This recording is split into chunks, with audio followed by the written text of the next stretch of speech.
and even shakes her tail feathers.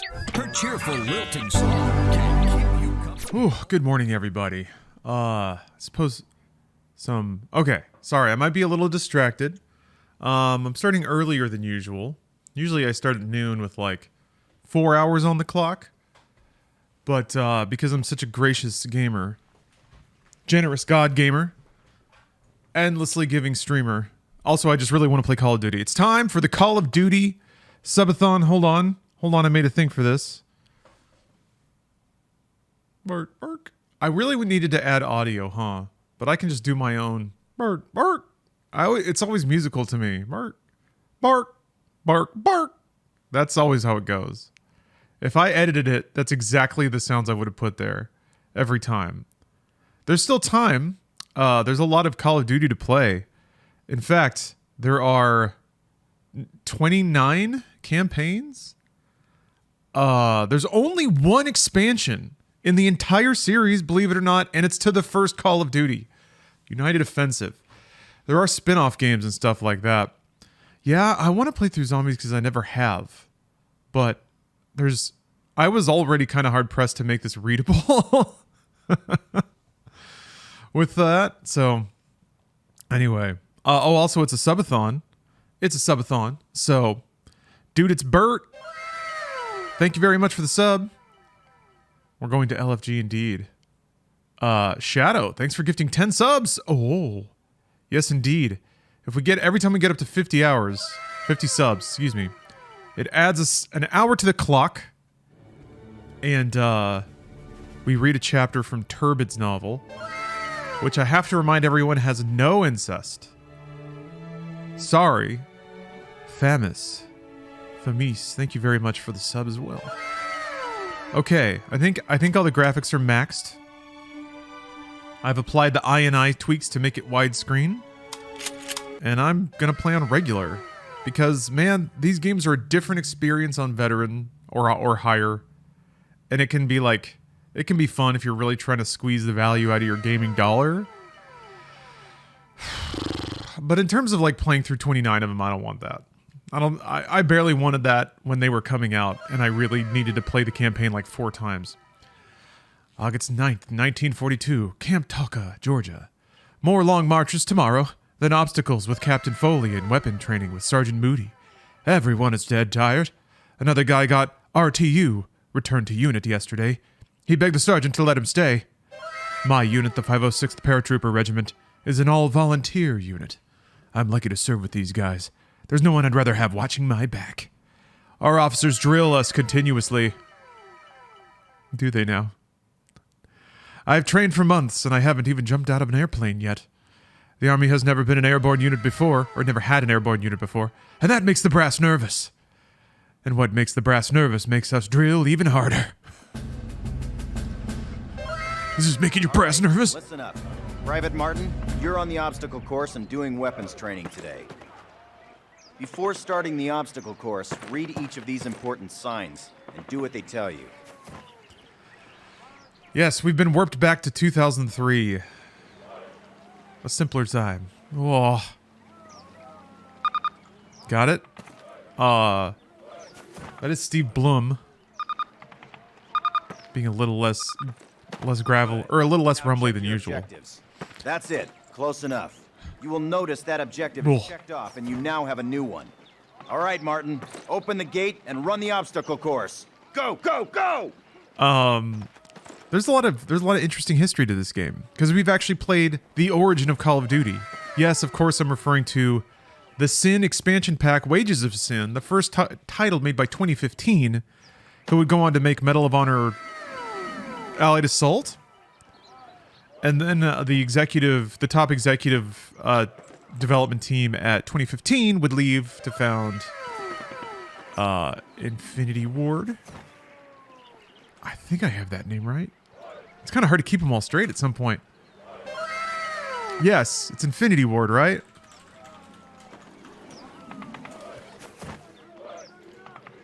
Yes. The first game from Infinity Ward. But they basically had made 2 shooters before this. An expansion pack and a full release, so... It's pretty fun because, like, at this point, they've already kind of refined their design. So even though it's the first Call of Duty, and it does introduce some cool stuff, I remember. I don't think this is the game that has infinitely spawning enemies yet. That might have been 2. We'll see. I think the big deal with this game was enemy AI. Enemy AI in most shooters was complete dog water. Now hit the dirt and crawl forward under the barbed wire. But that's okay. It didn't really matter back then. Enemies were just like the best you could hope for. Sergeant, fire up those machine guns. You get a little taste of the audio design. Change sooner or later. Stay down. That is a very good sounding machine rifle, especially for 2003. I remember audio design being the real thing that made Call of Duty stand out. And its speed. Most World War II shooters were not brazen enough to have like Quake movement speed, but Call of Duty did. Ugh. Bongo, thank you for the cheer. It's good to have Barney watching your back in a foxhole. Sergeant Moody's gonna take you through weapons training. The rest of you ladies, stay right here. Happy they have later made it where enemies don't respawn indefinitely. Yeah, it was an interesting bit of design. In the observation tower. To me, honestly, like realizing that that's how that game worked was one of the first moments of realizing like that was a true cinematic technique applied to a video game, which is that your experience is an illusion. In film, cool special effects happen when you create the illusion of depth or size by perspective. You're flattening a 3D image into a 2D one. Now, of course, games can do that too. But that was the interactive version of it. Like a non-stop stage play happening just in front of your screen. Yeah, and also Bongo, yeah. Getting that... hitting those checkpoints was everything. That became the game then. Like trying to crawl forward and sprint between cover to get to those magical spots. Where to get more ammo, grab it. Any loose weapon. It's interesting that it's like right mouse aim down sight already. In your weapon and the rounds you are carrying are displayed in the lower right corner of your HUD. Keep tabs on it, soldier.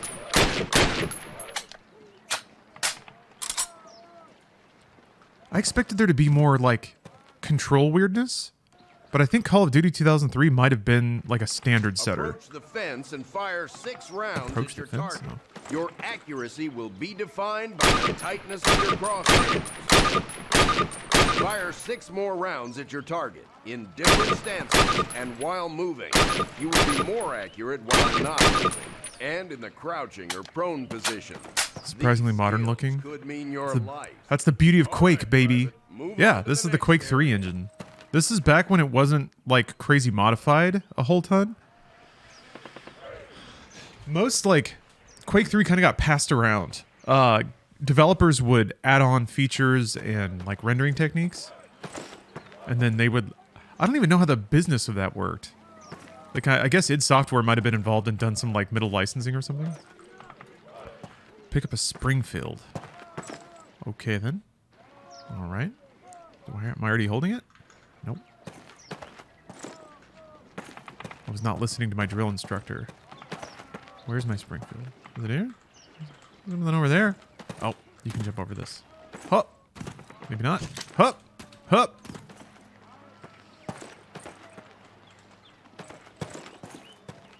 All right, we've hit our first major challenge. Aha! Up a Springfield rifle from the table, switching it for your carbine. Turn to the left, move to the fence, and fire 2 rounds at your target. Now fire 2 rounds at your target while aiming down your sight. All right, I hope it's clear to you that you will be more accurate while aiming down the sight. All right, Private, move on to the next area. Exchange your Springfield for one of the Thompson submachine guns on the table.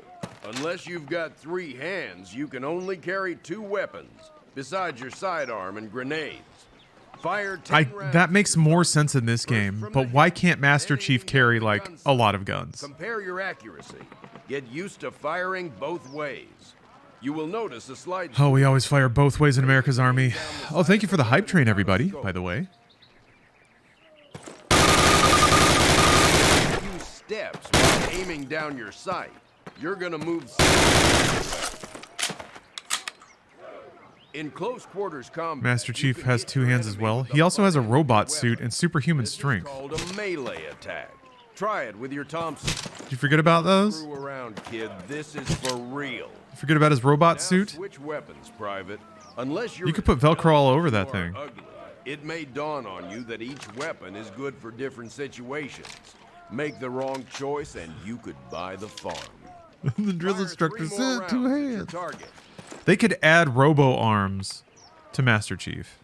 Outstanding, Private. Proceed to the next area. You know, The frag grenades from the table. Pick them up. his guns are proportionally built bigger to account for his robot suit. No, they're not. You pick up the same guns the little wormy marine dudes use. Each of the openings before you. Rock and fire. Maybe like the plasma, whatever it is. Oop. Move behind the concrete post and lean out to the left and the right. This will help protect you from the enemy. Nazis today, terrorists tomorrow. Rah. Oh yeah, lean. All right, Private. Games had On lean. to the next area. Completely balanced for lean. Does Call of Duty have lean again? It must, right? Private, Yeah, it if does. You get hurt. Grab one of those health kits and use It's it. been really interesting to see Call of Duty go through this process where like it got mega simple and stupid and then has slowly built back up to be an actual shooter. Don't be a hero. They will save your life. Our last station. Some will be games tried a little too hard a little That's too a early. lot of firepower there. Treated with respect. I thought Advanced Warfare was really, really interesting because they were trying their hardest to add more movement and more like Explosives on the cinder block wall. more options. They had hit scan weapons for the first time. I mean, like, well, not the first time. Well, sorry. Most guns in COD are hit scan, but like a gun that hits directly into the center of the reticle that doesn't have like a baked in bullet spread, like the lasers and shit. That's what I mean. Note that a stopwatch That's like a is Quake here. weapon. This will tell you how much time you have to get your butt out of there unless you want it blown off. Oh, new COD doesn't have it? Doesn't like Warzone though?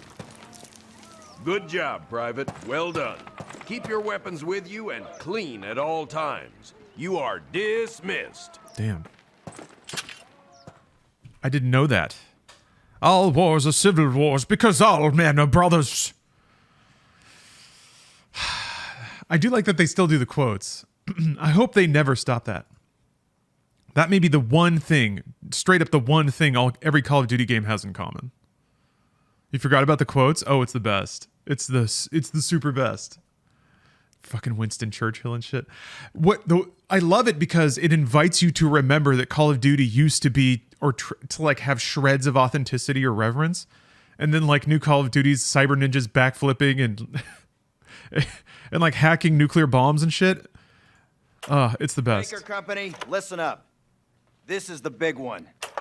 Operation Overlord, the air and seaborne invasion of Normandy.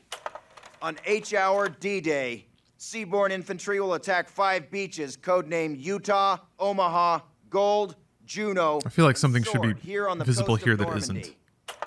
Utah and Oh, Omaha never mind. beaches Okay. will be attacked by 3 of our infantry divisions. Yeah, this was At Zampella. the same time, 2 British and 1 Canadian division will hit Gold, Juneau, and Sword beaches. They drop you right into D-Day. Airborne will be Yeah, landing the 6 opening hours showcase before level of H-hour, World War before II the air shooters and started to naval become a thing. bombardments.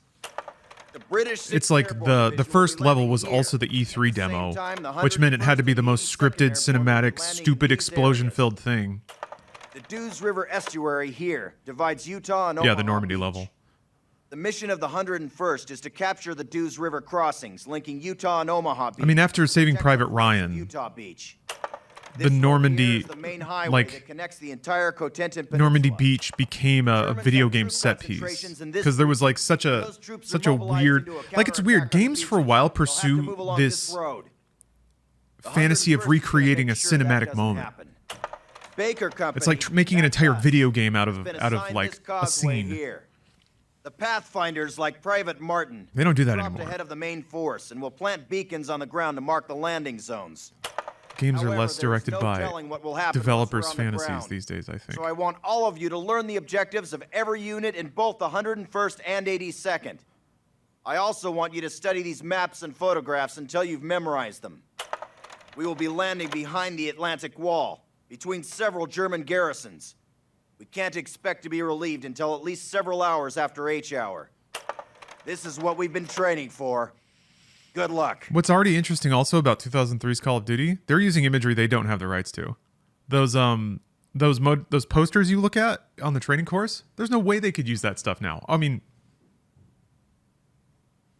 they could because they just license it. They have the money to pay for it, but I'm pretty sure they didn't like secure the rights back then, and nobody was really looking either. So, interesting stuff. June 5th, 1944, 1800 hours. Greenham Common, England. In about 3 hours, I will be in Normandy. As one of the Pathfinders from my unit, I'll be landing ahead of the main airborne force. The Pathfinders land before the main force and place beacons on the landing fields to guide the rest of the pilots and paratroopers in. The brats are sending the airborne in first in the early hours of the morning to protect the flanks of Utah Beach. At first light, the main force of the invasion will hit the beaches. For weeks, the entire invasion force, more than 175,000 men, have been cooped up and forbidden contact with anyone outside, with nothing to do but memorize maps and battle plans. We're all quite eager to be in France. A few hours ago, General Eisenhower paid us a visit. If we pull all this off, the Germans are in for one hell of a surprise. I was kind of interested in Vanguard because didn't they do the like D-Day paratrooper shit? But they like made it marvelly. They made it like an intergalactic war. Whoa. There were like 400 planes. To me, Vanguard is the ultimate like snake eating its own tail of Call of Duty as a franchise and even an idea. They adapted the original idea like purely based on what's popular right now. They like pop cultured it as hard as they possibly could. COD has always been that to some degree, but I didn't play Vanguard. Campaign's not the best. Oop, there's fun ideas there. Like, it seemed like there was totally like someone on the team actually saw Dirty Dozen, and they like wanted to make it like that. But everyone else was like Marvel, so it ended up being a Marvel. There's like a superhero in it. There's a Polish Batwoman, excuse me, because it's 2022 or whatever. Anyway, some of the characters you play as have like different abilities, and they try to make the levels wrap around those abilities. Like the stealth character can run really fast and slide through small openings, so you encounter people in these buildings that have small openings everywhere. So you feel more like a little weasel running around. Is Vanguard the one with a robot arm for no reason? Well, that's advanced warfare. Vanguard is World War II. I mean, I guess it's not. Can you sprint in this game? Where's F? Use F to retrieve. We're going to be hitting F all over the place. There was a historical game with a robot arm. What? Oh, okay. That was World War II. My bad.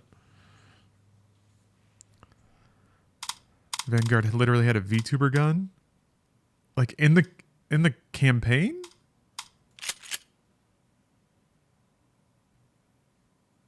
Wow, you can't sprint.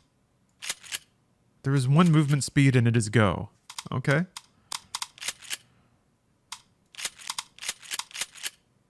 Yeah, look at that. Graphics maxed. Oh, multiplayer? Yeah, jeez. Patriot speed. The speed of freedom.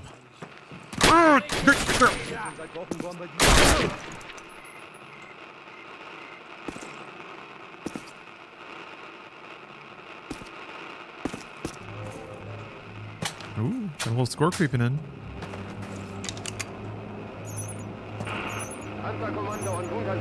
Scripted sequences.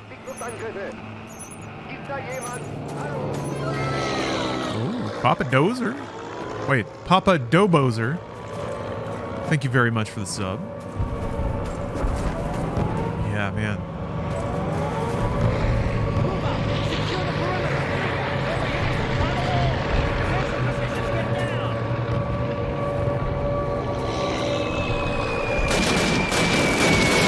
Oh, shit. Getting into it, huh? Oh, look at them all in there.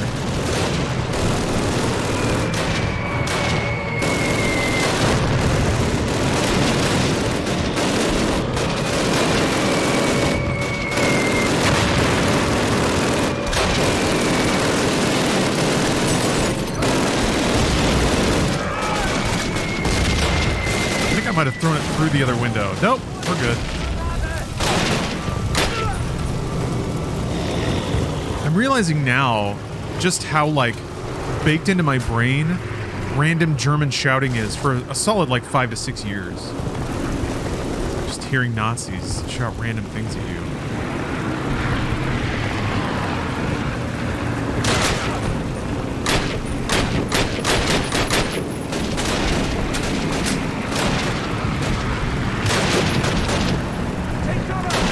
Oh, you mean, are you talking about Vanguard, Priam?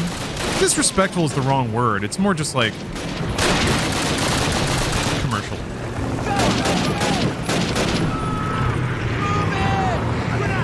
Oh, yeah. World War II? Never mind. I need to play World War II. So you got more dudes just running in? That's pretty clever. There may not be infinitely respawning Germans, but guys, fellas. But there are, I guess, infinitely respawning allies. James Fisto. Thanks for the sub.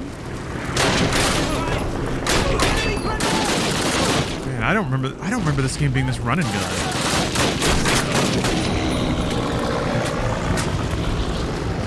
Scheiße! My favorite thing about German is how so many words seem like a drunk person's attempt at English. Dog is Hund. Water is Wasser. I suppose. Yeah. It almost feels like the opposite for me. I feel like German is the harsher, harder to say version of a lot of English words. Like Pater instead of father. It's like a lot of softened syllables.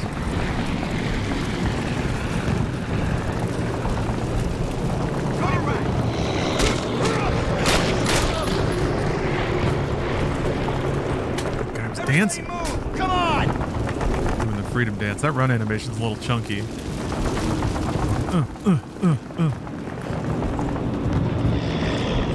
I should call her. Cowards die many times before their deaths. The valiant never taste of death but once. William Shakespeare. D-Day 020. How would you even say that? Just 20? 20 hours? Nobody seems to have dropped where they were supposed to. I haven't seen anyone from my unit yet, but luckily I've hooked up with some of the guys from Baker Company. We also have men from Able, Dog, and Fox companies with us. What a mess. We're getting ready to capture the village of... Ste-Mère-Église? Elise, we'll just say that. About 5 miles from Utah Beach. We're approaching through a narrow... What is STE? Just say 20 minutes? 20. Okay. Thank you. Spilty. Saint. All right. We don't have saints in America. We just have CEOs. We're approaching through a narrow field with minefields on each side. Captain Foley says there's 2 platoons of German I like a narrow field with minefields on each side. Oh, so a hallway. That's a video game hallway. Captain Foley says there's 2 platoons of German paratroopers in that village. I'd say we got a serious fight ahead of us. The roads to Ste-Mère connect Utah Beach to the main highway of the peninsula, which should put us right in the path of the most likely German counterattack. Guys, get set to move. Yeah, we have these saints. The Utah Saints. Let's go, let's go. That's pretty cool looking. As a skybox and set piece. Also, yeah, they already know that like the MG is the coolest sounding gun. That's what I remember about Call of Duty 2. It's just like the non-stop rattle of very ominous and angry sounding machine guns.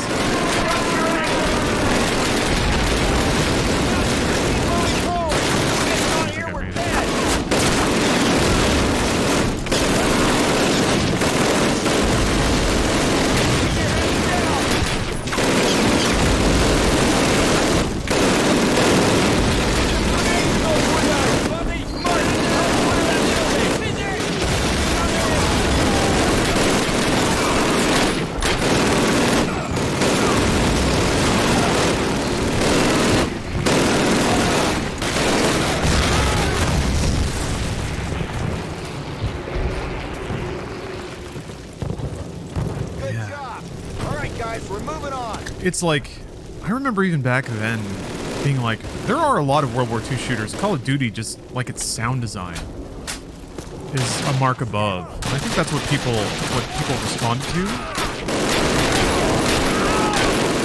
Actually, the tech was still pretty solid too. It ran really well. Quake 3 engine. This was back when it was more of a PC-focused experience too, but that changed fast. By like, what, Call of Duty 2? Definitely by 3, and especially by Modern Warfare. They were definitely targeting console. Everybody move! Come on!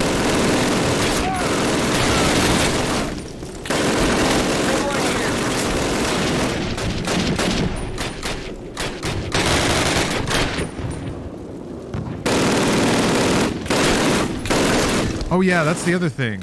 They definitely, like, they wanted to make flanking and movement a bigger part of the game, so you see all these moments where you have to either rely on your team to put down suppressing fire that distracts enemies so you can crawl around to the side. Take the left flank. Or just situations like that where somebody has a full-on, like, shield. Now we're playing whack-a-mole, Call of Duty style. Beep. Oh, I think I missed him.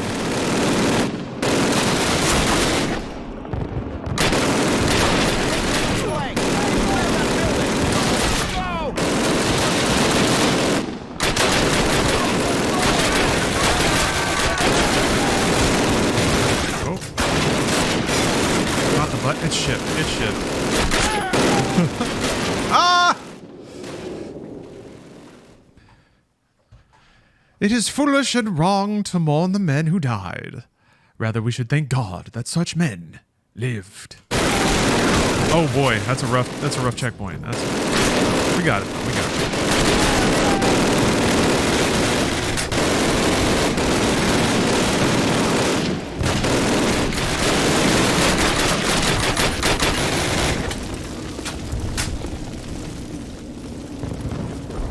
Gotta cut through these houses. Move it! Go! I'll go wherever you tell me, Steve Bloom. Bloom? Blum? Blorm?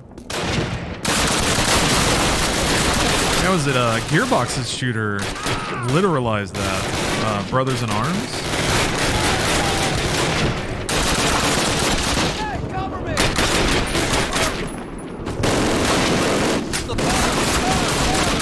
Keep hitting V for melee. It's not melee. There is many a boy here today who looks on war as all glory, but boys, it is all hell. You can bear this warning voice to generations to come. I look upon war with horror. All right, get back to that war. Ah, probably not do that. All right, fine. All right, fine. You miss Brothers in Arms, yeah? It was hard. I remember that game being very frustratingly difficult.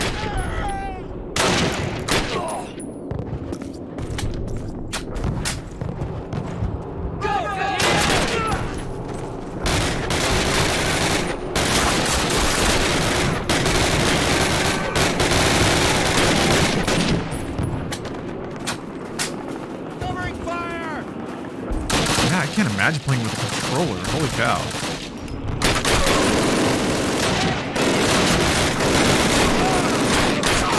Oops. Remember when they tried to make Vietnam shooters a craze? I mean, did they? It was Battlefield Vietnam. That's kind of it. Nam 1975, I think, was like a build Vietnam shooter.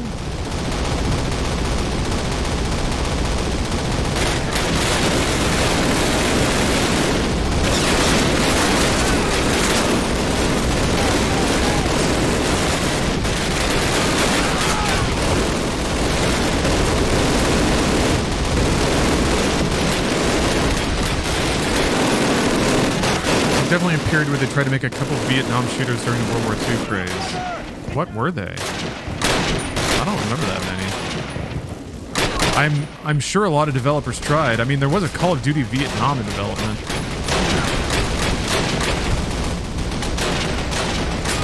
Men of Valor. Ooh. We're always hearing about the men of valor in Vietnam.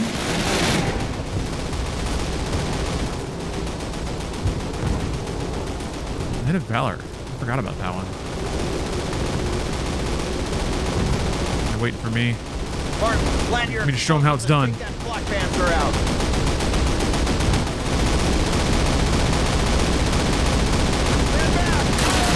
What? Who did that? Oh, somebody else. Oh, I should have looked at the... Okay. Phew. Almost missed a good explosion. Go, go, go! Base on fire! Shift right!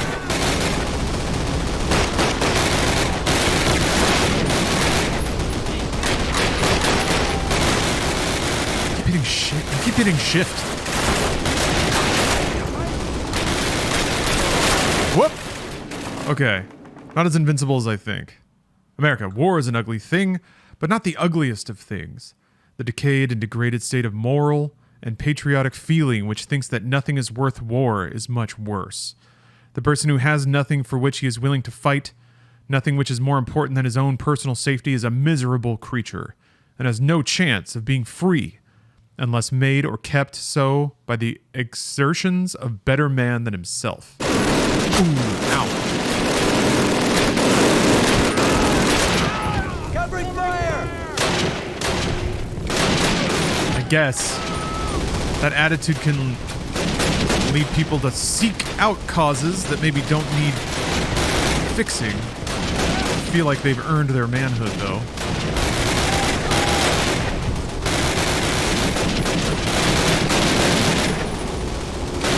Yeah, Company of Heroes was like a RTS game. Or it was like a tactical game. You controlled like squads. It wasn't like a 100-unit RTS game. It was more like a 10-unit. But it was, man, Company of Heroes was also brutally difficult.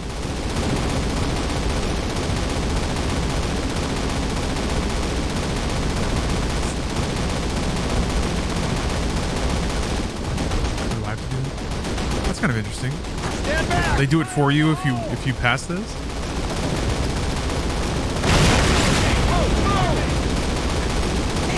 Now that's game design.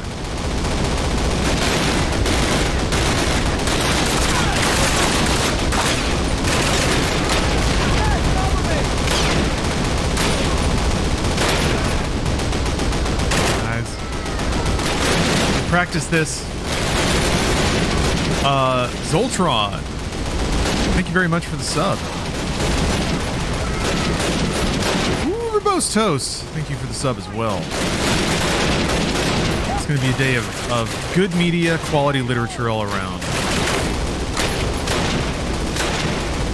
Last we left Michael, he was having just a hell of a time at Woodstock.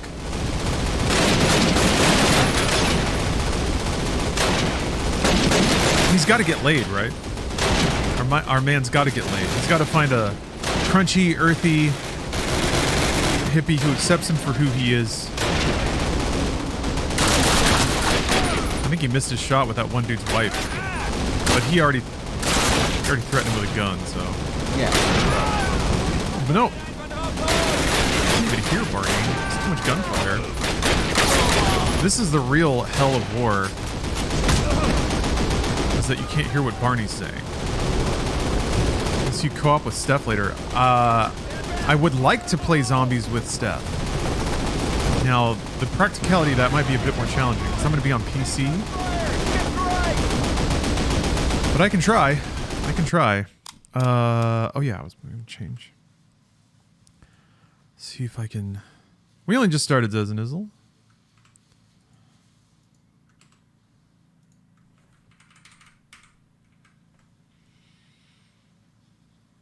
Man, I don't know that I can make this louder. No. Let's try to... Let me think about this. I'm thinking and I'm thunking.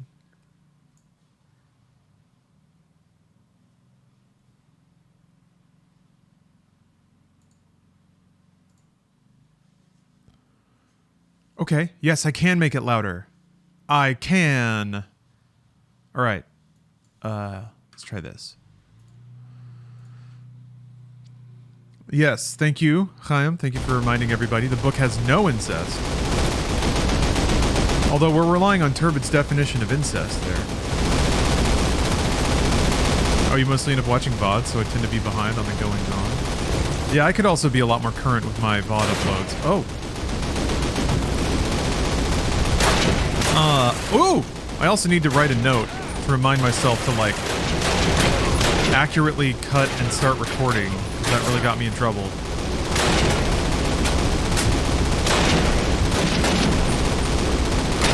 The good news is that Turbid gave me permission to use his audiobook, even though he also used copywritten music. But I can probably edit around that unless it's behind him talking. And then we're right back where we started. But it's probably going to be easier to deal with than the situation I have going on.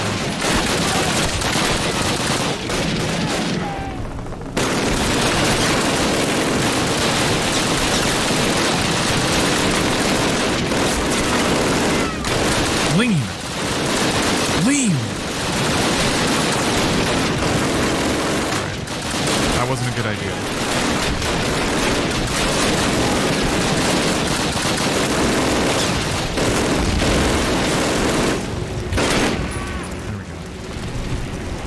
That was me being suppressed. Could you just move to the Xbox temporarily over to you and sit together? I'd have to buy the game again.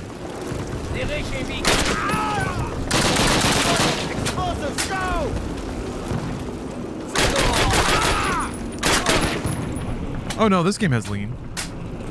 Because Americans know how to do it. That's honestly the kind of the sticking point. I don't know if COD PC Zombies supports split screen, but that would be great. Yeah, you gotta have a full mag all the time, otherwise you're going to lose. You will need to shoot someone and you won't have bullets. Therefore, you must cram them into the gun at all times. Fellas, take 5, but listen up. We'll hold this place till reinforced, but this is just one tiny village in a warring country full of them. So our work has just begun. For those of you who've seen your first action, welcome to the big time. For those of you who've seen it before, trust me, you ain't seen nothing yet. We'll redeploy those turbines, setting up a defensive perimeter. Keep your guard up and your buddies in mind. Good work. Imagine if you had to worry about mags and having to repack them. One of the things that surprised me, and now I can react with condescending amusement, is how difficult it is to shove bullets into a goddamn magazine. The spring is like really, really resistive. You got to have like plumber hands. So yeah, that's just like old guns in general. You got to use them like tools, like they're wood and metal, and they kind of are made to be slung around. And just like you just it takes a little oomph. If the opposition disarms, well and good. If it refuses to disarm, we shall disarm it ourselves. Uh-huh. How about that, Stalin? That Russian attitude has not gone away, has it? Even if the opposition isn't armed. It's a good enough pretense. All right.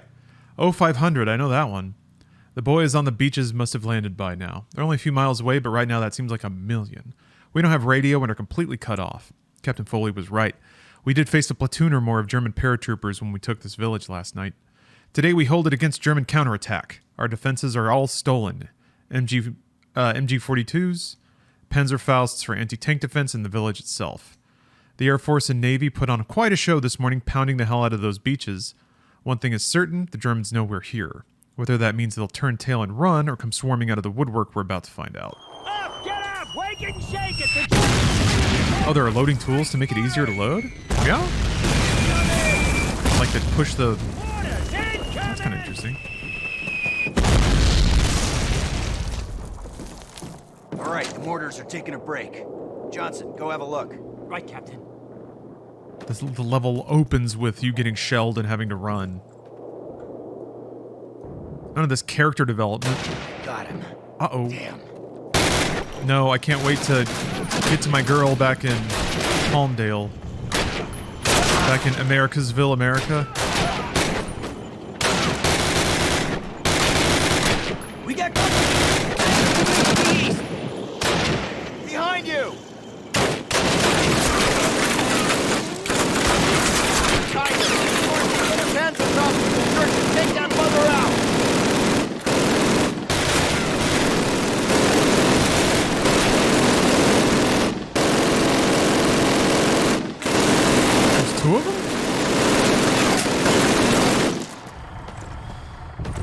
Johnson, Baker, follow Difficulties this is just regular. Whoa.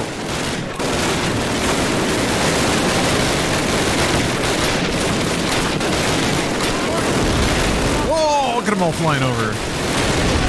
Whoa. All right. That's fun. It like put me in prone. Ooh.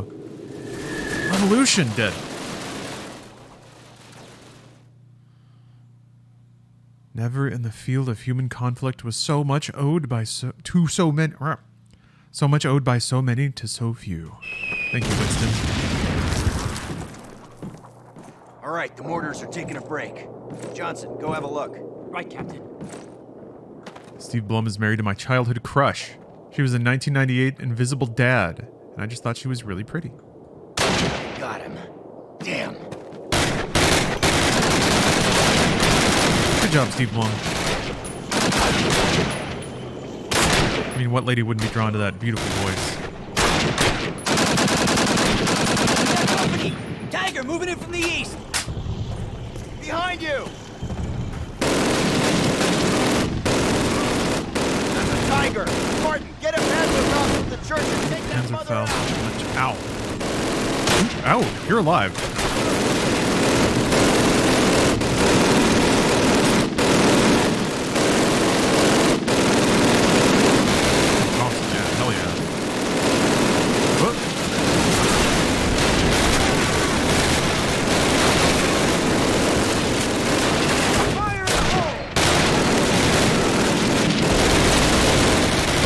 Yeah, Steve Blum has been in everything and has worked constantly, but I wonder. I mean, I guess he's in the Actors Guild, which means he's probably doing okay.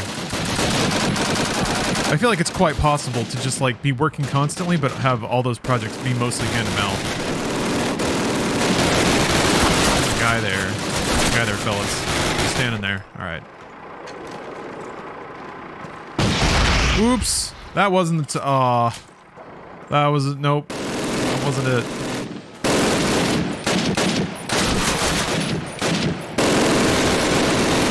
There we go. We got it though. We got it. I'm coming back. Coming back. I'd be good in war.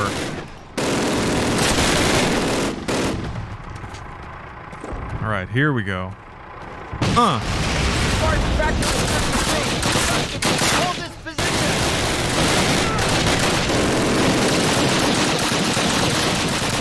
War is easy. I do kind of like how the compass sloshes around. A little animation. I gotta use it, right? Oh. Jesus Christ. Screen shake.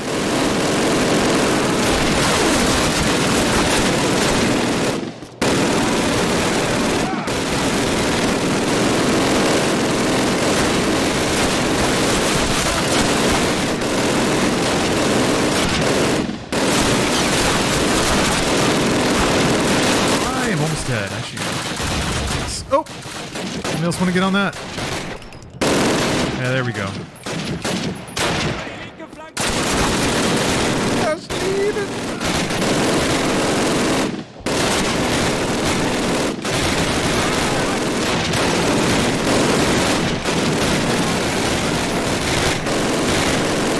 Yeah, they start retreating.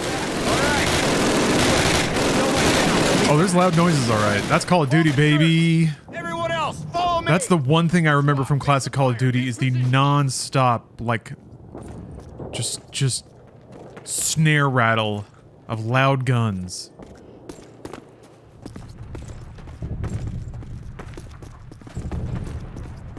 Suppressing fire! Especially in, like, Call of Duty 2 when you're playing the Russian campaigns. Ugh. I remember that just sounding terrifying.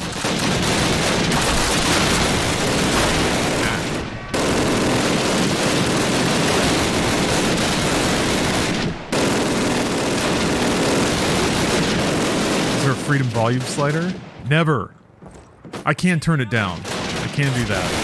If it actually is. If you're not memeing and it actually is unpleasant.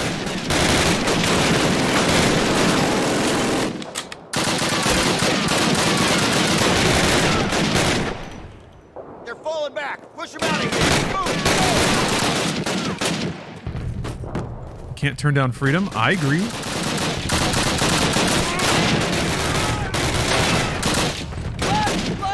But we're here for war.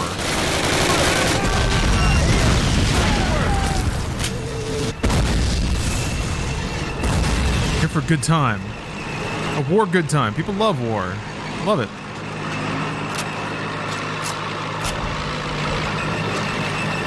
This one doesn't do the ping, does it? He shoved it in with like a little slider clip in the back.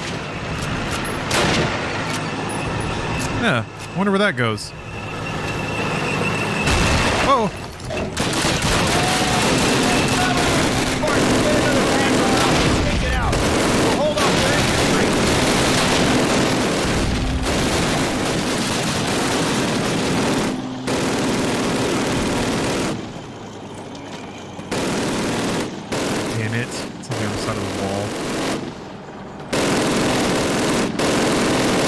COD mod that turned all the shooting into Peter Griffin giggles. Oh,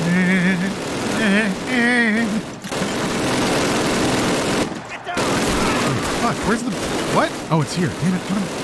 No, it's not.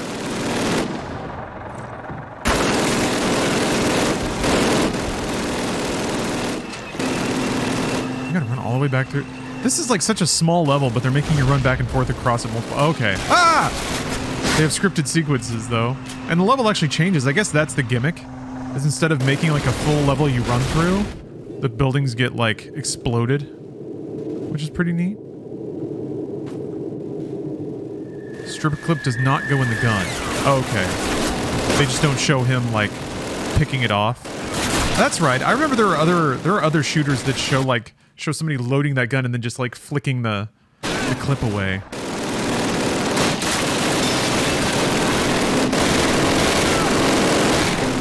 Battlefield had a load animation like that, and like there's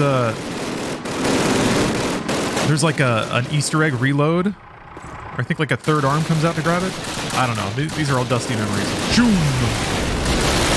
Boy, going down in one shot. That's nice.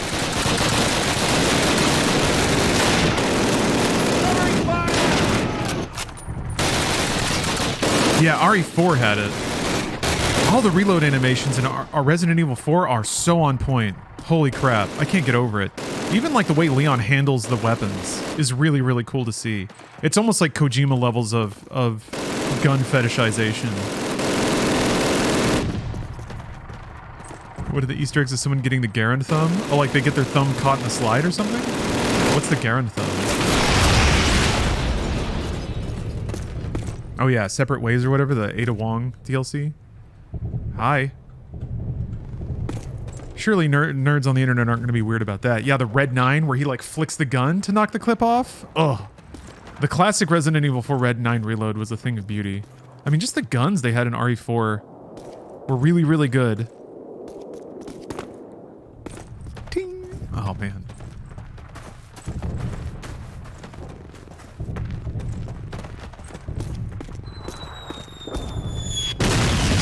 I don't know that there's... I mean, there's some games that have... Like, Resident Evil 4's weaponry is so unique because it's all roughly based on real weapons, as far as I know. But they're also, like... They have such personality. I guess they're your tools in survival horror.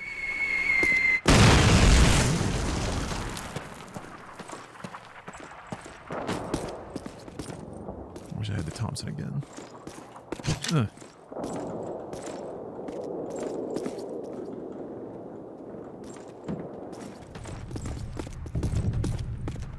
Sir. Grew up with a resident, so hearing Mr. Lar fanboy about the game, a little bit awesome. Oh, you should stay tuned. Stay tuned. Have I got a video for you? Inside Games actually got sponsored by Capcom to make a video for Resident Evil 4 Remake.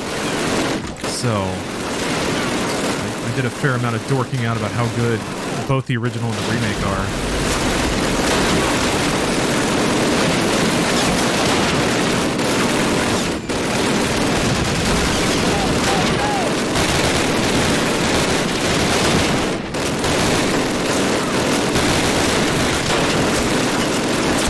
David knows about it.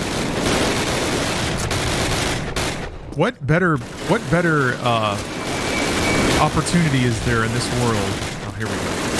Than to shill for something that's actually awesome. Like, it doesn't even count as shilling then, right? Shilling is doing so is like hawking something disingenuously. Does it still count as shilling? Screen shit. God damn.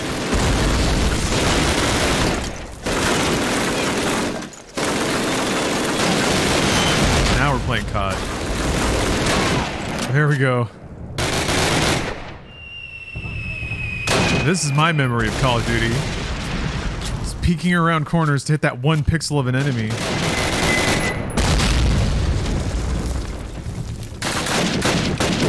Oh, bitch!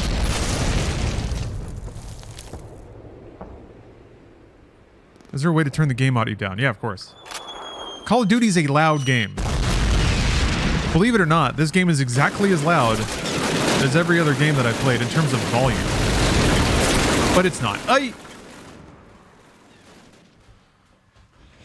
The object of war is not to die for your country, but to make the other bastard die for his. Ready to use any grenades you have left. Put down suppressive fire only if you need to. Do not waste your ammo.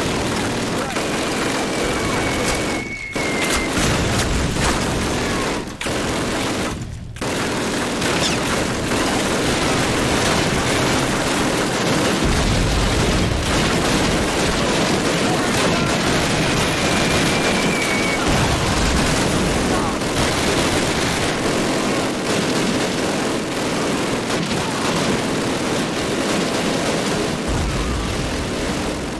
Maybe it was too loud.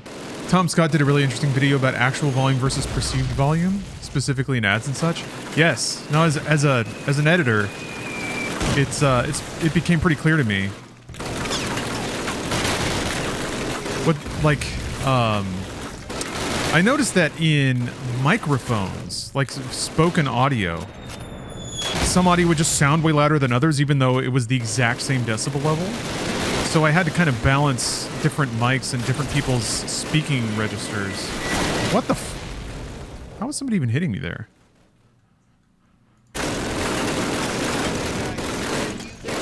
And it is, interestingly, it's a big thing with MediaTek. God, run! You guys need to do shit. Get shot at so I can shoot them, please. Ooh. Kilixi the Kaiju. Thanks for gifting 5 subs. Appreciate that generosity.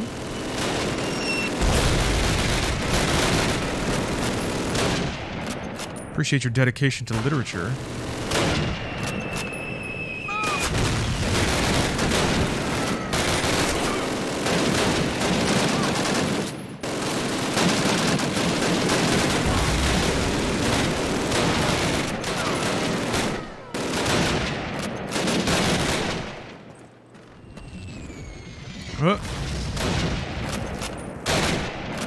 There we go. Why was that so hard? It is on Steam. And actually, on sale right now as a part of Call of Duty's 20th anniversary, because Call of Duty came out in 2003. And if you have the intelligence of your average paratrooper, you'll know that that's 20 years.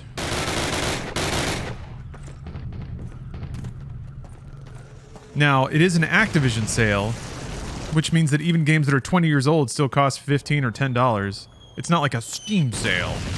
I was hoping I'd get like the entire franchise for $20, but that is not the case. Activision's not in the business of cutting anyone deals. Hey! Hey!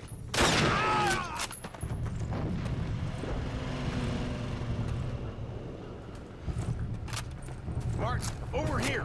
Get in the car. Oh, do I get to... Is there like a leaning out the car gun shooty sequence? No way. No way, dude. Okay, Captain. Assuming we get back to battalion in this rolling junkyard, what do I tell them? Hand this directly to Major Shepard. Tell him Baker Company has secured the town, but won't be able to hold it long if we don't get relief soon. Got that, Sergeant? Oh, yes, sir, you bet. We ride through enemy lines in a French tin can. Want to paint a bullseye on it, sir? Yeah, pretty sure that won't be necessary, Sarge. So unless you've got a better idea or a radio that works, carry on. Good luck. Being a Zombies fan is tough because for several games, every Zombies map is gated behind a $15 map pack that never goes on sale. It's only 6 miles, Private. Just Wait, really? shut up and do your job. I thought Zombies just came with the game. You have to buy a map pack? Or is like the ending of Zombies a special map pack? Or a special map that's stuck inside of a... That seems like an Activision thing. I've already read that one. I do need to step away for just a second, though. Because I have some work to do. Oh, so sick. So sick. Okay, I'll be right back. Thanks for watching already. Appreciate it. And I'll see you. Have you played Nike? No. I haven't. Okay, I'll be right back. Okay, all right, folks. It's go time. Oh, look at us riding in a car. Germans! Not today. Crowd-eating bastards. Oh, use. You use the use key to lean out the window, but not the lean key. That's a German roadblock. What now? Dang. Oh. Oh, I do have the Thompson. Excellent. Good shit. This really is cinematic, huh? I got a cool one-liner. Score going. It's fun. They can have a score because they control your pace through the level. So they can actually match the score to moments and things. This is some Indiana Jones shit all of a sudden. Got these John Williams horns blaring. Oh, I don't remember this shit, man. This is awesome. Oh, dude.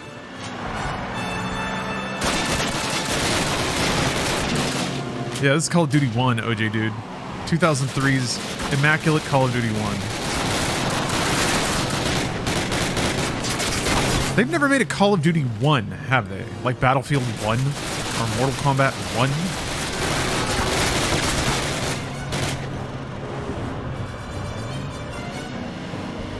They did Big Red 1.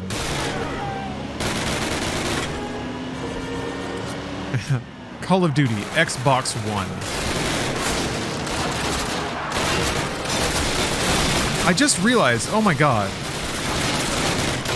Those bastards, those sneaky bastards tried to... Hold on a minute. I'm sure that this is not new, but this is... I can't, like, get something on top. Xbox... One? Or Xbox One? Gaming. You know that some dork was so proud of himself because he was like, everyone's gonna be saying it, Xbox One. Oh, words to power, my guy. Don Matrick, like, just with the smuggest look on his face.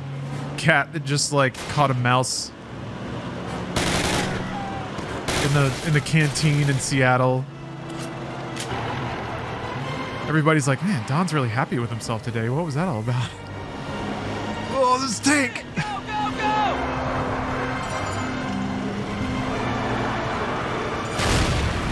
Sega does what Nintendo don't. What Sega is. Or sorry, Nintendo is what Genesis isn't.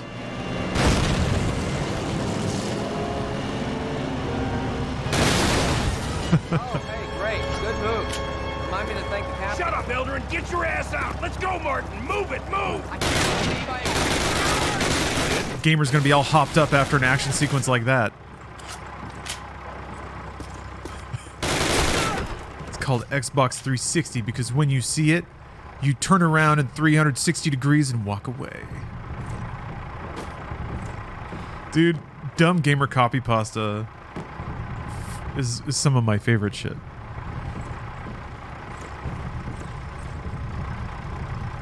Ah, the night Werfen. It Werfs the night. Working on my night Werfen.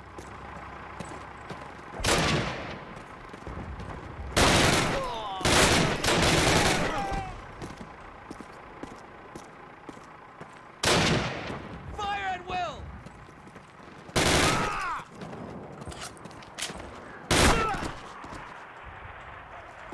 PlayStation 3 has no games.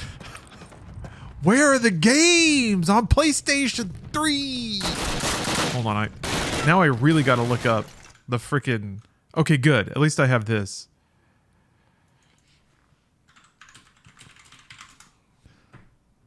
I want the picture of the PS3 going like...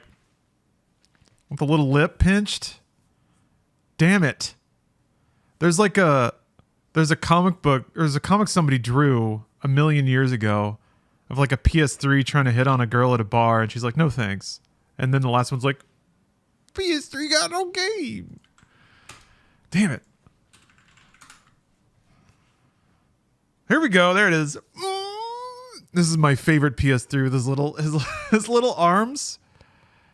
It's so expressive. How is this comic better than like every Control Alt Delete?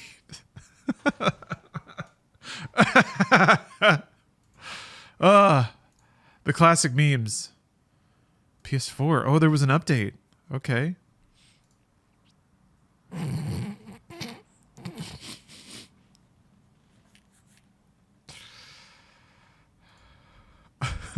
It's like drooling blue.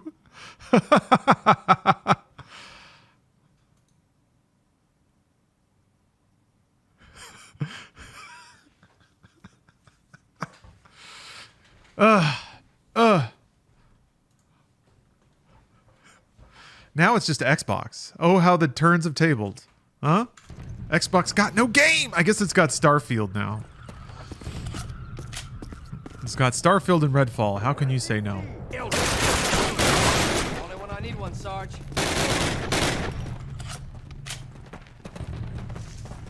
The game of all games. Damn it. Remember when memes weren't made by AI? I'm working on it. Why isn't the AI crew... Well, I guess there has been some discussion about this, about the lack of like curated content. But Starfield is a very good example of just how boring and pointless AI generated content is.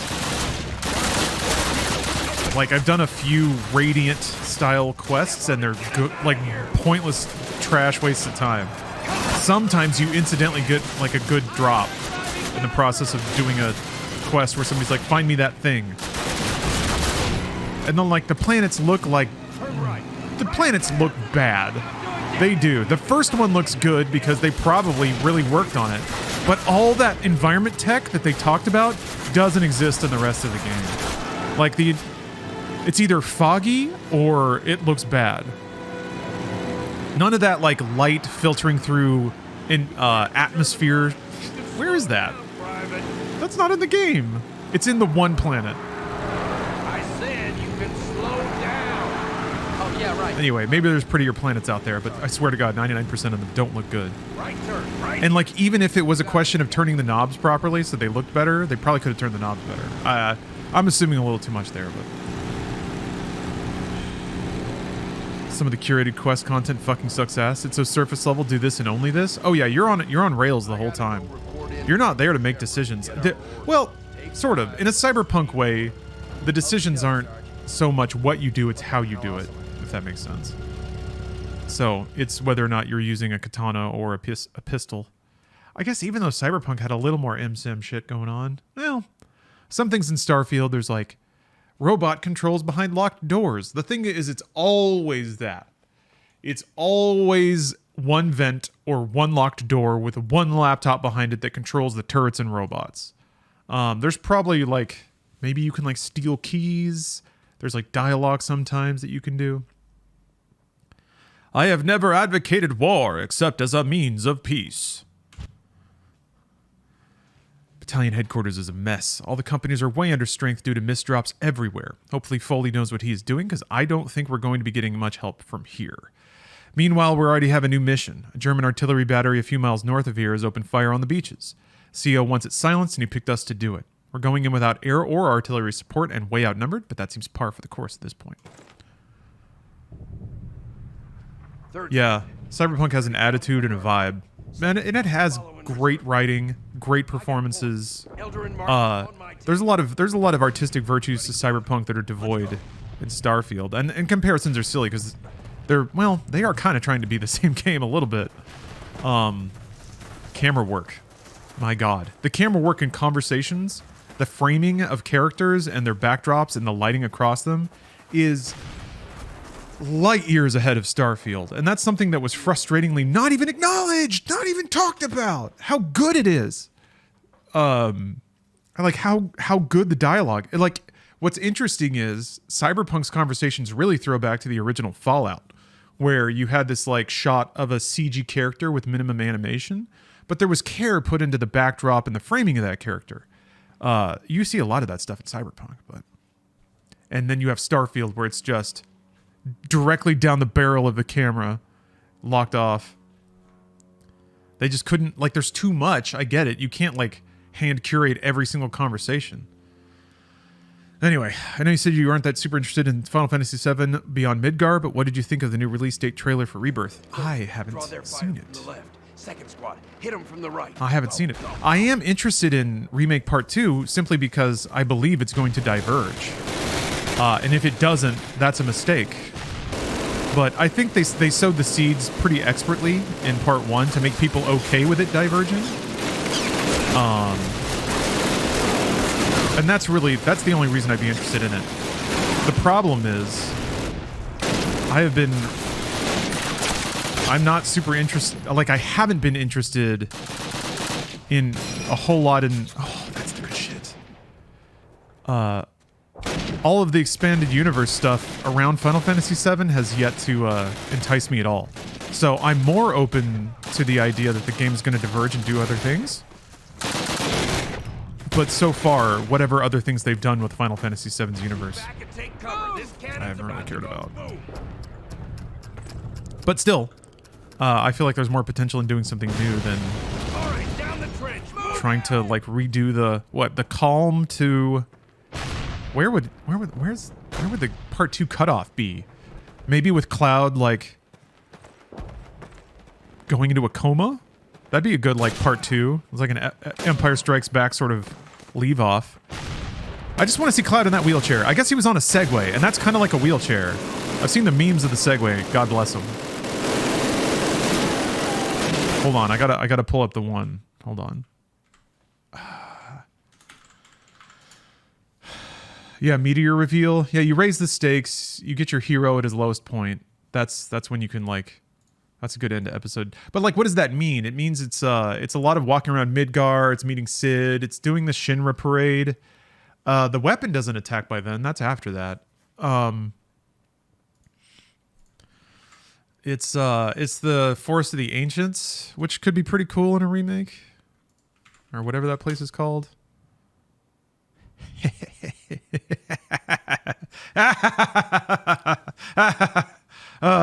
It's too good. When do you change games in the subathon? When I beat this one.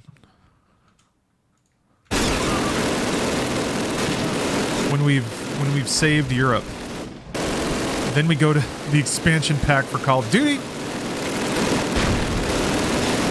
Isn't Zach also supposed to be dead? Yeah, but this is probably like another Zach. I mean, my read is that Sephiroth is now multi-dimensional, and he's in some quantum swap of the events of Final Fantasy VII, which is why things can diverge. And the spirits you fight at the end of Remake are just like the ghosts of the original cast. So really, here's my highly educated, super smart take on Remake, and this has probably been disproven or proven by video essays, whatever. I think all the like little shadow ghosts are kind of like the literalization of fate. They tend to come in and like force things to happen like they did in the original game.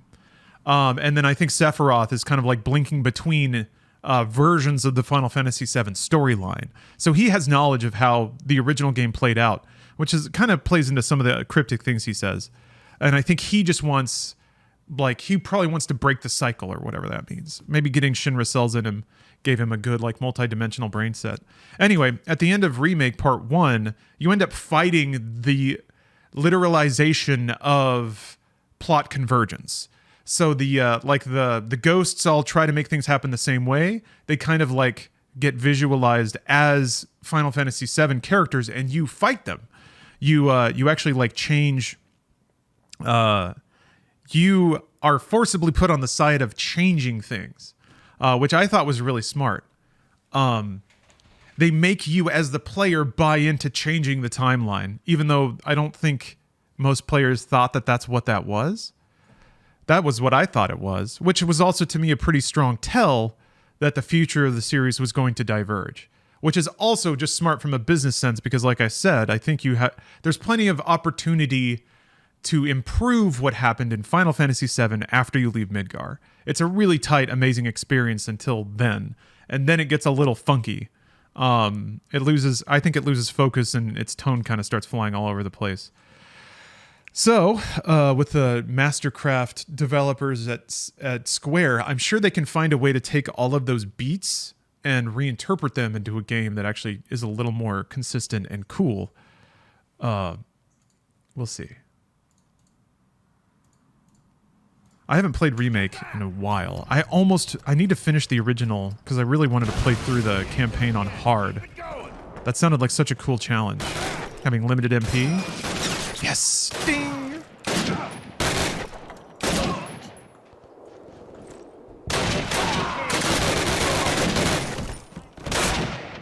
Thanks. Man, Moody's a trooper. Oh, how long? I've been playing COD about 70 minutes. Only the dead have seen the end of the war. I thought it was only the dead have seen the end of war, but I was thinking about that quote the other day.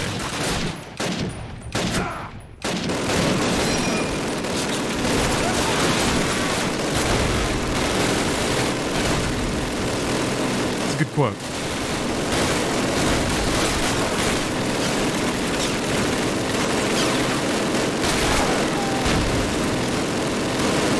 So yeah, with Zack being alive, I'm kind of like, yeah, that makes sense. I mean, they showed him being alive at the end of Remake. Or was it Intergrade? They showed him being alive. I didn't finish Intergrade either. Which probably would do a lot to validate or disprove my Force Ghost theory. It was Remake? Okay. Go, go, go!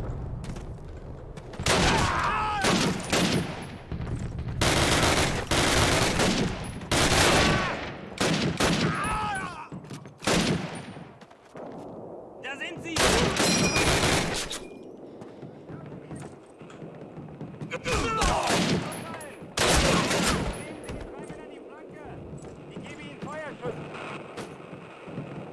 Oh, documents. Forgot about documents. Let's get out of me!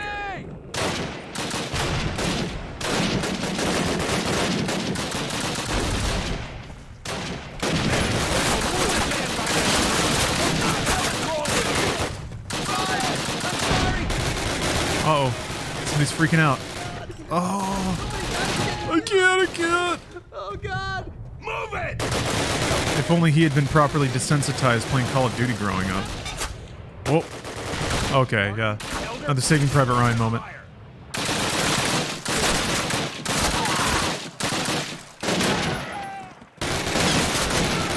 Move it!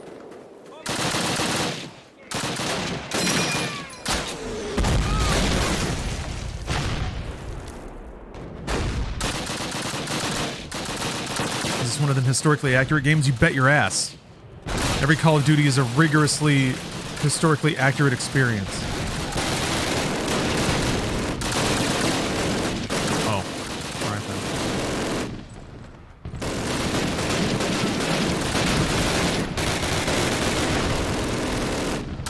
Yeah, that's true, Sneaky Lumpia. They did forget the giant crabs. Dude, could you imagine if the Germans had the power of giant crabs?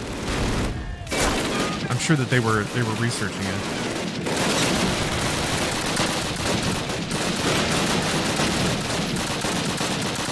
Cosmic Charlie. Thanks for the sub.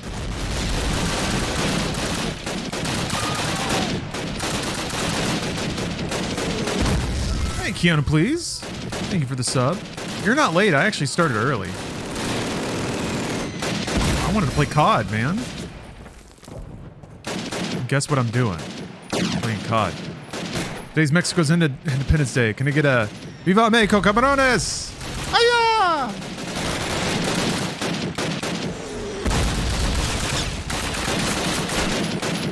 I had some amazing tacos yesterday. Holy shit, they were so good. If you're ever in downtown LA, what is it? Tay-Tay's Cafe? TT's Cafe?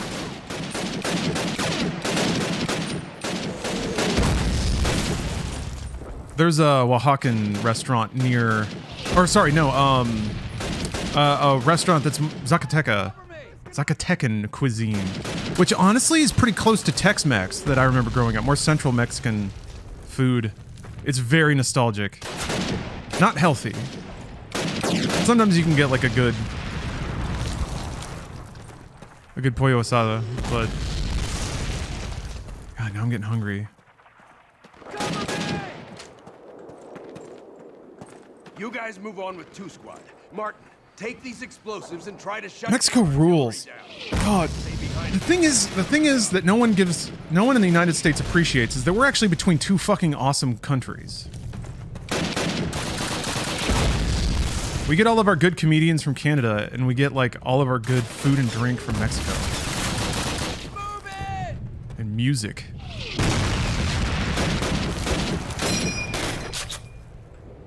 If you love Mexico that much, why don't you marry it? I mean, Stephanie is half-seas.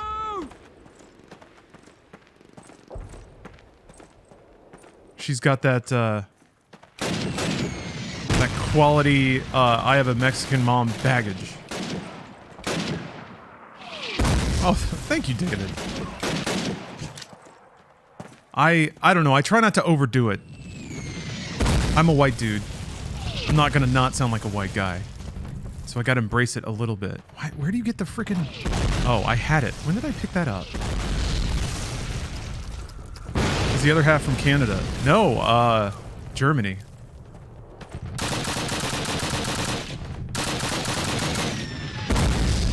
Her last name is Bayer.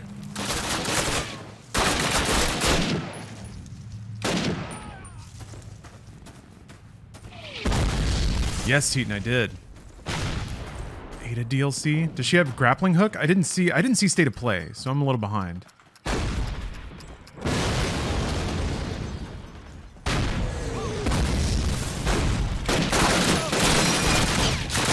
I wanted to get a hardcore run of Resident Evil 4 on stream.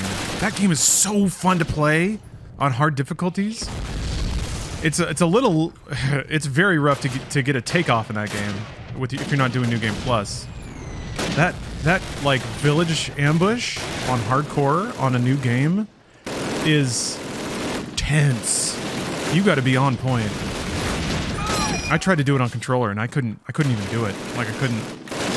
Actually, no, wait, I did that. Actually, I got through that after like 2 hours of frustration, but then there's a part later.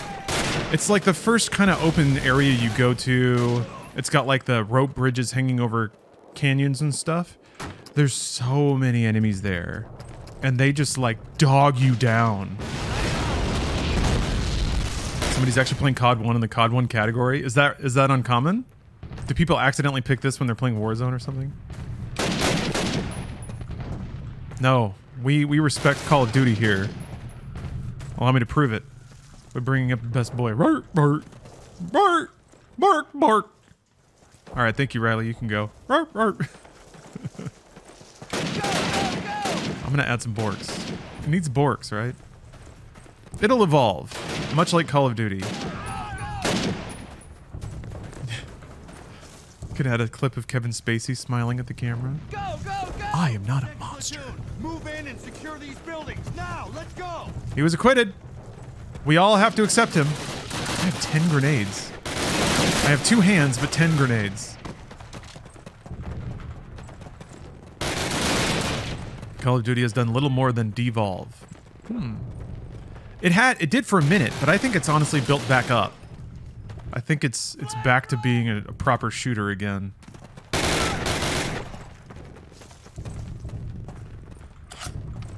What do you think about Unity right now? I don't really have a whole lot of thoughts about Unity. It's a pretty colossal fuck up any way to look at it. But beyond that, it's kind of out of the scope of my information and understanding. Ooh. Getting charged for pirated copies is just insane. I mean, yeah. Except that was extrapolated from like a half-baked bullet point. They didn't do that. And it's... I can't imagine that it would have gotten that far anyway. They just like, they said some shit well before they should have to the wrong people in the wrong way. So now it's leading to all this stuff.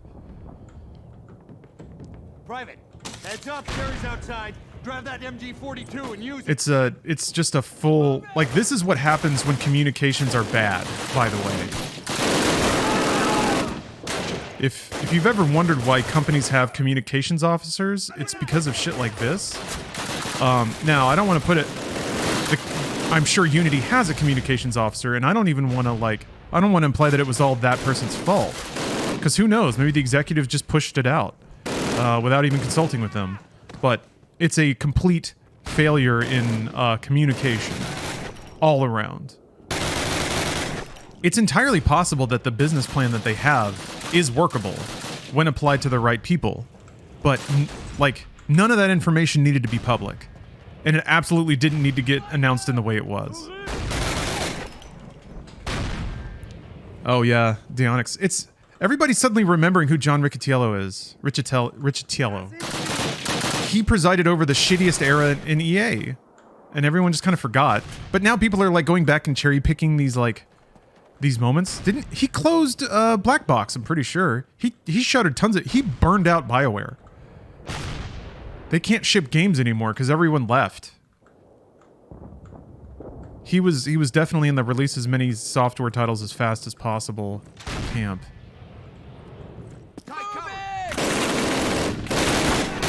He's the dude who wanted to microtransact gun reloads. So here, I promise you, he's not the only one. I promise you. Instead of fixating on like the headline that a blog found, the actual history of his tenure is worse. His business tenure. I mean, he made money though. And that, I guess he was like voted to be CEO of Unity because I'm sure the board wanted him to make money. He's the one who said it out loud. Yeah, I guess so. Yeah. He's no, he's been kind of bad for a while. I not this bad though. This is pretty new. This is impressive.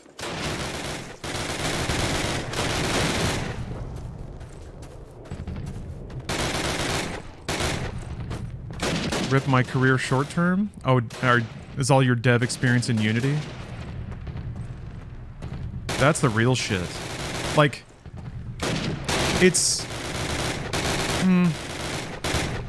I kind of don't mind there being more players and more competition. So if Unity is trying to price themselves out of a certain place in the market, hopefully it encourages more people to come in and support that space. I've seen like other engines and other game creation tools go on sale and things to try to capitalize on the swing. I mean, yeah, certainly after an event like this, you can't trust Unity for long-term deal making. But hopefully it just like... I'm trying to think of how to phrase this. This is what happens when you're overly dependent on when you're overly dependent on a single platform provider or a content engine. If Twitch changes the terms, and they have, what do? I mean, that's why I'm building alternative forms of business like Inside Games. But YouTube could just decide.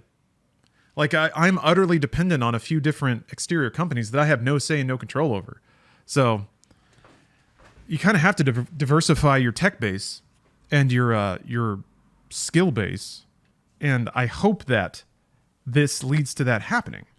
But the games business is not very kind, and that's a luxury that you can afford if you have loads of money. And I'm gonna guess most people just trying to get a game out the door don't have the time to just sit around and learn other scripting languages, and yeah, it's just a shitty situation all around. It's bad business, and hopefully there are business consequences to that. Oh, Unity is losing more and more money each year because they misjudged and expanded too much during pandemic. That's a lot of companies. That's a lot. That's nearly every company. They're all doing layoffs now. That is not a Unity thing or First exclusive platoon, thing. listen up. Sergeant But- Moody owes me $50 because it looks like Operation Would it have been Overlord better was if Unity a did success. layoffs? Our British and Canadian friends took most of their objectives. And except for Omaha, all the beach landings went pretty smoothly.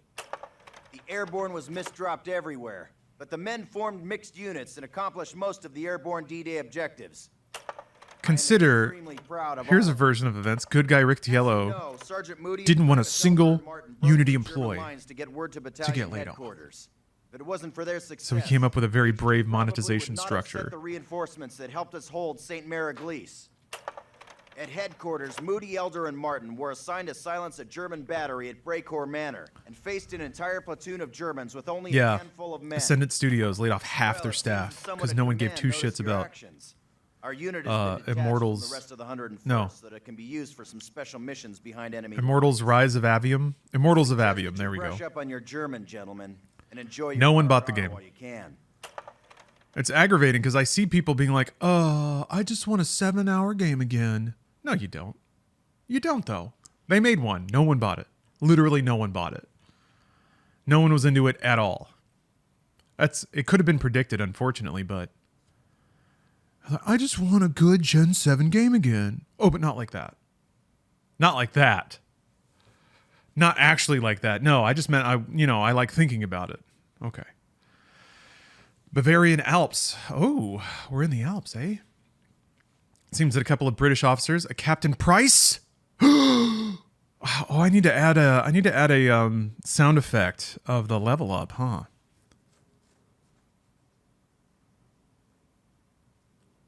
We're shot down somewhere over enemy territory. I don't know who these guys are, but they must be pretty important. Or know something pretty important because Army intelligence decided to parachute us into Austria to rescue them. Intelligence sources say the two officers are being held in a chateau in the Bavarian Alps. We've stolen a German truck, hidden it nearby, and are approaching the chateau on foot. Yeah, I didn't remember there was a Captain Price. It's not like, does he have like the chops? There's an MG-42 on the I guess I'll find out soon enough. house on the right. They didn't spot me. Let's hope. Captain Price and Major Ingram? Probably in the big house up the road. Martin, you take point, knock out that 42. Harding and Brooks, go get the truck. Meet us at the front of the chateau. Everyone else, follow Martin. Move!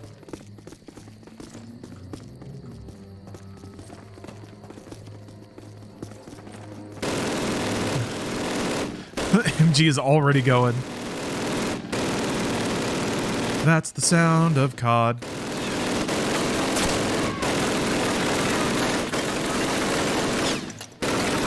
Immortals would have been a decent hit early PS4 or something. Yeah, that's probably the best shot it would have had, as being a launch title. But even what was it? The Order, which is kind of that game, didn't seem to do all that well. But maybe it did. Who did that? Whoa.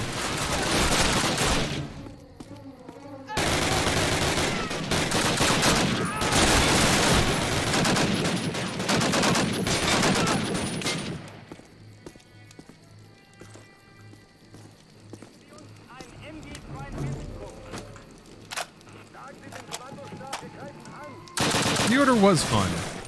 I was kind of hoping there'd be more games like that. Everyone breathe deep. Like Rise, Son of Rome. Now let's do it all over. Überprüfen Sie die Waffen. Wir wollen diesmal keine Ladehemmungen.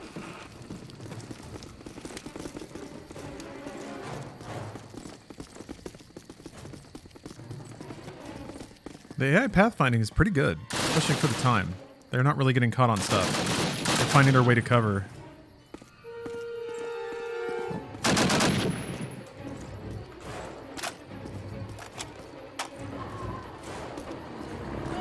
Yeah, that's the other problem, CK, is it's such a crowded release year. Something like Immortals of Avium, even though it had a pretty high level of production, just could not couldn't hope to stand out. You have all these other like remakes and remasters and tons of callbacks to other things that just grip in people's psyche a lot stronger. Move it! This game pretty advanced for the time. Advanced? Maybe not technically. It's more the like, it's more the flourish of its execution. The score, the AI calling things out as they're doing it, having a squad of dudes, having enemy AI that you can kind of outsmart and outflank. It had like, and the sound design, like there's an intensity to the gunfire in this game that was definitely better than most other shooters at the time. Reload animations. Those were all kind of a cut above. The technology, like it was an older engine by that. Well, yeah, it was a couple years old by that point. I'm trying to think. 2003, Crisis was out. Yeah. Go, go, go! That was the game that was like... No, Far Cry. Sorry, Far Cry 1. Not Crisis. That was like 2008. I got my cries mixed up. Get down, grenade!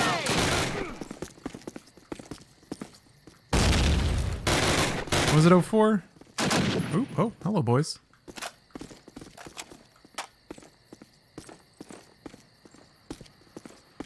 Oh, March 04. All right. So it was almost out. Off by a couple months. Martin, get in there, grab any docks, knock out their communications, then meet back up with us. Sergeant Moody and I will find Price and Ingram. Flank them!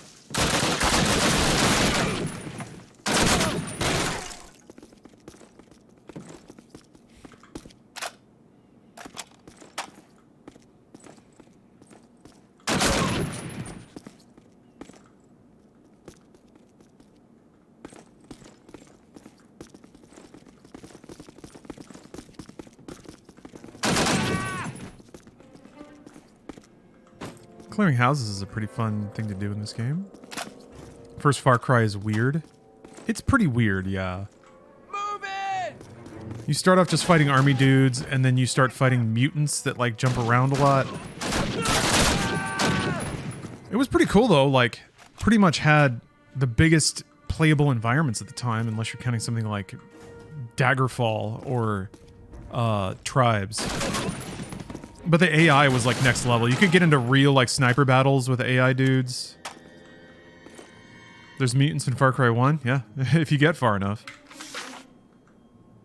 It's like last third of the game. There's like a secret bio-testing lab on the island where a bunch of mutants get out and they start hopping all over the forests.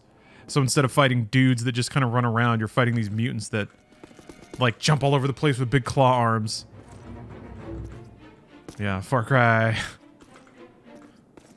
If you get far enough. I mean, I don't think most people finish Far Cry 1, which is probably why they don't remember the mutants. Kind of the same with Crisis. I don't think many people got to the second half of the game where like the entire island freezes over. No one talks about Far Cry Instincts. That game rocked. That was like Predator the game. You could set traps and shit. I think that was the first game where you could like in first person crawl and then flip onto your back and like shoot people up through the floorboards of a like shack or something. That was rad. Real Rambo shit. The thing is, like, that was, to me, that was the first game that Ubisoft made that was actually kind of emotionally similar to Far Cry 1. I guess Far Cry 2 still had some of that spirit. Secret Nazi bunker.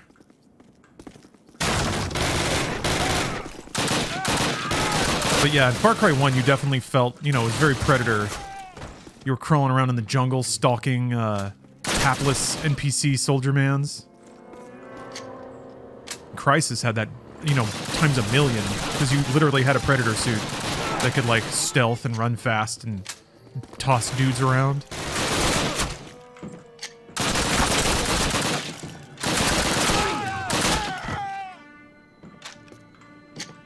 Imagine people thinking, okay, here's the thing. I'm gonna say the thing. I'm just gonna troll a little bit. I'm warning everyone. But then I'm gonna leave it. All right? This isn't gonna turn into 20 minutes of me ranting. I promise. But Imagine Crisis being out and people thinking Halo 3 is a good shooter. Just imagine it. Think about it. Anyway, that's it. I'm done. I'm done now. That was it. That was all. Kick open the door already.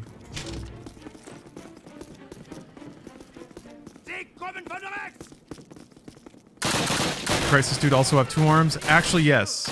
You could not hold multiple guns with John Crisis. Prophet?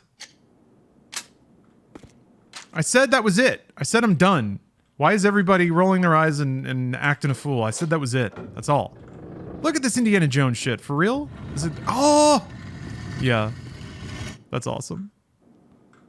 Do I have to break it, I guess?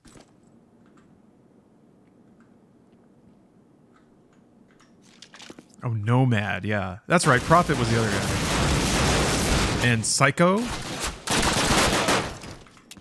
who you got to play as in the Crisis 3 expansion. All right, guys, let's move it on. That one was weird, because it's like the VO wasn't done when it came out. I remember there being a, this Prophet, the guy who turns bad. He gets, like, taken over by the suit or something. Throw a grenade. Oh, there it is. Freedom isn't free. Yeah. Right, planet? Mein Lieben! Oh, God.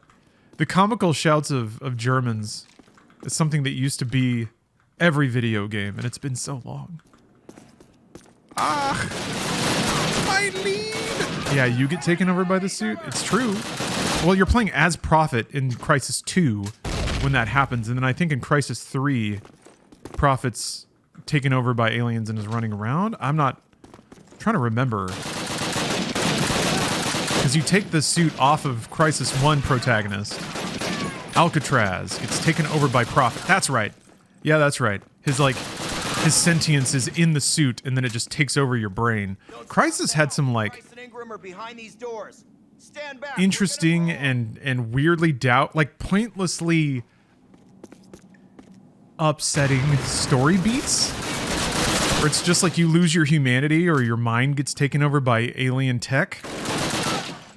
But it didn't serve the game at all. Like, the game is just a weird power fantasy. Well, it's a cool power fantasy, actually. Oop. But it's weird then that the plot is your ego gets eaten up by aliens.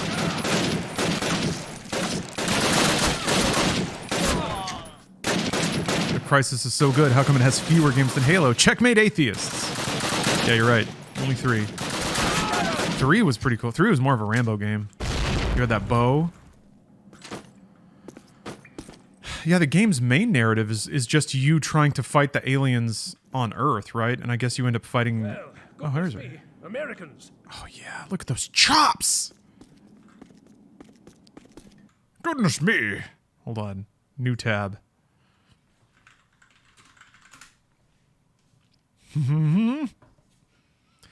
Is this Price? I think this Price is supposed to be a descendant of Captain Price from original COD, right? I remember, like, I don't know if I'm making that up right now or if I'm just thinking that was the thing. Because Infinity Ward made Modern Warfare, the original. Grandson? Yeah, I thought so. COD 4 Price is said to be the grandson. Okay. Blocked me in here, but the skit's not happening. Made quite there it goes, okay. Whoa! Quite all right. I can still walk. Cheerio! Digital Melancholy. Captain Foley, where's Major Ingram? Thank you for the sub. I moved him to a camp. Not to worry, I overheard where. Well. He's the same guy. Powered by freedom.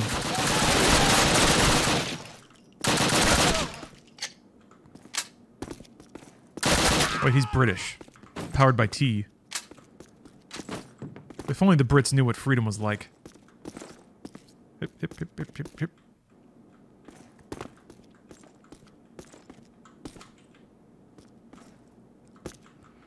If only.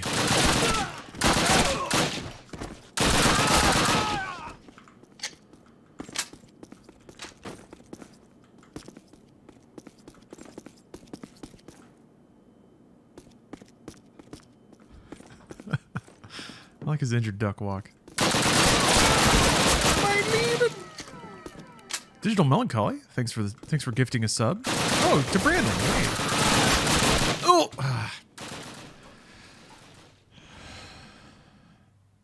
There is many a boy here today who look. Oh wait, no. I've seen that. War's bad. Got it. Made quite a racket, didn't you? That's quite all right. Ooh, off to your 40K match. Good luck.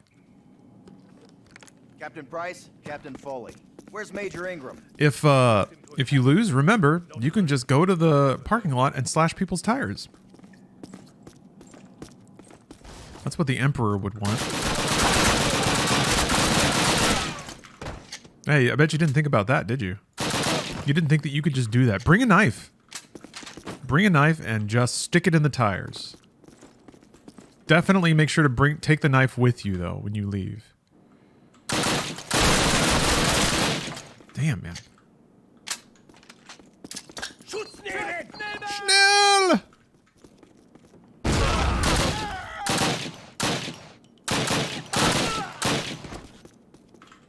Didn't have Crisis as a kid, and all I had for shooters was Halo. I'm sorry. My new video games are mostly bought from the Microsoft store by my aunt and uncle, both Microsoft employees. I was Xbox out of necessity. I was just happy to be gaming. Oh, I'm not. Okay. Maybe I should make a distinction. When I say my hot takes are targeted at games media, not at games players. Unless you're really loud with your opinions on the internet. But you don't sound like you were. Like, if you were just happy to be gaming, perfect. You did the exact right thing. And you were true to the spirit of gaming the whole time. The media. Yeah, what I often position myself firmly better than is media consensus about games. Although maybe I need to cut the media a break, because the whole time they were probably just doing exactly what I do now, which is swim in the wake of popular opinion. Sir? Excellent. Help Captain Price out the window. He's been hurt. Oh. More of our fighting boys. I just wanted to look over here. Anyway, it's the equivalent of like being an editor for Rolling Stone and thinking that Blink-182 invented punk music. We'll be back for him. Get in. I just realized, is Eddie around? Eddie redeemed a trading card a while ago. Eddie77. I'm gonna have to keep a lookout for him because I owe him a trading card pack opening. But Blink did do that. Oh, Eddie's here. Okay, perfect. We can do the card opening, but also there was a gamer stretch, so I'm gonna gamer stretch.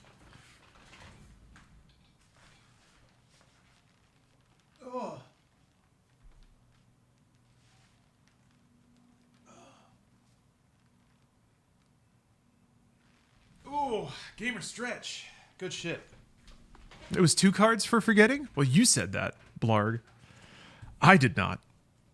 Do you want me to throw off the whole card economy? Is that what you're asking for? Is that what you want? Do you listen?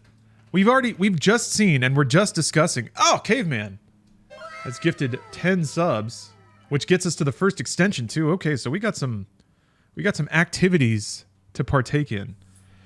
Now, we were just discussing the chaos that can happen when economies are disrupted violently without warning. And that's what you're asking me to do right now. What do you think is going to happen if somebody gets 2 cards? Then everybody's going to try to make me forget.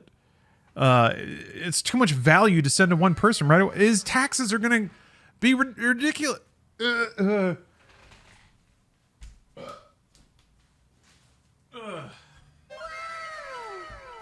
Anyway. Yeah, we get a turbid chapter after this. Let me see if I can just get some good environmental audio going. Uh-oh. Oh, that was the end of the... Oh. Excuse me. God damn. Okay, let's open a card pack here.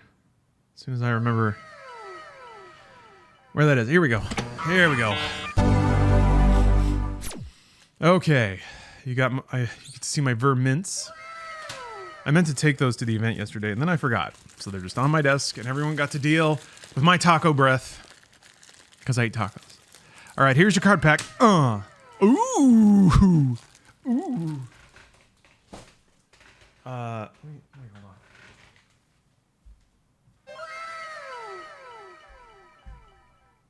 Oh. I found it. There's my lucky card sack.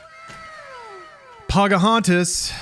All right, let's all go back in time and hear the color of the wind or whatever that song was.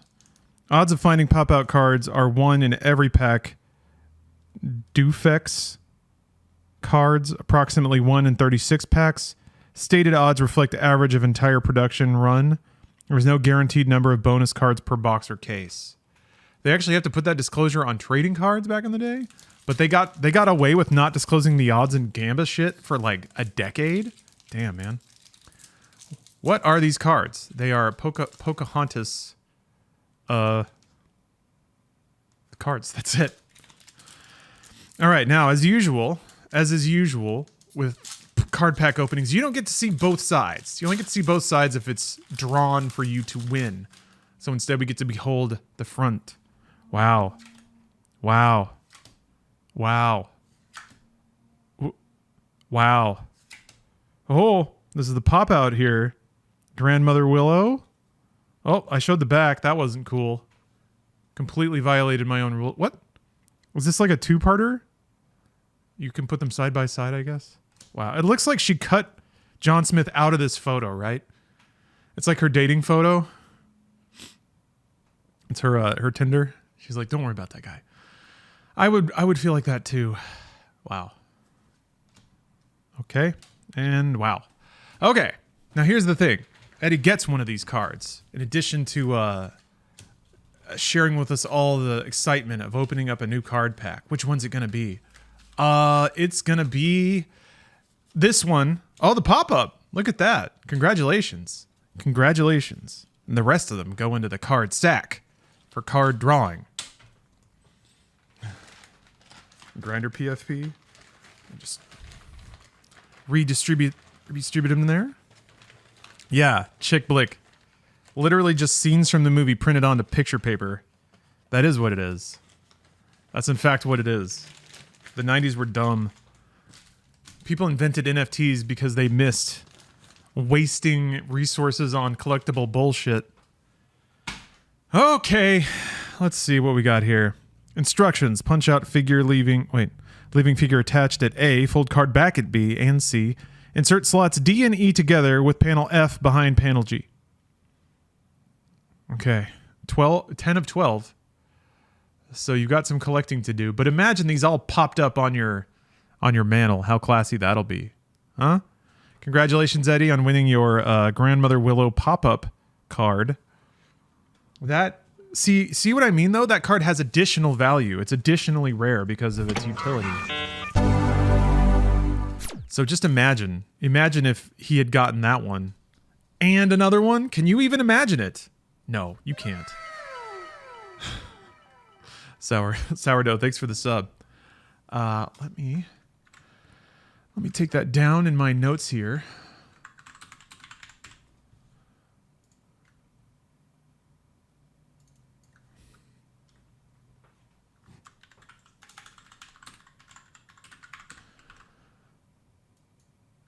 And here.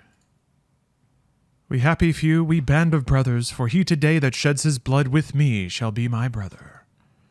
Wow. It seems the Germans moved into... Oh, wait, hold on. Never got a boiling acid card. I want a boiling acid card. I think there are Batman Forever card packs in the card sack.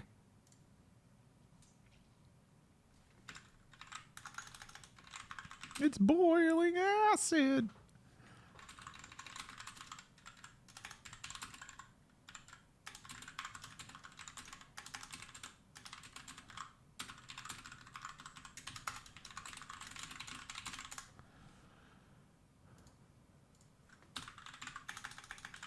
Okay. All right. It's time to read. It's time to read literature.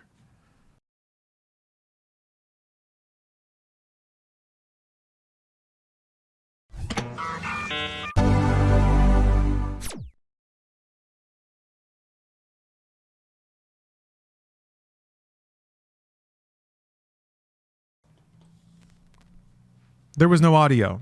Sorry about that. I think it was already muted, and then oh, whatever. The Dulog. Okay, Martin. We're about ready to ram the gate with less than 10 minutes from your first shot to pull this off. Take any longer, they'll be sending someone to rescue us. You take out the front guards, concentrating on the machine gun nests. So we're like already... Find the major, then rendezvous back at the truck. We're already out of like actual World War II operations. Now we have to rescue somebody. Maybe they were a real person. Are you... Okay. I guess you just do your thing then.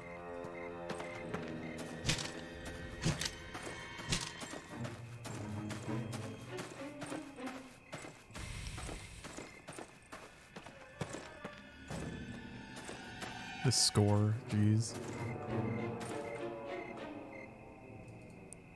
Do I start shooting him?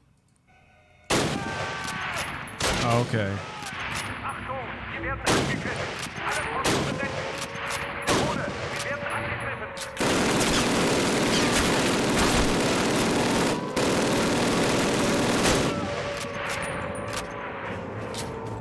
I'm gonna ram the gate, yeah? Here it comes.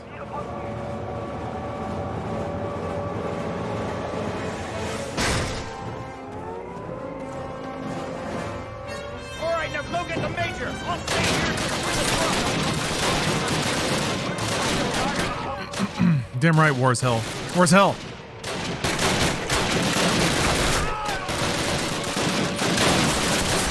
Ah, where did you come from? Oops. I'm not doing too hot. Mein Lieben. Achtung!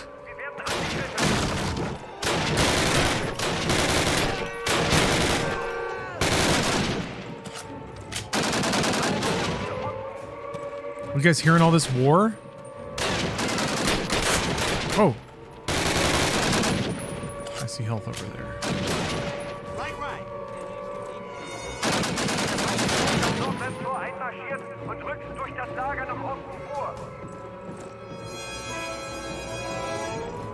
It really is kind of coming back just how common all this imagery was for a real solid era of games.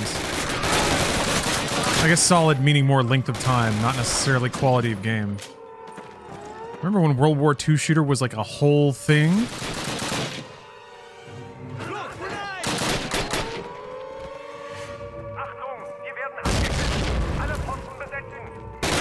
Oops. Sorry about that, Sergeant. It was so much a thing that there were like World War II shooter knockoffs like Resistance and Killzone. Some of the most like some of the silliest games were the attempts to hybridize. I mean, both of those specifically, just like very straightforward attempts to hybridize science fiction Halo shooting with World War II shooting. You're damn right, PS3 have no games. Wait, hold on. Nope, not that either. There it is.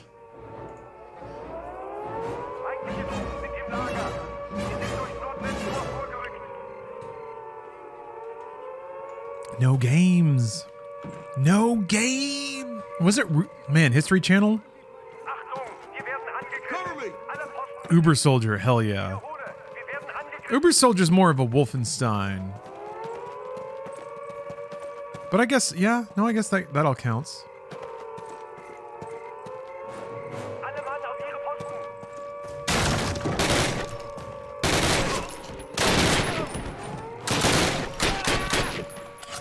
What I've always wanted to do, a good Spooktober run, I think, is doing Wolfenstein Old Blood into a New Order.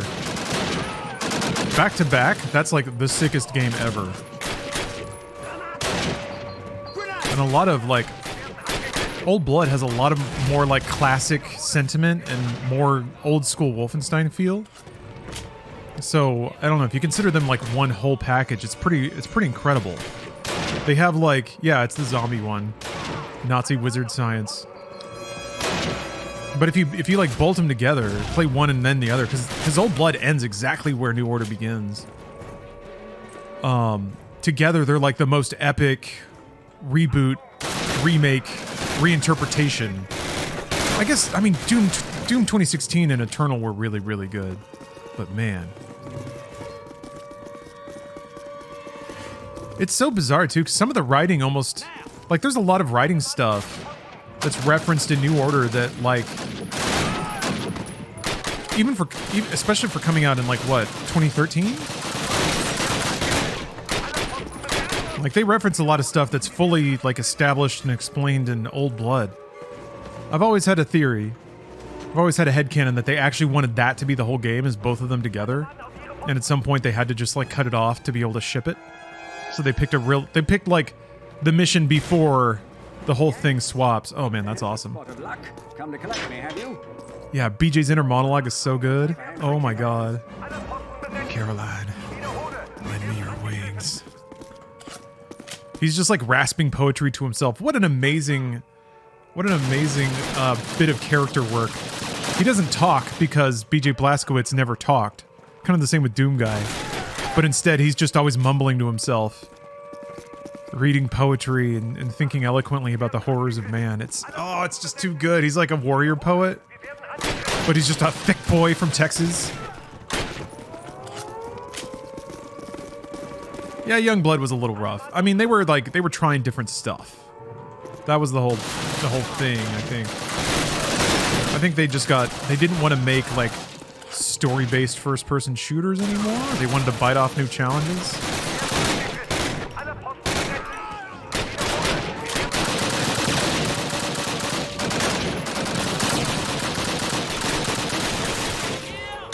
We get to see the saga of Ghost and why people love him. I haven't seen new Ghost. I know that they keep focusing on him. But I've played old Modern Warfare, and Ghost doesn't do or say anything. You just don't see his face. So he's Boba Fett of Star Wars. Never actually does anything legitimate, but is just never proves himself to be otherwise. I think it's also, I'm gonna guess that from a marketing perspective, he is super easy to use. Because he's not, like, he's wearing a mask. It's just the mask. You can sell the mask. He was only in one game and somehow people loved him. He didn't do shit. I remember in Modern Warfare 1. I was waiting for him to do something and he didn't. He never did. He just kind of stood there. I mean, hold on. There's another good meme that explains Ghost perfectly. Or is the reality of Ghost. I don't know how else to describe it. Yeah, there it is. That's Ghost. There's our guy. Damn it. Turn. Okay, fine. I can give the Steam browser cookies. Yeah. That's him. That's him in all of Modern Warfare 1. And so, yeah, somehow everybody was like, oh, he's the coolest dude. He didn't do shit. Just because he didn't say anything. He's the quiet guy in the martial arts film. And you're like, oh, you know he's got to be good. He's got to be good, right? But then they started leaning into it because he was recognizable. Yeah, quiet guys are always good. They're always hiding something, right? They've got some secret technique they just don't care to talk about. Gotta swap to German weapons halfway through every level. Oh, I forgot. This is timed. Whoops. That's a whoopsie. I should have been moving way faster.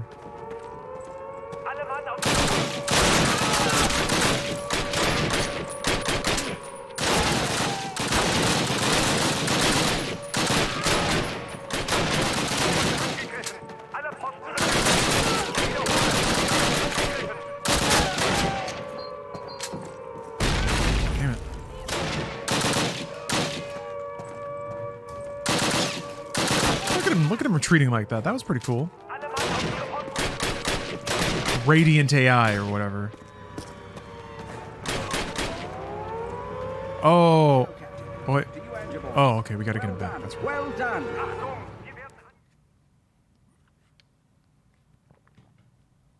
Wow. A hero is no braver than an ordinary man, but he is brave 5 minutes longer. Now that's a good line. Gentlemen, Thus far, you've been training hard at Exeter for a special purpose. This special purpose, obviously, has something to do with Task Force 1-4. What I'm about to explain is top secret material. If any of you blokes mention the word bridge outside of this room and I hear of it, and I will, it'll be RTU'd on the spot. Captain Cradle Robber. The invasion of Thank you Europe for the will sub. take place across 5 main beaches along the Normandy coast of France. Elements of the British Second Army will strike at Gold and Sword beaches, Oh, Death by along with the Keys. 3rd Canadian Infantry Thanks for gifting Division 10 Unit. subs. To the west, the Yanks will take Utah and Omaha Beach. Now, the entire We got eastern gifty flank of the wifties. invasion will be exposed to a German counterattack from the Calais region. Should the Germans break through, they could very well have tanks rolling through Sword Beach and all the way down to Utah, wiping out the entire beachhead. Who would get laid more, Our task, Beetle or along Tingle? with the rest of the 6th Airborne Division, is to secure that flank at all costs by capturing and holding key bridges along the axis of approach. D Company's objective is this bridge over the Caen Canal. Ghost. Under cover of darkness, the gliders will put us down in the field next to the bridge. From there, we rush the pillbox and prevent the Germans from blowing the bridge. At least one Bren gun will provide a base of fire while we flank it from both sides. What? Oh, Once we've captured the bridge, we hold it until relieved, which could take several hours.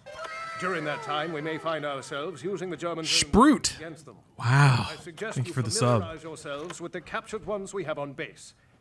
Good luck and Godspeed. Dismissed. Yeah, Beetle's rich on arrow money. That's the thing. Beetle's got the money, but Tingle has swagger. Riz. So your task sees the intact bridge over the canal. Benovu. Hold it until relieved by 7. Pair of most likely still for hours. Yeah, I remember a lot of missions where you like capture and hold places, and I was like, oh, so they don't have to make like a whole map. But there were some memorable missions that were like capture and hold type missions.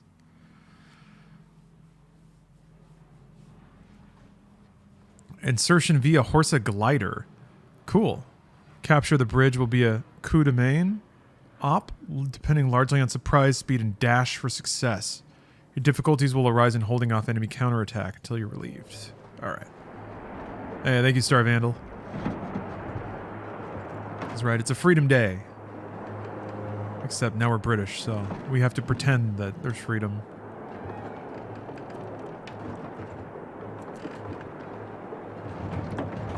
I can't see the Bois de Bavon.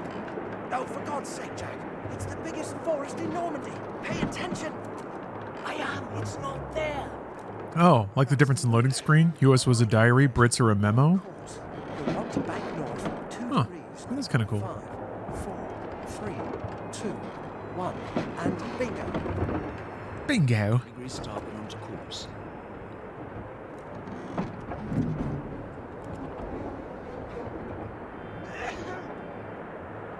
Bless you. The boys are tense. I can hear it in their sneeze. Brace for launching. Stream.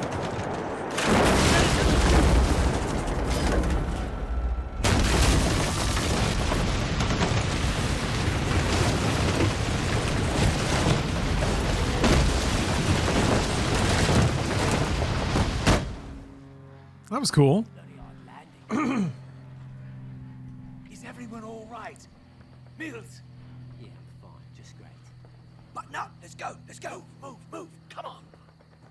And actually pretty cool of this game to have subtitles in 2003. Evans, glad you're still with us. We're in luck. The Germans haven't responded to our stellar landing. Find a good spot to suppress their bunker. We'll advance behind your base of fire. Oh, now they want me to suppress? That's pretty cool. Like relying on AI to actually do something.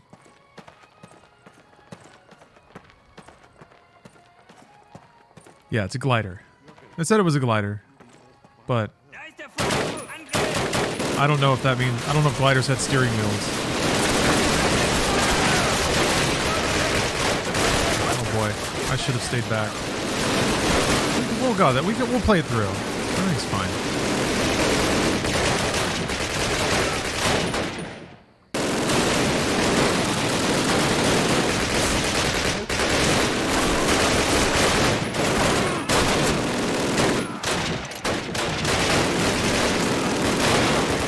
Ah, Thunderwhacking looked it up. Well, they had steering wheels. Maybe they were lighter than flight yolks or something. Okay, let's take cover. How dare you? Hey, did you just not trust Call of Duty to be historically accurate? These are the archives, the historical records.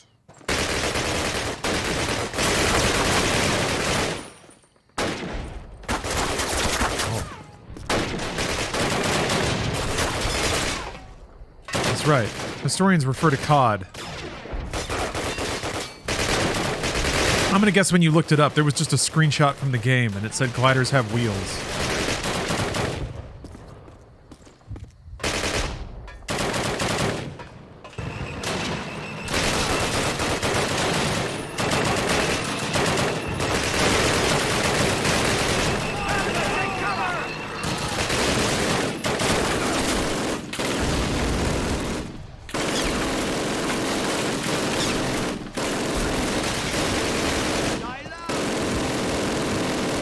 Sergeant, go back across. Get to that black gun and turn in on that tank. Find Private Mills and take him with you. Get him to free up the bloody thing. Oh, that's not good. Dolphin dive! Dolphin dive! There we go.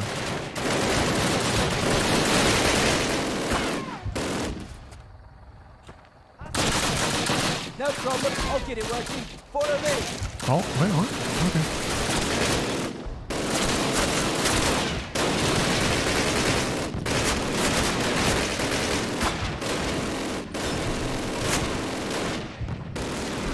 Fun fact, World War II soldiers didn't know how to sprint. That's why it's not in this COD. That's interesting. Sprinting hadn't been invented yet, huh? People didn't have the muscles.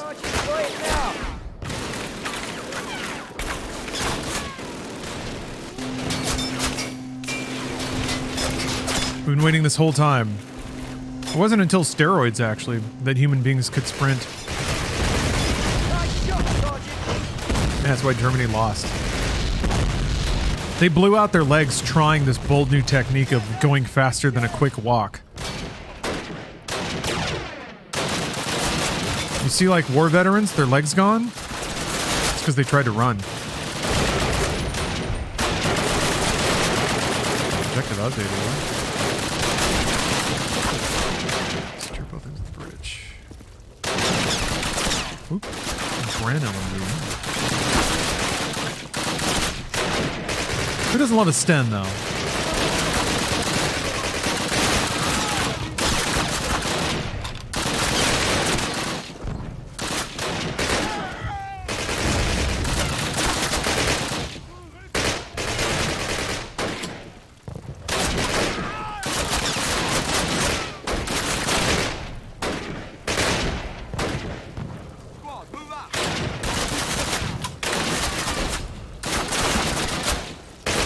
The sky flashes look really good.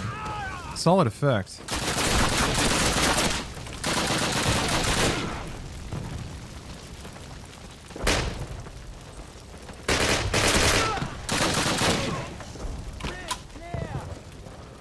They're pulling back! Hand and jam, bridge secure. Clear over here. The game's actually pretty well lit. Does it feel good to play or does it feel outdated? I feel like I'm moving really slowly. But the objectives are not so far apart. It's just a perception thing. I think a modern game would probably make your movement speed faster, but just spread everything out a little bit. Apart from that, the shooting feels really good. It's Quake 3, you know, the game feels buttery and responsive. What's your FOV? Yeah, raising the FOV would make it seem faster. I don't remember quite what I had it set to. I think I put it at like 105. Let's see if I can remember where this is installed. Or wait, where's the... Yeah, I think it's in the install directory. INI file for it.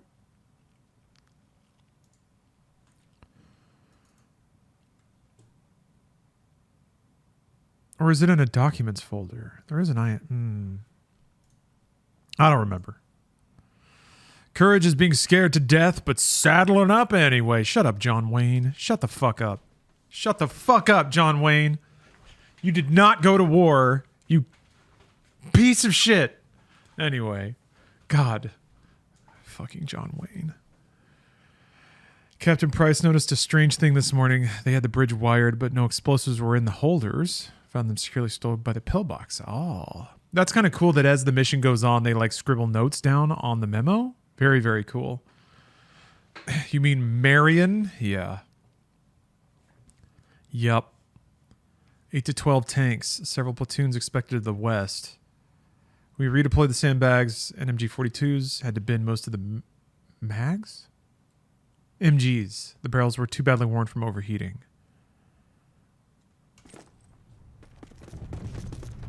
Captain, we salvaged the area. Apart from some medical supplies, all we found were a couple of rifles and several Panzerfausts, which are woefully inaccurate. Thank God we still have that flak gun. We can use it to hold the bridge until our relief shows up. Oh, hold on a minute. Let me see if I can... This is going to be... Well, I'd have to close the game, I think. I was just trying to think about it. Oh, last time I went to visit my parents, we went to a cafe that had like a framed picture of Ronald Reagan and John Wayne up on the wall. No, wait, it was Jesus and John Wayne. I don't think Ronald Reagan was there.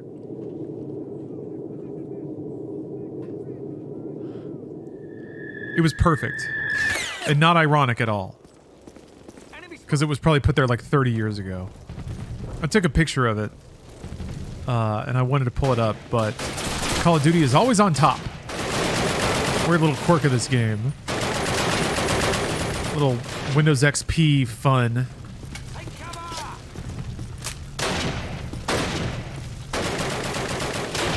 Probably make it windowed. That might work. Oh, whatever. Well, okay, now I gotta try it. Hold on. Does Alt enter? Oh! Okay. Oh, I guess it reloaded? Okay, hold on. Let me see if I can find it.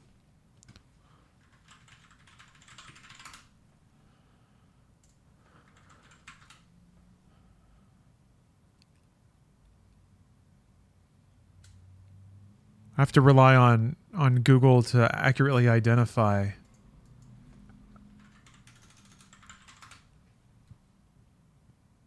I don't remember when I was... Oh, here it is. Okay. There's like a spot where something should have been too. Maybe they sold the artwork, but we got some cowboys, some flowers. John Wayne and Jesus Christ. Like fluorescent lighting, drop ceiling.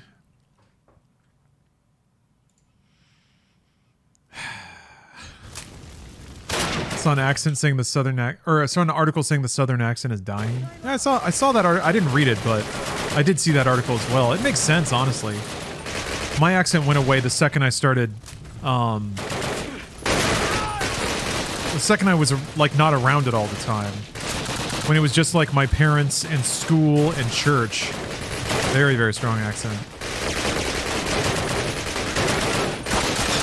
I've often speculated that YouTube media and just the internet in general would lead to a real convergence of accents.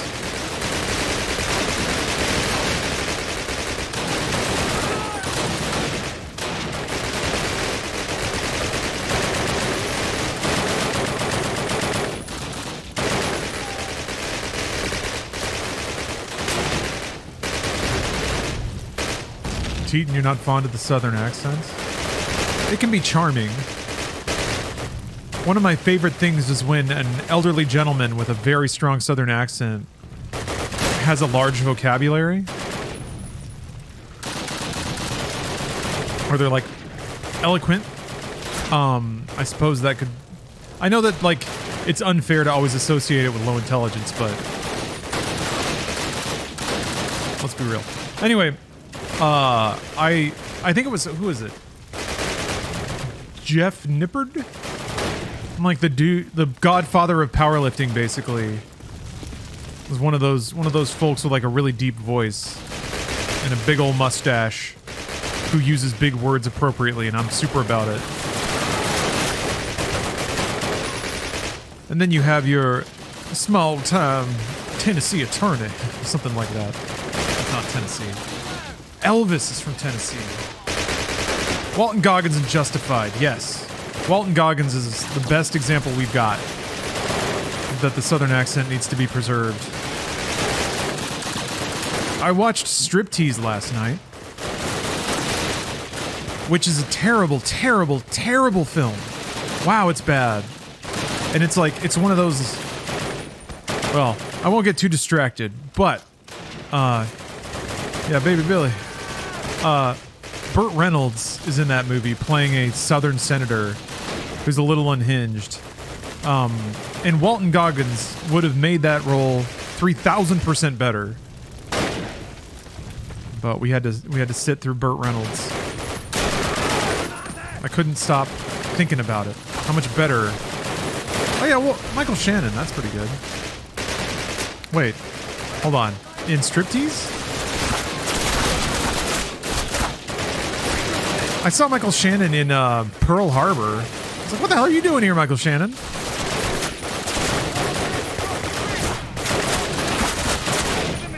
His name is Turd Ferguson. Norm Macdonald as Burt Reynolds is funnier than anything Burt Reynolds has ever done. I don't understand Burt Reynolds. I really don't. As far as I can tell, he's just like one of those... He's one of those Hollywood schmucks who, like John Wayne, kinda, had a machismo that people bought into, I guess. It is well that war is so terrible, or we should get too fond of it.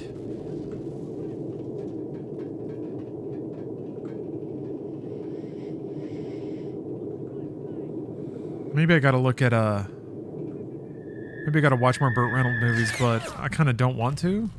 Enemy spotted. No, he's smarmy.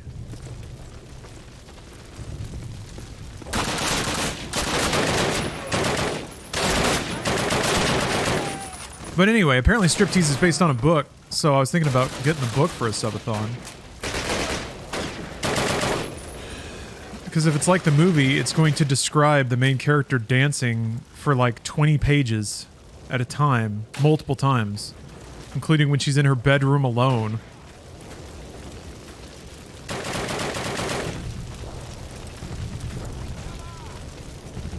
There's something really magical, like, I really love movies that totally learn the wrong lessons from other films. Those, like, just completely hollow swimming in the wake of other movies type movies. There were so many after Star Wars, obviously, but I'm learning there was a whole window in the 90s after Pulp Fiction that there were so many movies that learned all the wrong lessons from Pulp Fiction. And Striptease is one of them. Its title card kind of gives it away. CK! Thank you for the sub bomb.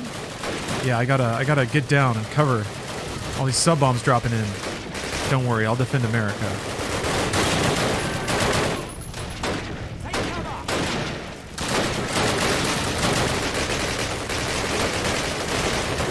Anyway, Striptease is bizarrely one of those like wannabe Pulp Fiction movies.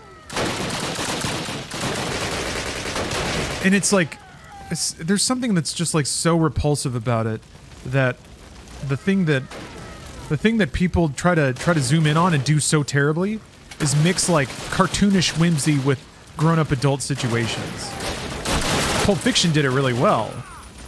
But other movies try to be like funny in the middle of like do a line of coke and then say a joke or something. And it's just so grimy and shitty and like bad. But I think I love it. I think I love it.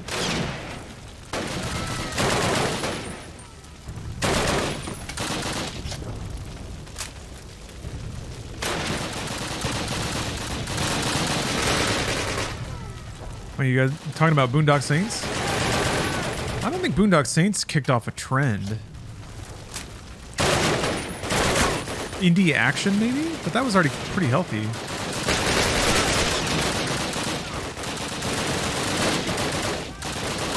It is a fun movie. I don't think that there's a whole litany of films that like take the wrong lessons from Boondock Saints, though. Oh, you were arguing that it felt inspired by Pulp Fiction. I gotcha. I'm sorry.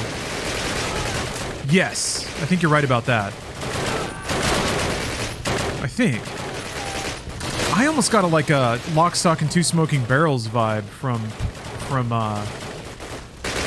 Boondock, but I guess even that is still downstream of Pulp Fiction a little bit. A whimsical crime narrative about all these different stories that intersect.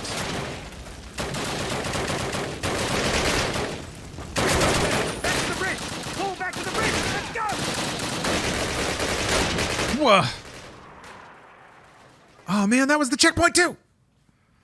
Death is nothing, but to live defeated and inglorious is to die daily. I don't know. Who's playing Call of Duty and who's dead, Napoleon?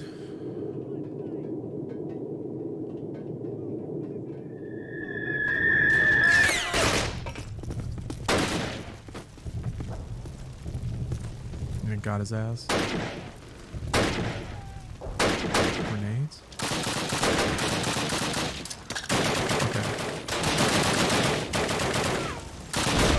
Snatch and Lockstock or Pete Guy Ritchie. Yeah, kind of hard to argue with that. Rock and Rolla was really good. The first Sherlock Holmes is pretty good. Man from U.N.C.L.E. was okay. There were some like banter moments that didn't quite work for me, but I think that was more the performers than Ritchie's directing. Yeah, Rock and Rolla is the closest you get, I think, to his like comedy crime tales with a big cast. Yeah, Man from U.N.C.L.E. was fun. It was a fun comedy romp. Or like, comedy's kind of the wrong word. It's kind of like a buddy spy romp. It was fun. I thought the finale was really cool. Very like mod 60s. I feel like the whole movie could have used a bit more of that energy, but that's also comparing it to like the cocaine energy of his other crime thrillers.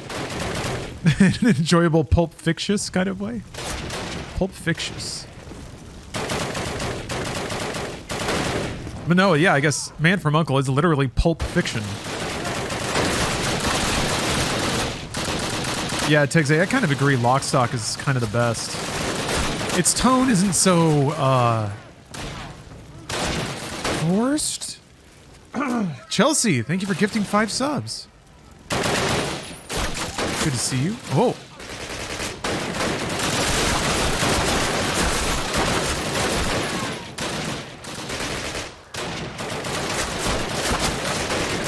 Dirty people doing dirty things. Yeah, what was it? There was Very Bad Things. The movie just straight up called Very Bad Things. And I remember even when it came out, I was a child. And even I was like, that is a soulless shill film.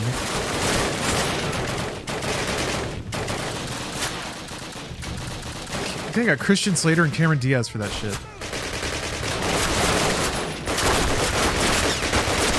I think there's a party and they like kill a prostitute or something. That's how the movie starts. Another like, wow, you just learned all the wrong lessons from Pulp Fiction. Ow! Oh no, I don't want to die again. Oh yeah, I saved me.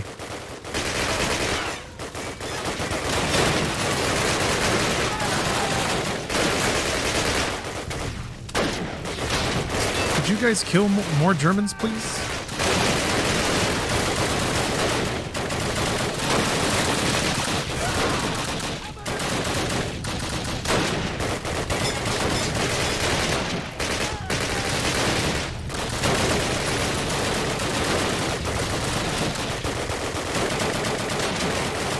About to work out, so doing it to the sounds of Barely Stereo War is great.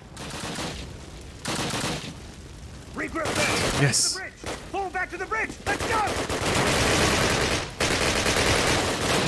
You better not dome me when I'm running. Oh, here's some health. I missed being able to just grab health. I seriously thought that like crouching behind rocks paired with infinite enemies. Like, paired with infinite enemies, it almost becomes a decent game type, but God, it straight up makes playing the game so tedious. I'd much rather have to move around to pick up health that way. There's virtually no like skill expression to just hiding behind a rock and picking off people one at a time in terms of the decision making you have to do. Big Hust, hey, thank you for gifting more subs. Whoa. Didn't like The Gentleman at all. Felt like an attempt to cash in on the classic Guy Ritchie movie style in a modern setting. I didn't see it. I haven't seen that one yet. let's see here. He also did, what was it? Wrath of Man, which was okay. Like, it was pretty forgettable, it seemed. Success is not final. Failure is not final. It is the courage to continue that counts. No, damn it. This is all one checkpoint. Oof. He also did there was like a heist movie with Jason Statham he did. The Taking of Monaco or something. I don't know. Something like that. Operation Bank Vault. Actually, one of Ritchie's... Oh, that wasn't Ritchie? Oh, never mind. I thought it was. Who directed that? Interestingly, I think one of Guy Ritchie's most interesting films is Revolver, which is a movie that I've never heard anyone bring up, but I watched at the time because I really liked Ritchie as a director. Also, Statham is a really interesting lead in that. Not an action role at all. Oh, watched Meg 2? Need more bad horror wrecks? I just watched Meg 2. It was fun. Oh yeah, I haven't seen his King Arthur movie. Let's see here, more bad horror movie wrecks. Well, Meg is in a certain class because it's knowingly campy. And there's a lot of that in horror, but it is not always done well.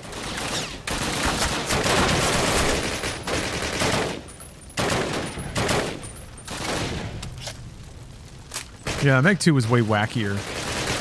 It was leaning into its tone.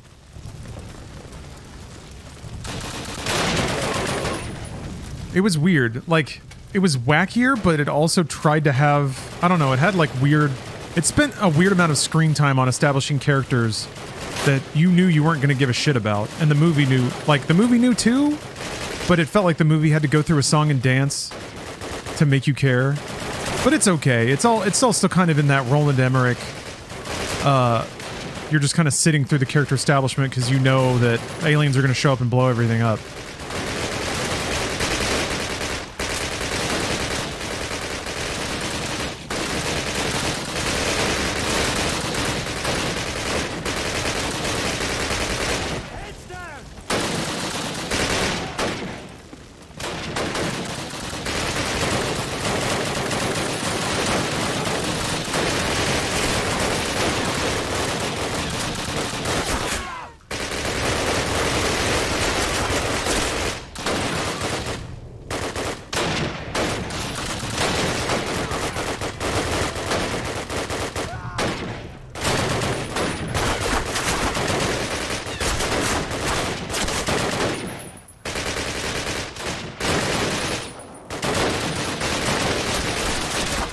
Have to shoot enough Nazis?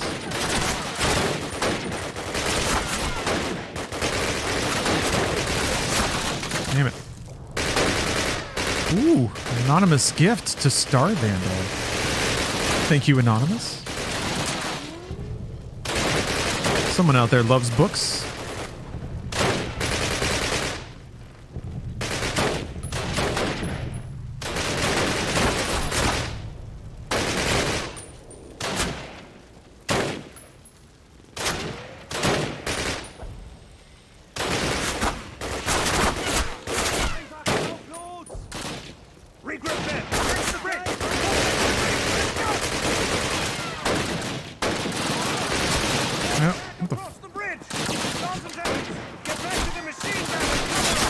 Okay. I probably sat there for way too long.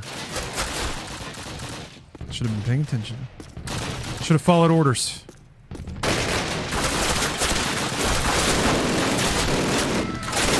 Ooh, Pharaoh the Band. Thank you for the sub. Damn right. What game has more what game has more Friday energy than Call of Duty?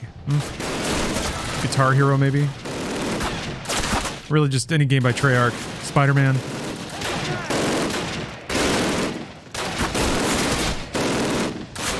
Oh, we're in Infinity Ward territory now.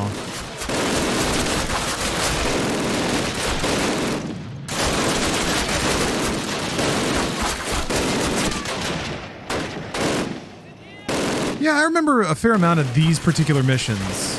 Of like, just having a countdown and needing to stay alive. Which was actually a pretty cool level type. Again, because It's pretty efficient for resources. You just have to make an area instead of a level. But it was also like pretty tense.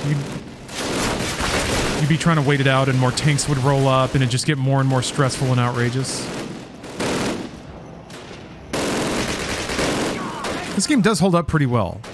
There's a lot of really smart decisions and already in how the content is presented. And just a real cinematic flourish to everything.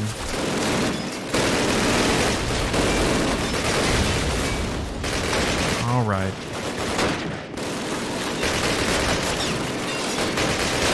Take weapons behind the bunker. Behind the bunker. That bunker. Hup. Hup. Kid, let me squeak by you there.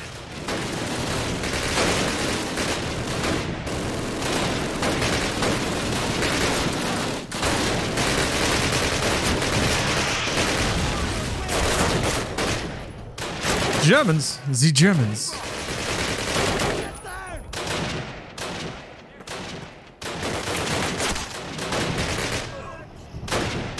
Another tank.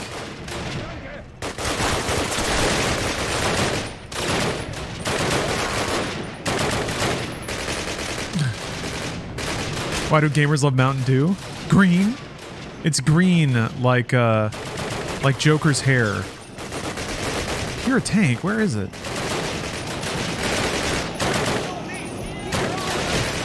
I am looking to the northeast.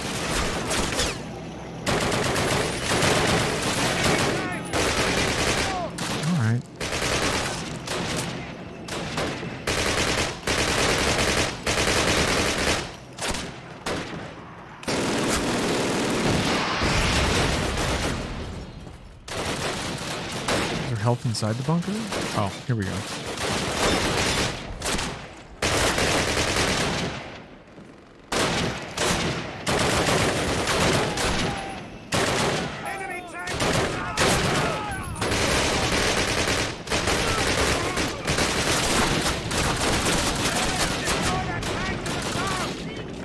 The south, you say. Tank to the south, huh?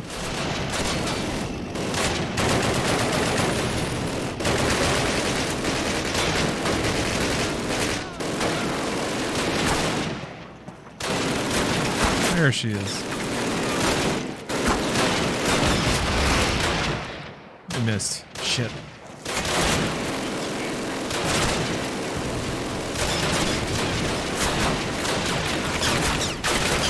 Ow! Stop it! Whoa! Shit. You guys didn't protect the rocket launchers. Well, at least there was a checkpoint.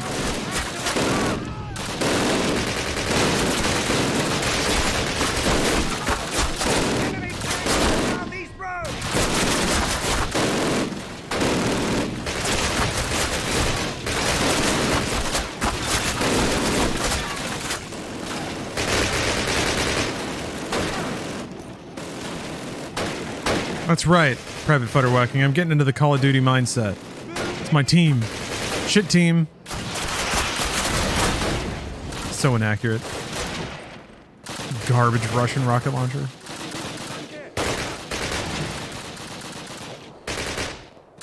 Yeah. When are they going to take skill-based matchmaking out of COD?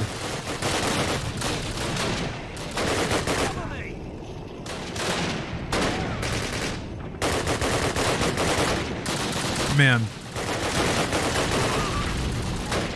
I love that, like, man, no one gives two shits that arguing against skill-based matchmaking is like, you're essentially arguing that you definitely want other people to have a worse time so that you can have a better time.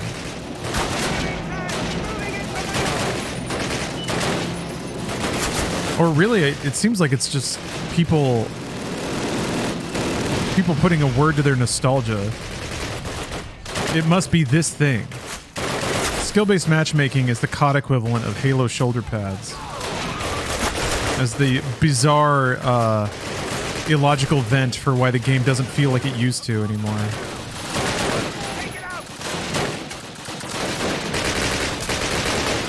Reverse boost this shit, then you'll have a good time? What does reverse boost mean? I'll do it. What is it? Ow.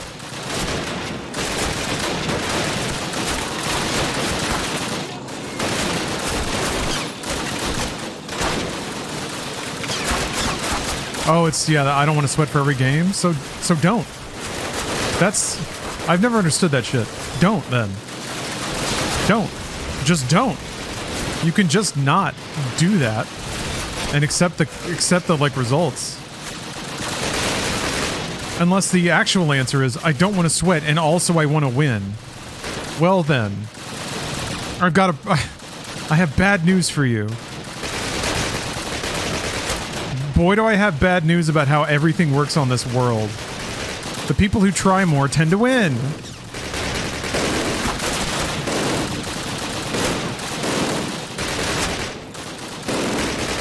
Or just play with friends. Just play casual games. What's the big deal? Casual is in every fucking game. Like aren't there just like mosh pit modes where it's no there aren't, I don't think anymore. Yeah, I guess there's not unranked matchmaking, right? It tracks your matchmaking just so you don't have a negative experience. That was the problem people had. SMBM was strict in casual modes. Yeah, there ought to be a casual matchmaking playlist. If for no other reason, then you should be able to put yourself around other players who say, I don't give a shit right now. But also, you can just choose to not give a shit. That's kind of more of an issue for the sweaties than it is for the people who don't care. Imagine sweating over a game, but your team is like half stoned and doesn't give a shit. But that's not a thing, right? Maybe it is a thing.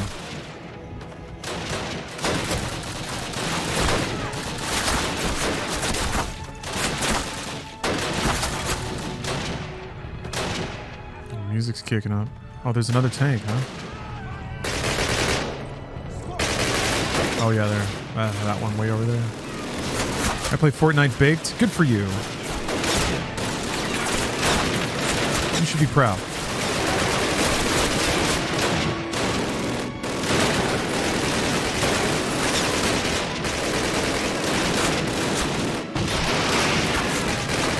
What? The fuck? Huh. Play Overwatch had a 10-round loss streak unranked the other day. Nice. Now that's the Call of Duty experience everybody wants. Oh my god! Maybe I should have just hid. Oh, weird. There was a checkpoint there. I can't remember. I think Call of Duty 1 just kills you. Like you just die. Like that. You just take mysterious damage and die if you don't hit objectives in time. But also, I was running around in front of like 8 dudes. It was my team's fault. As usual. What the hell? I was...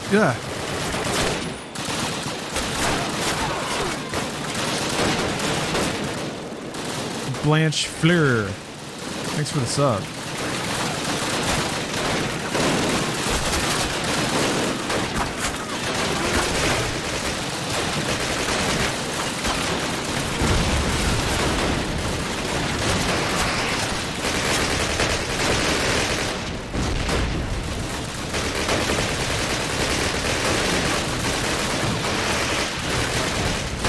I would definitely go on streaks like that in StarCraft. Ugh. That was the last time... StarCraft 2 was probably the last time I tried to be good in a multiplayer game.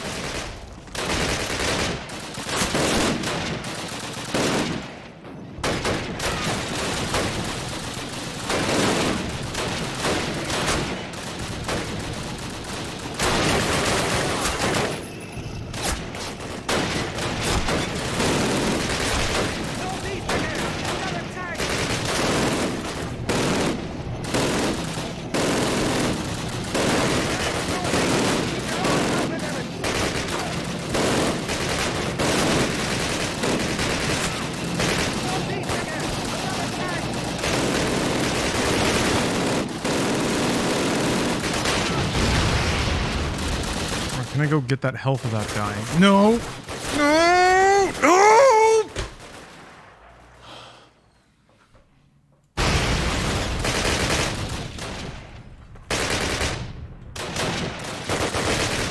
We're learning. We're learning. Wonder if they, when they made this game, they ever thought they were making $1 billion franchise? Yeah, they did. That was the intent. They hired them away after making Medal of Honor. And then also, like, Activision had three Call of Duty games already on deck to come out. Like, I think 2 more Call of Duty games came out the next year. I need to look at my list. Whoop, well, hold on a minute.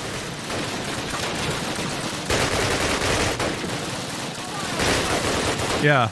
United Offensive, the expansion pack, and the console game Finest Hour came out the next year.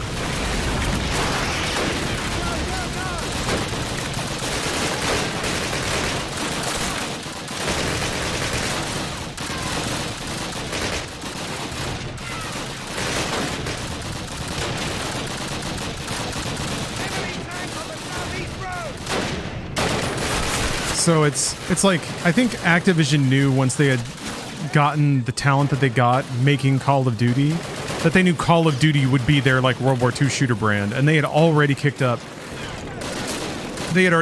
other Call of Duty projects with other developers.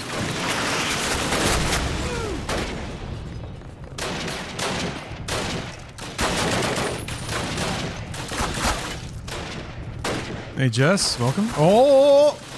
Signified River has gifted 10 subs. You know what that means.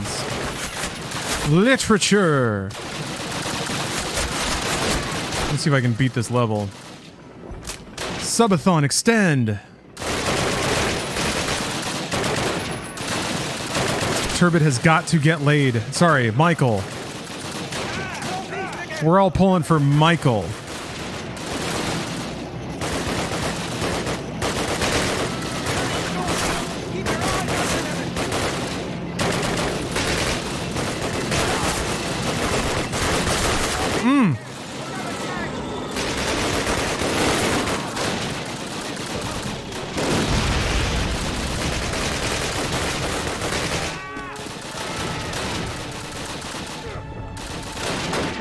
Be a little more careful with my healing. I think I can just hide in this bunker, probably. If it starts getting too bad.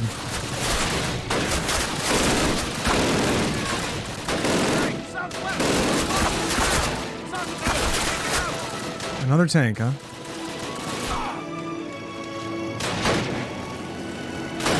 Oh.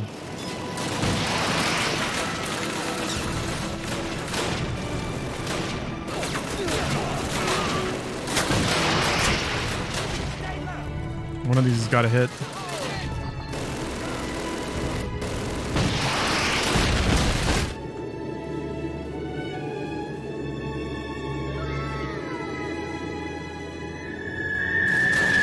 I love all the explosion effects where they force you into prone. Roger that. Let's run like hell. Oops, sorry, Price. Oh, no!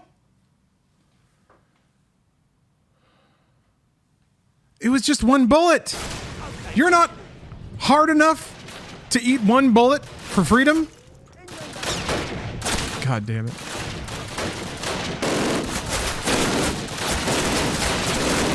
Thank you for the cheer, Bongo. I tried to boost Barney's audio.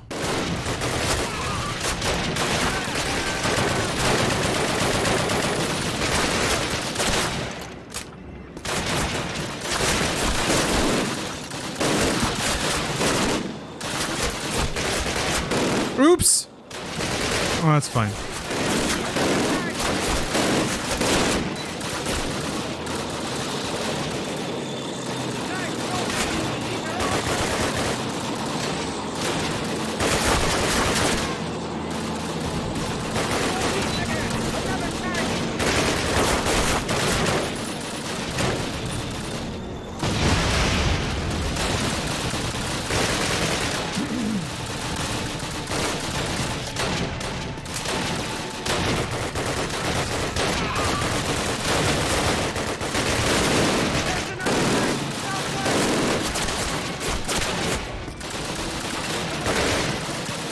I guess German bullets are made of different stuff. They're made of schnitzel.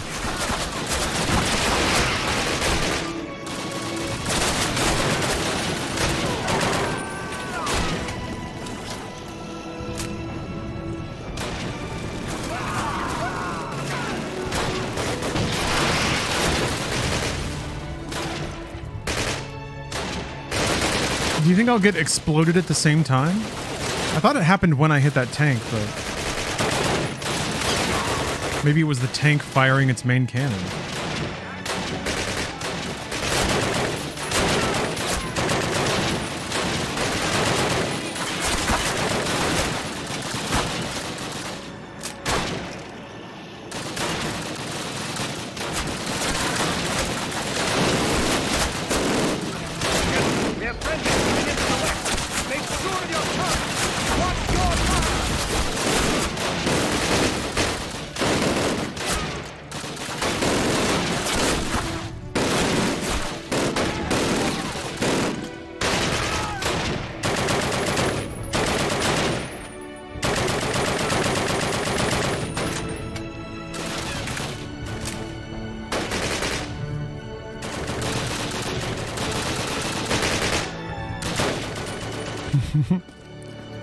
So inspiring.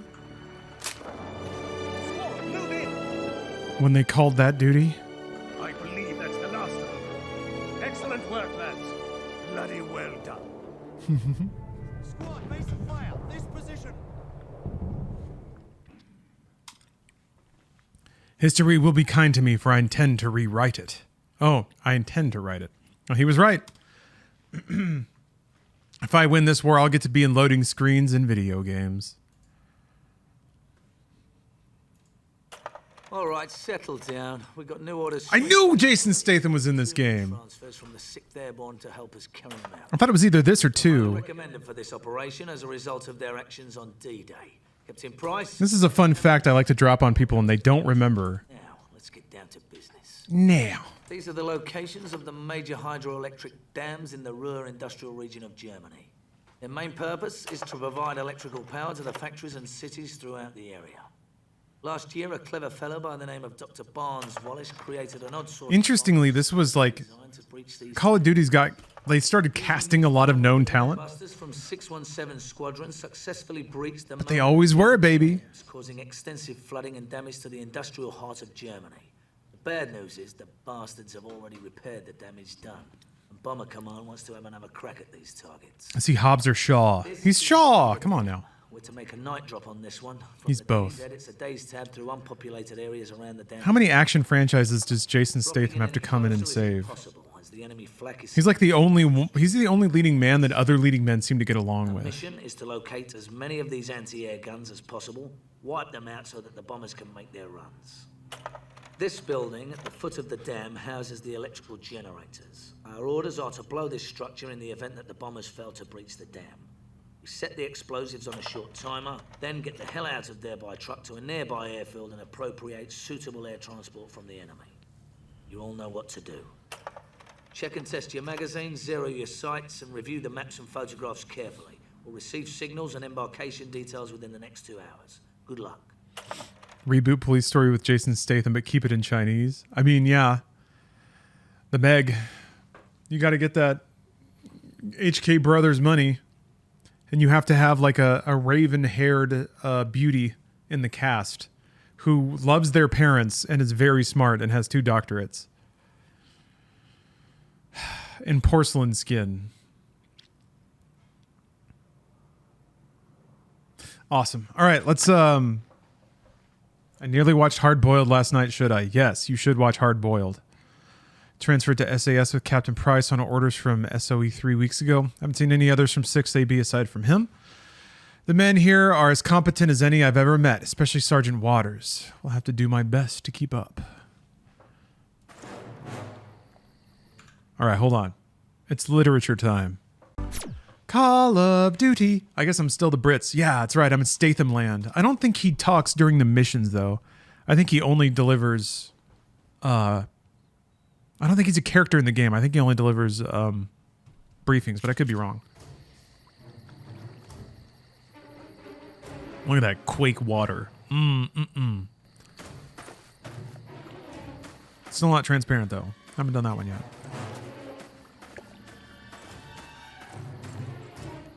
Welcome to Statham Land.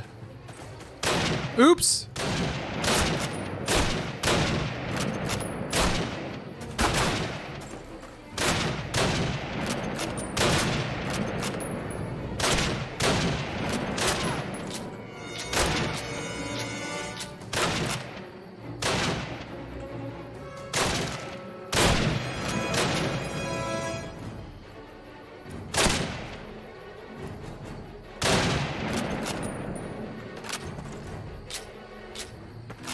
gonna be on my own for this mission? That's fine. I'm a one-man army. I will call the duty.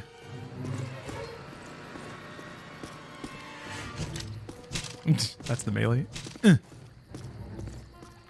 That's right, I'm a lone wolf. Aroo! I'm a lone wolf and I make manly lone wolf sounds. Alpha. I hunt alone.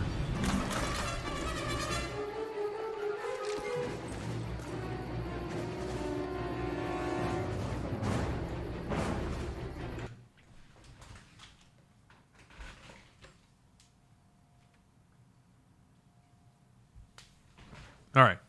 Thought I heard a mysterious sound. Thought Nazis were creeping up the back stairs. Not today.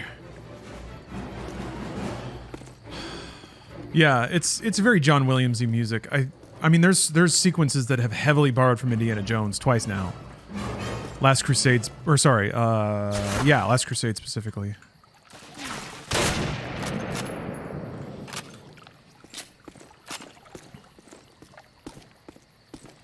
I can't remember who did the score for Call of Duty, but man, everybody was infatuated with this. Can you imagine a video game that has a score that's as good as a movie? Actually, I don't know. Games still do that.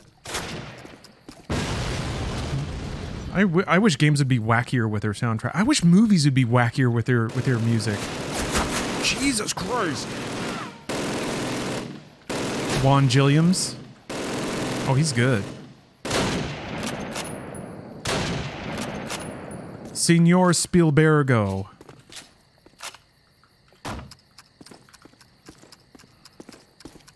Oh, Michael Giacchino? Yeah, he was all over games for a minute there.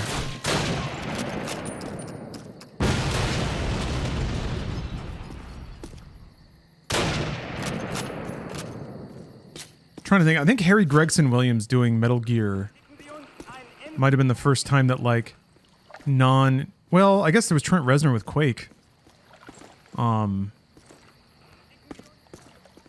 Giacchino?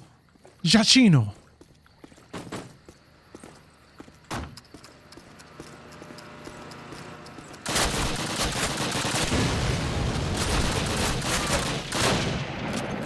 Yeah, Social Network. Yeah, I agree. Trent Reznor. It's weird. I can hear him a mile away, even when he's not being Trent Reznor-y. I remember when I watched Soul, I was like, why do I think this is Trent Reznor? And then I looked it up and I was like, fuck me, all right. There's definitely like he finds a way to put such texture into his music, in like the production of his sounds. I remember when they put out the Ghosts album in like, I think it was 2006, 5? And he's like experimenting with the Ghosts idea a lot more. I was like, wow, music. Oh, didn't expect to get shredded that hard. They wrote in the old days that it is sweet and fitting to die for one's country, but in modern war there is nothing sweet nor fitting in your dying. You will die like a dog for no good reason. Hell yeah, Ernest Hemingway. What a dude, man. Everybody's all up on Hunter S. Thompson. Why don't nerds like Ernest Hemingway? He is also drunk as fuck and a misanthrope. He was an ass. I know, so was Hunter S. Thompson, but it's just weird to me that, like, people that like that stuff never glommed on to Ernest Hemingway being like a schlub. There's Ernest Hemingway in Cyberpunk? What?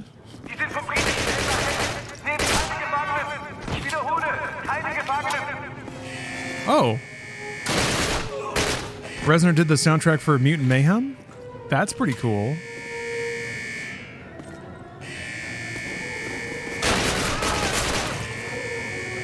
Yeah, now that I'm thinking about it. Also, I think you can see the reload. Since it's widescreen, he just takes the magazine off screen and then brings it back. Oh yeah, he just holds it over there. I guess he like rubs his thumb over the top. Maybe he's like cramming 32 bullets in there really fast.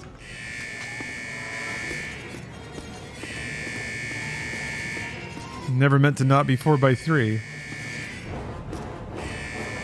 But the Quake engine is resilient. You can see some chunkiness in the periphery of the frame too in some of the cutscenes. Like where they lock the camera. Sometimes there's some like NPCs or some like debris that is there that you just would never see. I'm gonna guess like widescreen monitors must have just started to be a thing. No, in 2003? Oh, okay. If we don't end war, war will end us. I had to read Fish in the Sea and Good. I already hated reading, felt nothing about it whatsoever. Oh, good God. Didn't work for you, huh? I'm not speaking about his writing, more his lifestyle and his general outspoken attitude about things.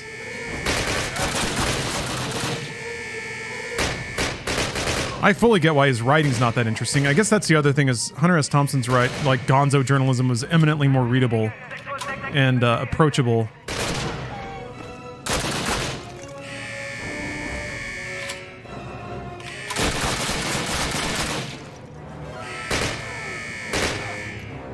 Holy Firefly, thanks for the sub.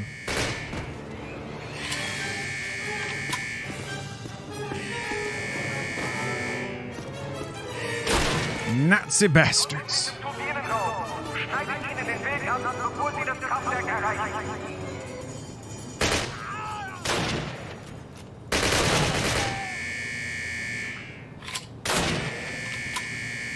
I know the TV took forever. Like, there was still that... All the 2010s was an annoying hybridization of widescreen and full screen. Working in reality TV, we still had to conform some show deliverables to a 4x3 format. Yeah, I remember that, Solo Jorge. I remember seeing, like, widescreen shows where the titles were only in 4x3 safe boundaries.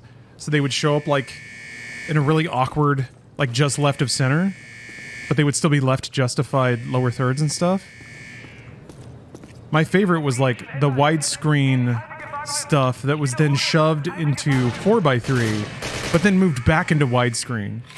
So it would be like a full black border around a widescreen image that's at the middle of a widescreen display. Man, remember like DVDs had to be wider full screen, that stupid little banner that was on top that always looked so ugly. And it was always in like that ultra wide Y2K like borderline Spider-Man font too. Really thin letters. Always in like a gentle arc. Sprechen Sie Deutsch?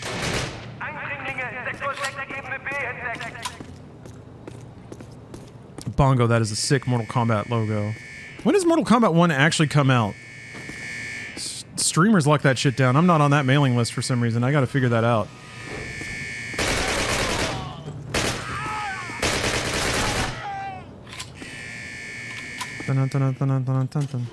Oh, is it? Wait, it's out? What? Shit. Shit. Shit. Shit. Oh, is it today? Okay. Or last night. Okay, alright, okay. Well, I still want to play through Mortal Kombat 9, 10, and 11. The story modes for those are like 6 to 8 hours long. It should be okay. Oh, it's got early access? Oh, it's doing that shit. Man, every game does that shit! I hate it! How much does the premium edition cost? Is it $90? Is it $100? They tricked you, man. Games don't cost $70 anymore. They just have a sale that is pre-announced. 140 Canadian. What?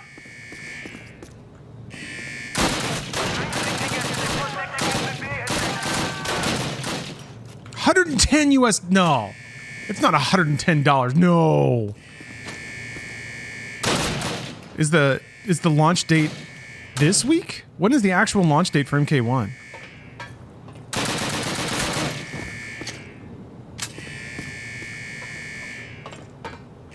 Comes with a pass and in-game currency.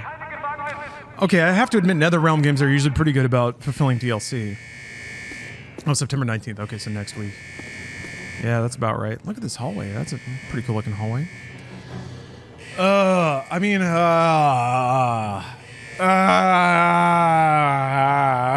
Okay, fine.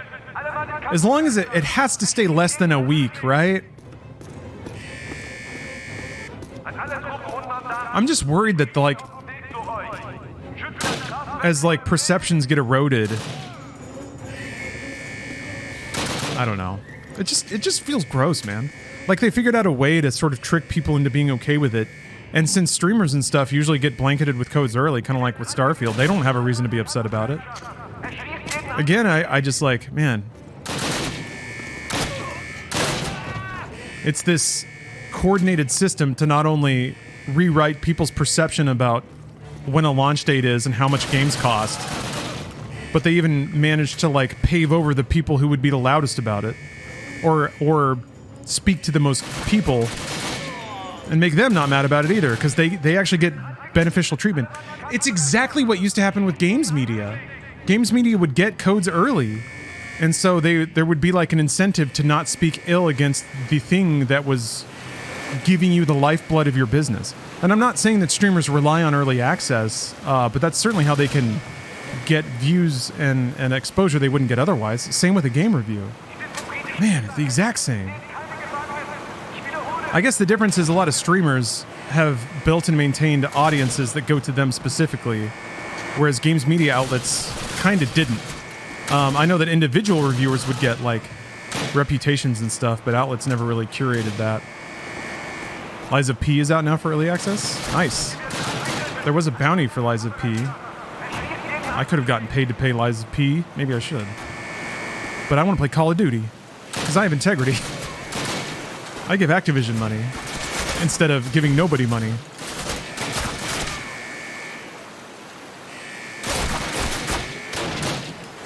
Yeah, Firefly. I'm not necessarily against the concept of raising the sticker price of games, because I definitely think that for the amount of content and entertainment and artistic just stuff, the amount of content that's in a game that theoretically you can get for $70 is baffling.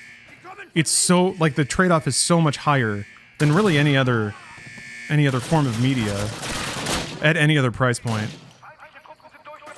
So I'm not, like, just in terms of market value, I think games are worth more than they've been sold as. We've actually, well, in the United States especially, been the beneficiary of a lot of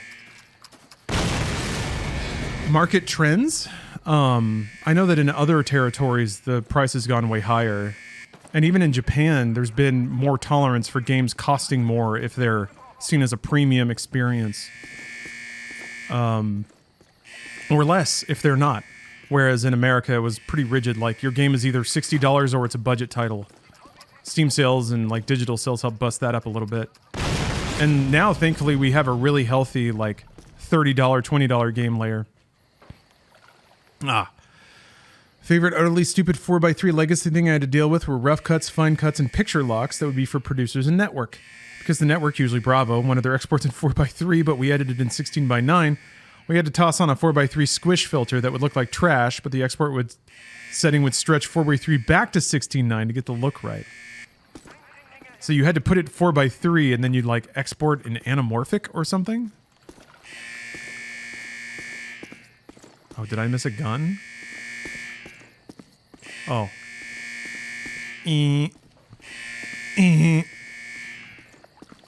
How is that searchlight moving? Nazi magic.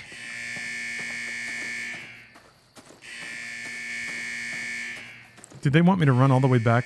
Yep, they want me to run all the way back. Okay. I guess they're going to flood it with Nazis again on the way back.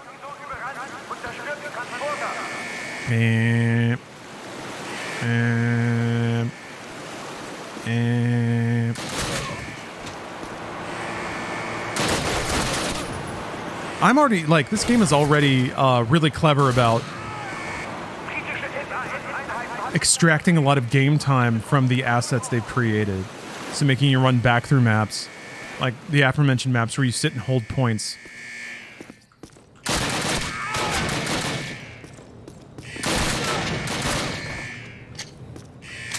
This reminds me a lot of Escape from Castle Wolfenstein.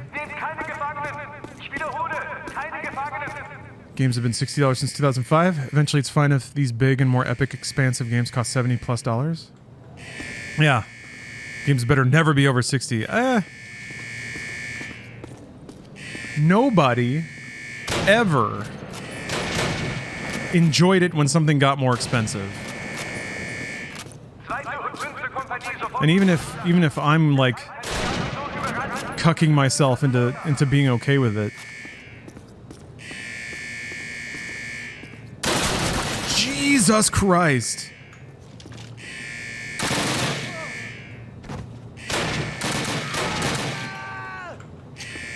That's one of those situations where the market only stands to gain by putting up a fight and trying to be resistant to it.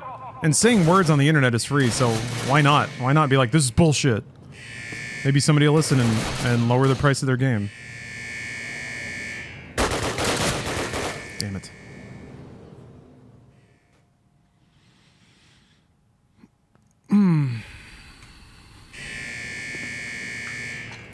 Yeah, smelly ghosts. That's the thing. That's also the other side of it, is like, the biggest games have had no trouble at all earning ass loads of money. So even though the value of a game may justify a higher price, the industry definitely doesn't need higher prices to turn profits. The incredible expansion of the game player base has made current prices still extremely profitable. And also the shift to digital has helped publishers and developers keep more of the sale price, in some cases all of the sale price. And then market or post-launch monetization. Whoops, uh-oh.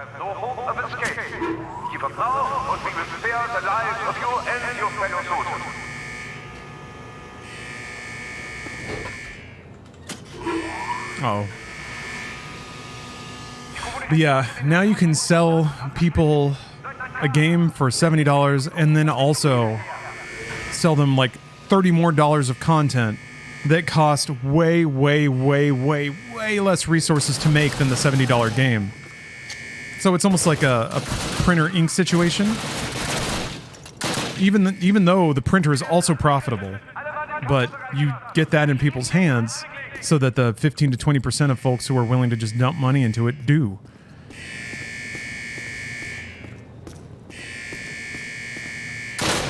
That's a player's benefit in the situation of something like Genshin Impact or Honkai Star Rail, where it is a free experience that's pretty high quality. Ah! Nice.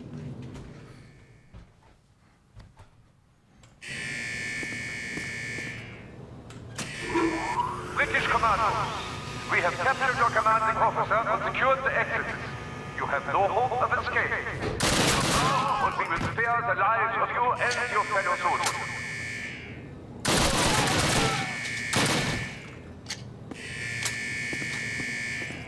Eindringlinge, Sektor 6, Ebene B entdeckt.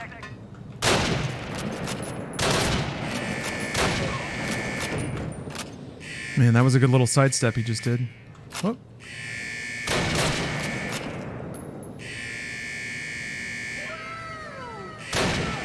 You can't shoot through the grate. Cool. Hey, Digital Melancholy. Thank you for gifting a sub to Rick. I played a lot of Honkai and only ever spent $5. It's not bad. Not bad. I haven't played it as much as I'd like to. I am curious about the story. I'm a little bit afraid of like uncovering the game loop and just having it be really disappointing. Because I was still just running around the main area and shooting a bunch, or sorry, just talking to everybody. That was fun. But if they want me to like start going into these like randomly generated dungeons with randomly generated fights, I don't know that I'm gonna want to do that a lot. But who knows? Maybe there's more like story events.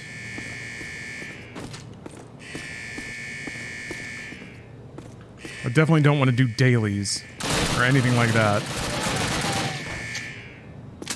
I don't even want to do those in games I care about.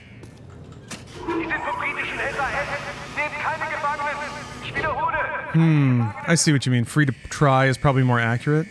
Well, Hoyo games have been pretty respectful, but yeah, I definitely understand the hook of getting you in, and then you realize, well, after you already bought in, that you have to pay money to be competitive.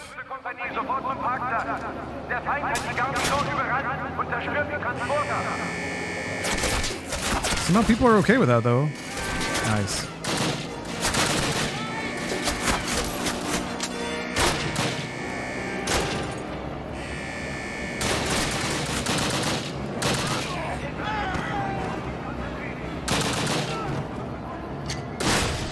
Nice. Duty called. Let's see here.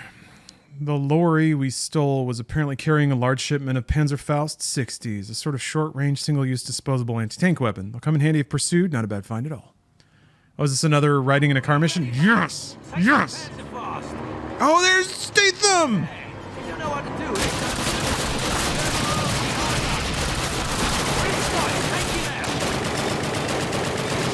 He's handing me rocket launcher. We're dead. He's here! Wow. If only they had made him look like... Ready, mates? Take this Panzerfaust. Yeah! I am ready, Jason!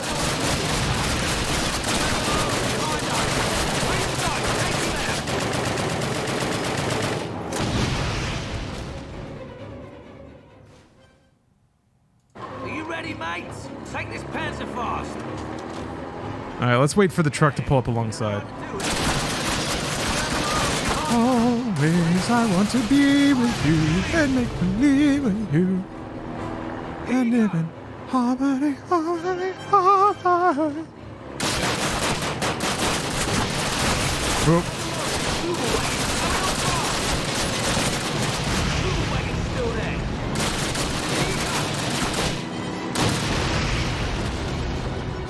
Just have to make it across.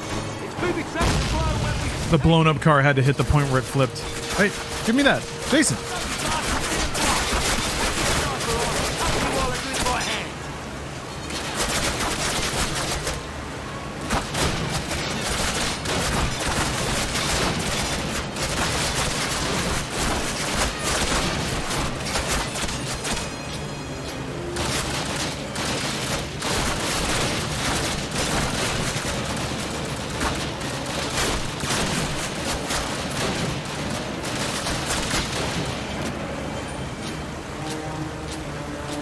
Yeah, I agree, Chaim. This game is based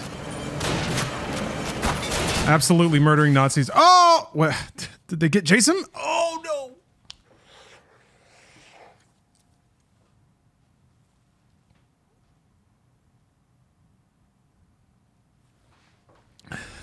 I'm sorry, Jason. Take this Panzerfaust. Damn, you do know what to do. Take him out. Here you go. Jason.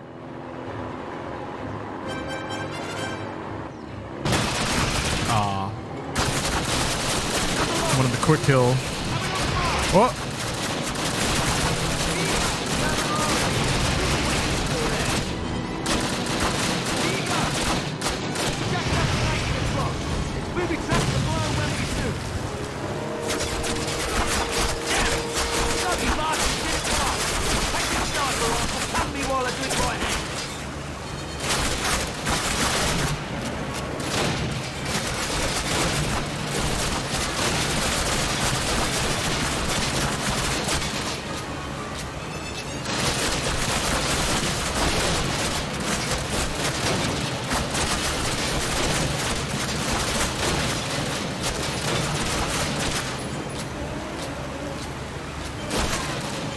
Oh yeah, Heavy Rain. Absolutely. I need to play the collected works of David Cage. I never finished my Nomad Soul run. And that game is essentially Shenmue. It's Cyber Shenmue. And that's the coolest thing ever.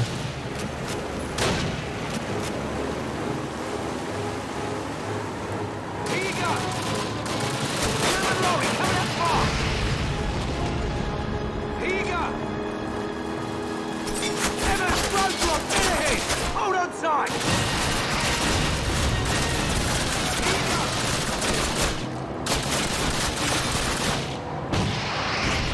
We're out! That's the last of the Oh, that's not good.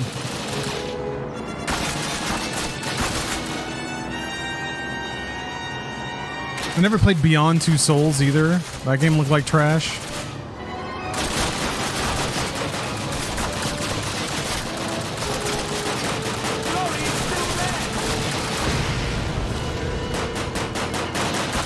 I'm sure it's deeply respectful of Elliot Page.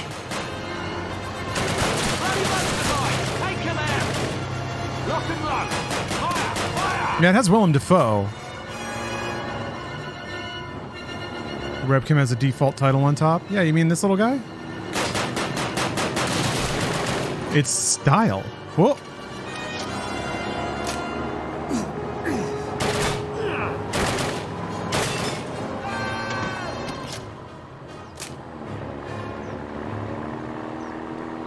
I'm surprised, I didn't think the Quake engine could handle environments this big. I mean, I guess in retrospect, it's running on a supercomputer, so it can handle anything, but still.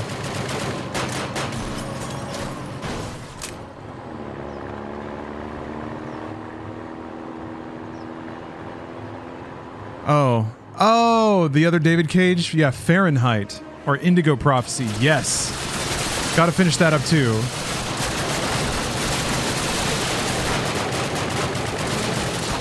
I think David Cage games are the closest we get to like a Golan and Globus production in terms of video games.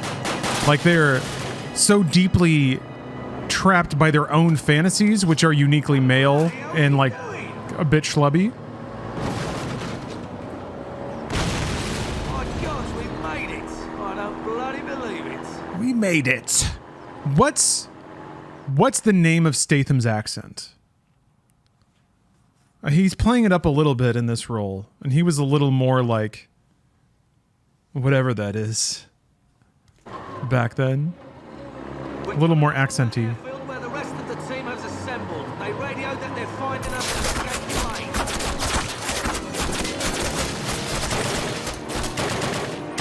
plane. British Cockney? I don't think it's Cockney. I guess it is a little bit. I don't know. I'm not an expert here. That's why I'm asking. There's many kinds of British, though. Like, he doesn't sound like the Beatles, but it is a little more bit of a edgy street kind of accent.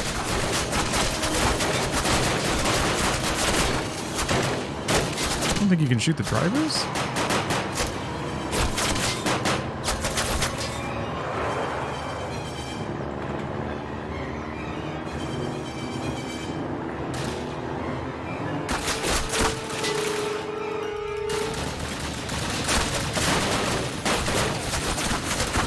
Damn right, that's Jason Statham's voice. You wouldn't believe the number of times I've brought that up, only to have no one care. I've suffered terribly. This was a great moment of validation. What a year 2003 was. Call of Duty and also Transporter 2 came out, I think. Big year for Jason Statham. Good idea.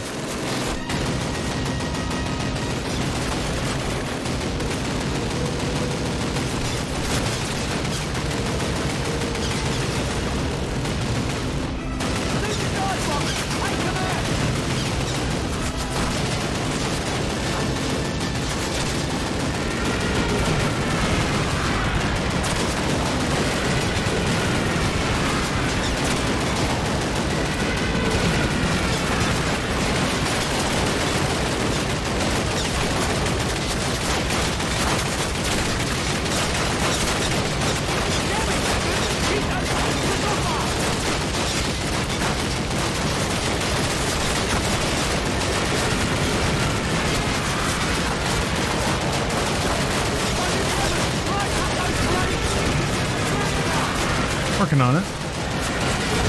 But yeah, like they let you do they let you do a variety of things. Ride in a car, get on a big gun, run through a dam shooting people. They're already well onto this idea that a campaign should be a series of like different set pieces and different mini games.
have almost no health.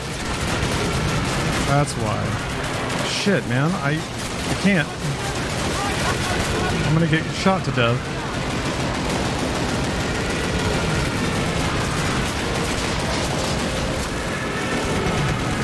Oh.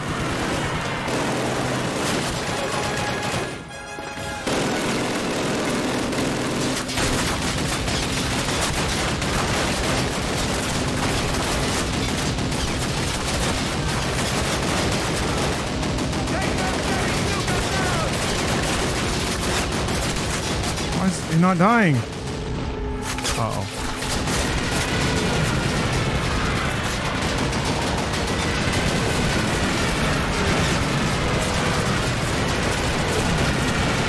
God.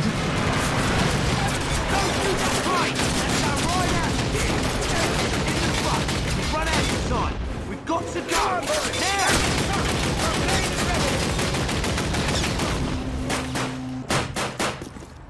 War is hell. Whoa! Man, Statham's got moves, huh? There they are. That's our plane. Blimey, this is a beauty.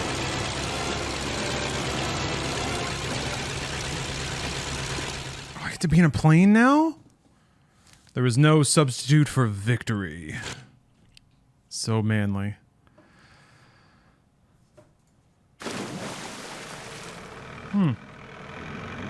I'm in Norway now.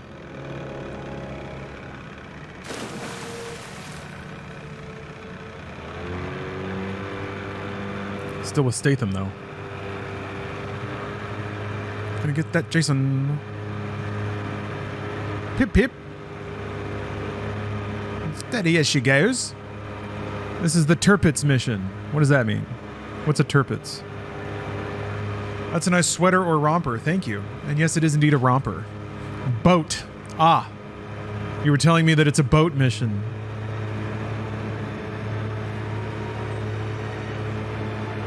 Well, golly, I don't know how I could have gotten that idea.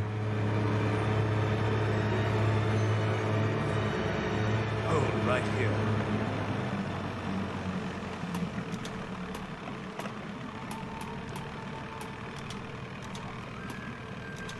Yeah.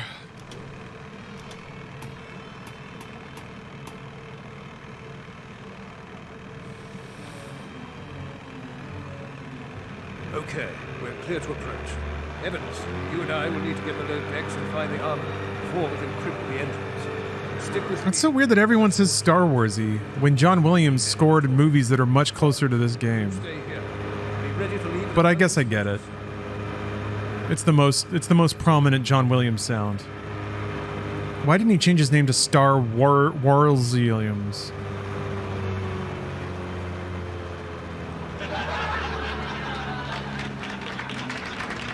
Right? Right? Right? Bitte Erlaubnis, an Bord kommen zu dürfen. Erlaubnis erteilt.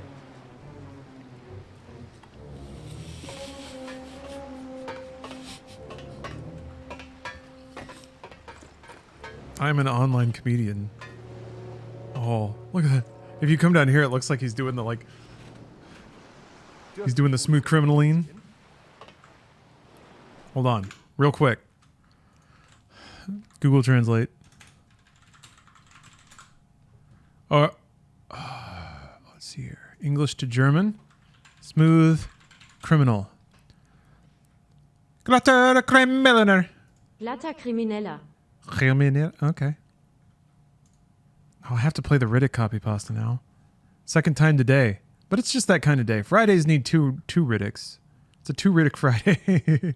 I love my Pepsi so much. Hold on. I love my Pepsi so much. So much. You can hear his voice quiver Because he's thinking about Pepsi. Every morning I wake up and open palm slam and listen to the slap. It's chronicles of Riddick and Ridden, and there I start doing the moves alongside with the main character. Riddick, I do every move and I do every move hard. And I can always sing sounds when I slam dance some Negro bastards, or even when I mess up technique. Now many can say they escaped the Galax, most dangerous prison. I can. I say it and I say it. I put every day to people in my college class, and all they do is prove people in the college class can still be amateur checkers.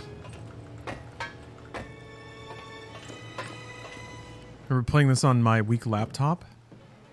I remember playing it after I'd freshly switched to an AMD Radeon card. And I was like, it's time to go with the underdogs. It's Radeon time. Because I think they had slightly higher benchmarks for that generation or something.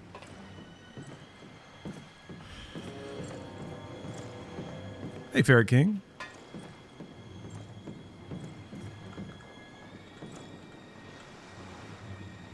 These graphics look way better than they did back then. Yeah. I mean, it's widescreen, it's higher frame rate, it's higher resolution. But all the assets are the same, just filtered better. We should be able to get below through that hangar. Quake 3 supremacy, baby. Yeah.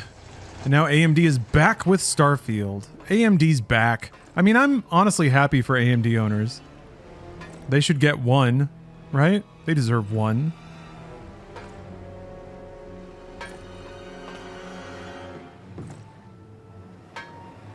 I haven't played Starfield since the new drivers.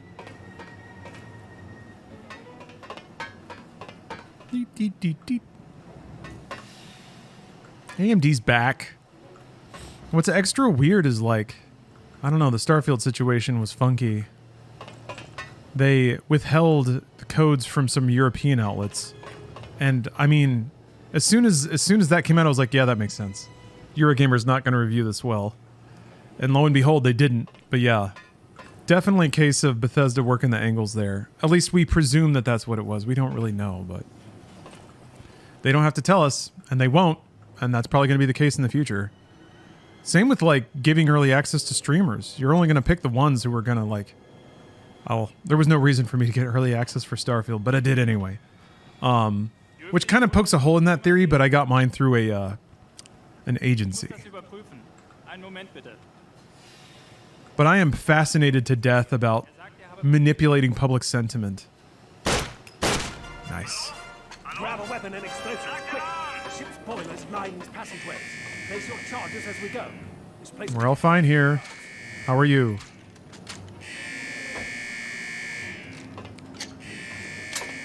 An agency? I mean, I could tell you the agency. It just wouldn't mean anything to anybody. Jesus Christ.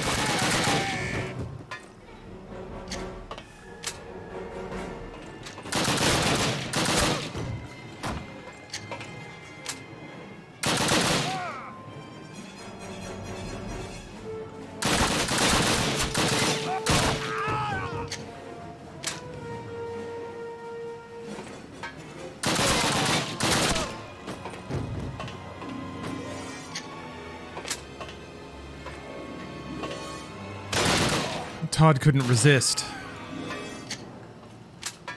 And I mean, in my case, it kind of worked out for them because I was converted a little bit. Because Starfield did have some merit to it, but it's interesting that the crux of Eurogamer's middling review was the critique I had of it even in the marketing phase, which is that they kept playing up this like spirit of boundless freedom and space exploration, and the game specifically was not going to have that. It was not going to be about that. But whatever. Doesn't matter. If it sells the game, I guess that's all that matters. Ow. Who did that?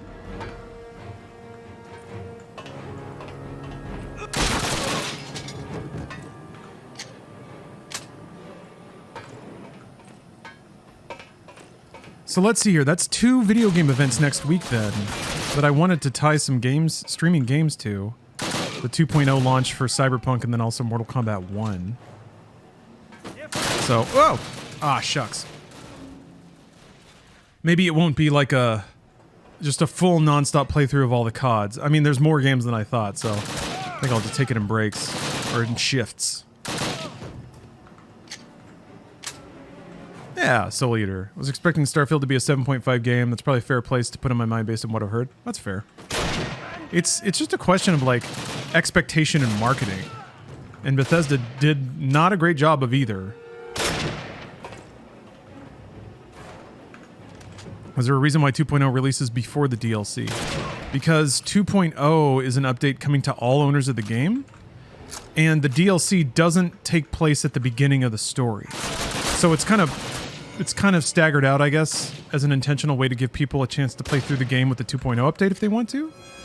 Or I think you can load an old save and then respec with the update and go right into the DLC. Yeah, like a new Force Friday kind of thing. Mm-hmm. This is Call of Duty, 2003's Call of Duty. The counter at the top is part of the subathon I'm doing.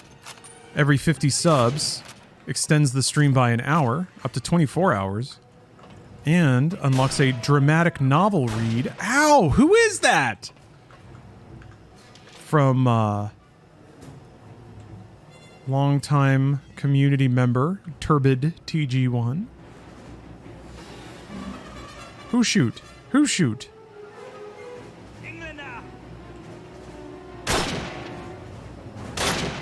Oh! Nice. Do I have to start a new V in order to play the DLC? I don't think so. I think you can just load up an old save with a new update. You'll have to respec though, because all the skill tree is all different now. But also, if you think about it, it's pretty brilliant marketing. Put a new update out, you get a lot of theoretically positive headlines about the new update and what's in it, and get people buzzing about it, and then 4 or 5 days later, your expansion goes on sale. So you have time to build positive sentiment before asking people to buy something. And you probably even will end up selling more copies of the base game too. I wouldn't be surprised if... I think it was on sale as part of Good Old Games' autumn sale. It might still be. Dopamine Gene! Man, that's a good name. Thank you very much for the sub.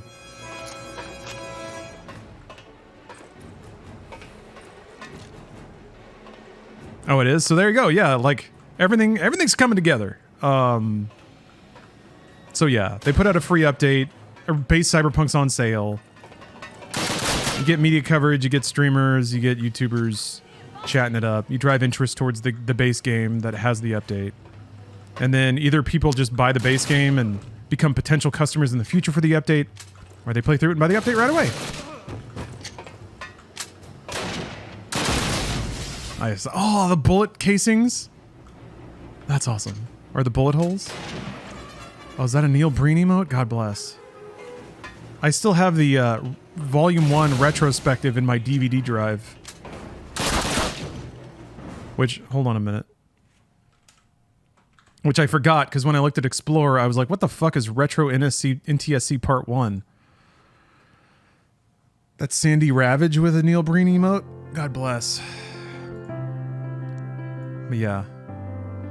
I think we watched this on 420 a little bit.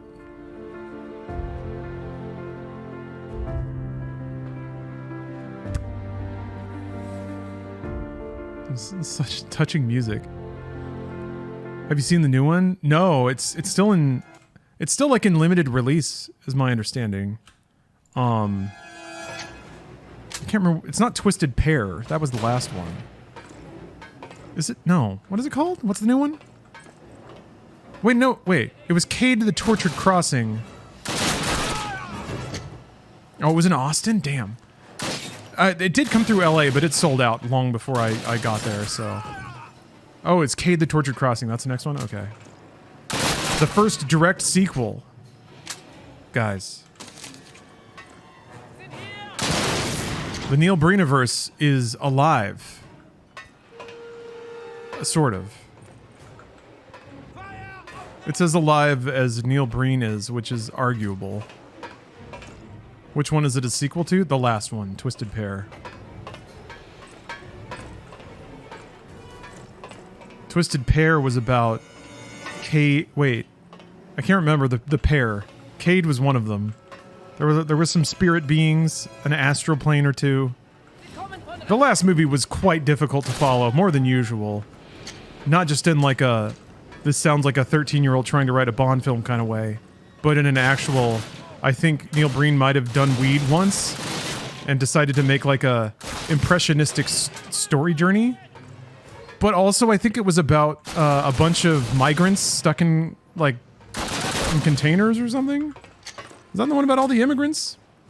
Yeah, there was a spirit tree, and then I think Neil Breen threw a spectral orb at some point. There was some action that was largely in like the same.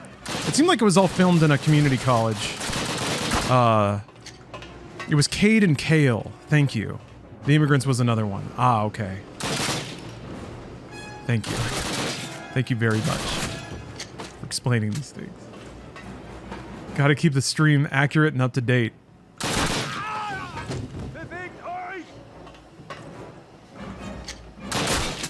I don't know if it's just because, I mean, Double Down's pretty good, but honestly, I think Fateful Findings is still just peak.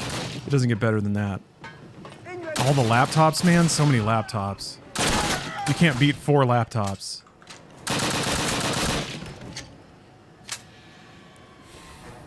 The government. I've exposed all government corruption. The government has decided to disband. Or whatever. You gotta have a lot of laptops if you're hacking nonstop like he is. Hacking all government institutions. Hey, what the fuck? Where? Oh.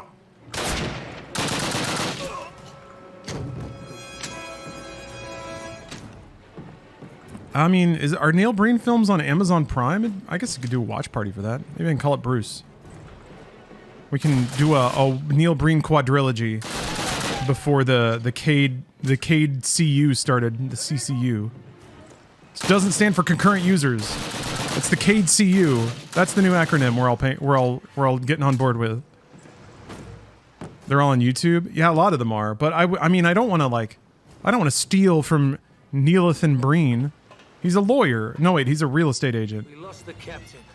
Damn. Oh wait, Price died? Wasn't even paying attention. Let's get the hell out of here. Well, at least Jason Statham lived. At least he knocked up his British dame before heading off to war, so that modern warfare can have an equally amazing moustache. If I fell asleep during Batman, definitely gonna sleep during Neil. Yeah, yes. Some scenes can be difficult to stay awake through. The lawyer is the guy who made Get Even, another great ego movie. Get Even. I want to know about that. TV series?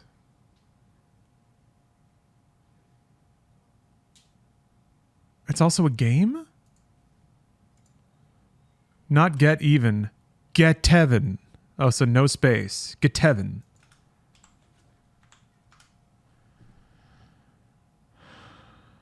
Champagne and bullets? Oh, wait, hold on. 2 cops are fired after being set up by a corrupt boss who gets appointed as a judge, but secretly heads a satanic cult. All right. I still have a tab open for Future War. Road to Revenge. Is this a movie that has like 14 different titles because they kept re-releasing it?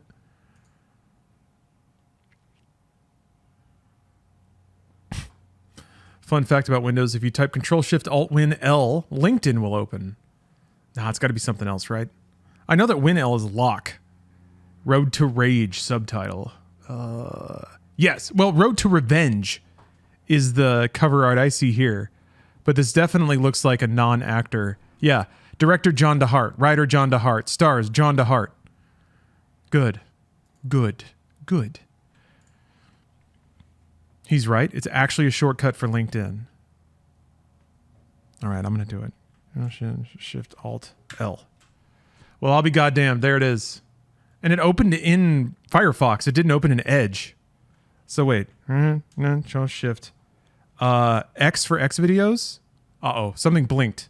I don't know what changed. Oh, it opened Excel. Holy shit. It's just, hold on. I have to start the level so I can go windowed. Hold on.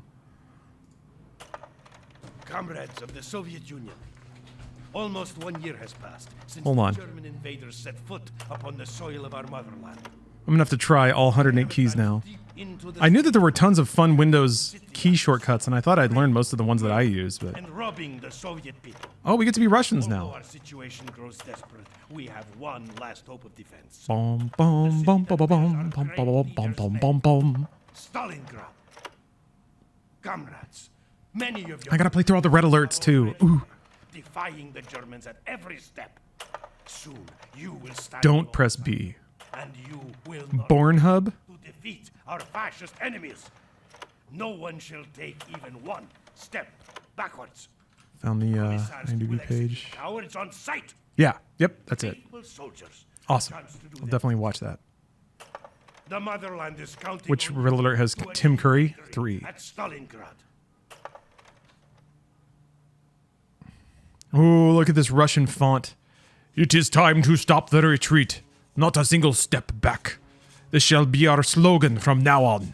We must protect every strong point and every meter of Soviet soil stubbornly to the last drop of blood.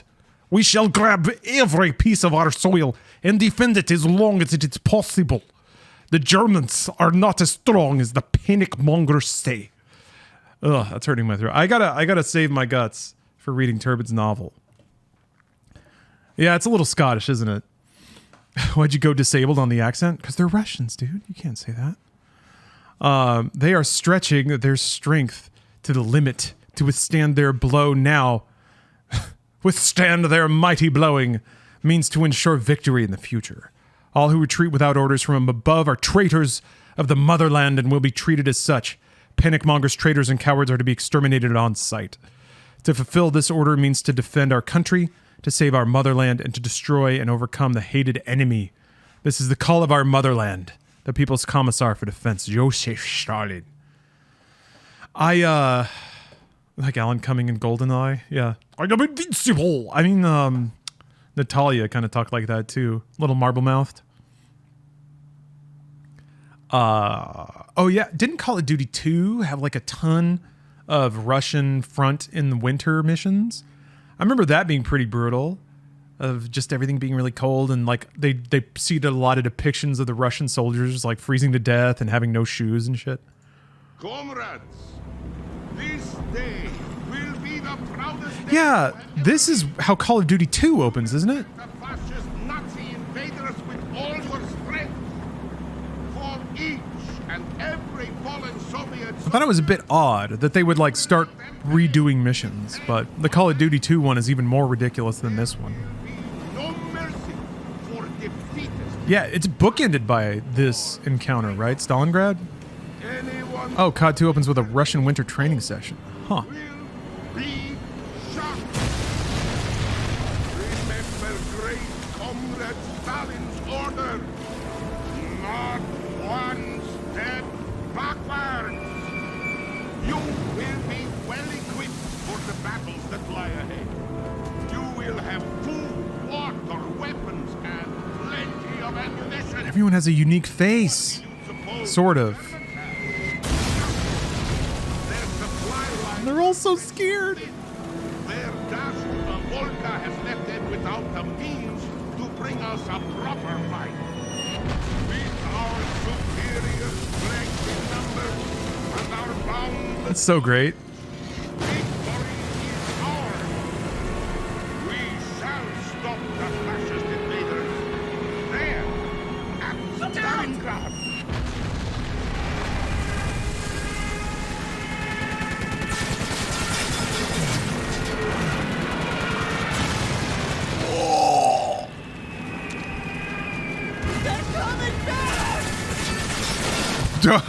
You actually have to duck?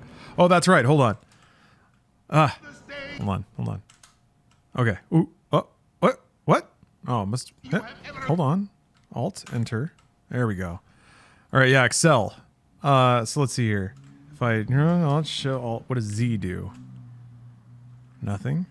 C. Nothing. V. Nothing. B. Nothing. Yeah, X opens Excel. Y is Yammer. I guess we have to look up all the Microsoft properties. Okay, N is OneNote. Gross. Gross, go away. Nope. Don't want you. M. A. D. Or A. S. D. What the? Oh, D tried to be OneDrive? Eat my ass, OneDrive. Oh. Nope. Nope. F. G. H. H is LastPass. That's weird. What?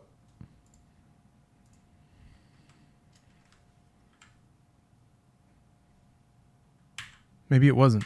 What open? Okay, let's LinkedIn.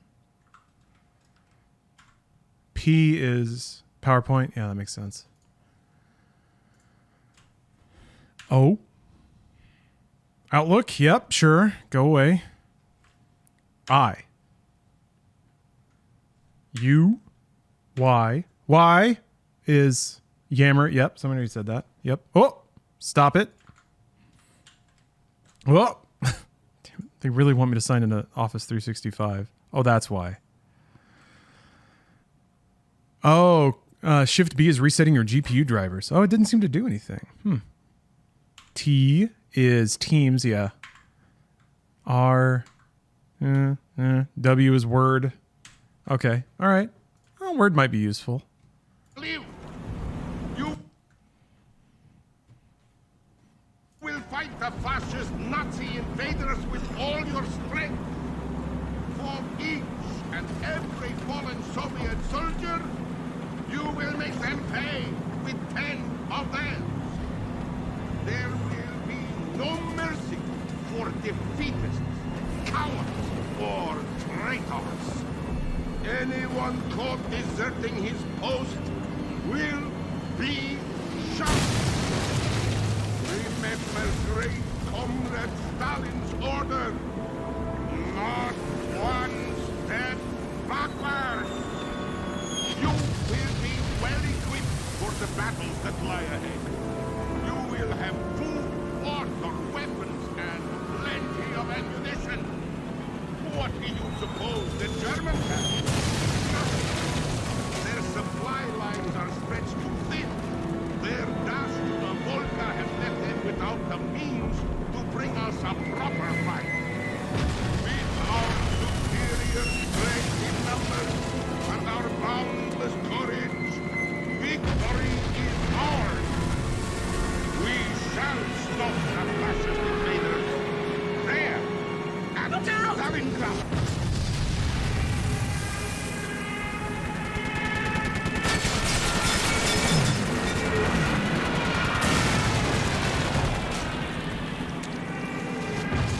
They're coming back!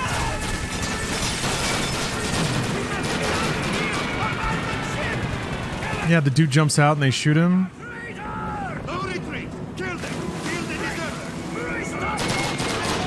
I remember that. I thought this was the first level in Call of Duty 2. Because I specifically remember like the thing where you have bullets or guns and the first half of the level is you just holding bullets. And you have to like run through the level until you find a rifle.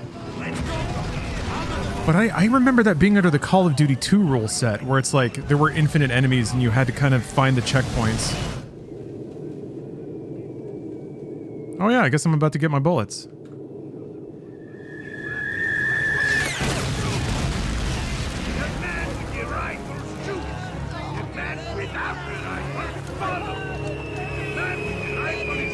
That was pretty cool. That was a pretty natural way of slipping you into like a cutscene controlled camera situation. It is really interesting to see cinematic techniques pre-Half-Life 2. I mean, even pre-Half-Life. Half-Life basically invented all of them. Yeah, there we go. Oh, they were like 2D bullets.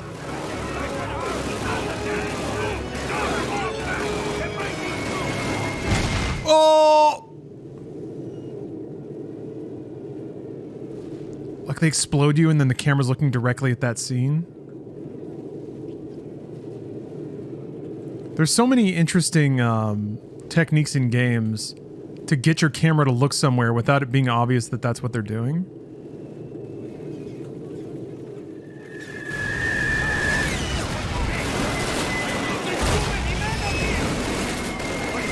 Yeah, this came out after Half-Life 1. It was before Half-Life 2, though. Half-Life 1 was 98. This was 2003. Yeah, I remember this level being deafening. I remember worrying about, like, I was playing this in my shitty college apartment, really. I had moved out of the dorms by then because they were too expensive. But, playing this in my shitty college apartment, being like, I hope my neighbors aren't pissed off by this. I think I had the window open at the time. And I was like, man, hopefully people just think I'm watching a war movie. Comrade! I can't get a clear shot of those machine gunners up there. I need you to control their fire for me. You see that truck over there? Wait for them to zero. Then run for it. Then don't stop. My signals. Ready? Okay, go, go, go!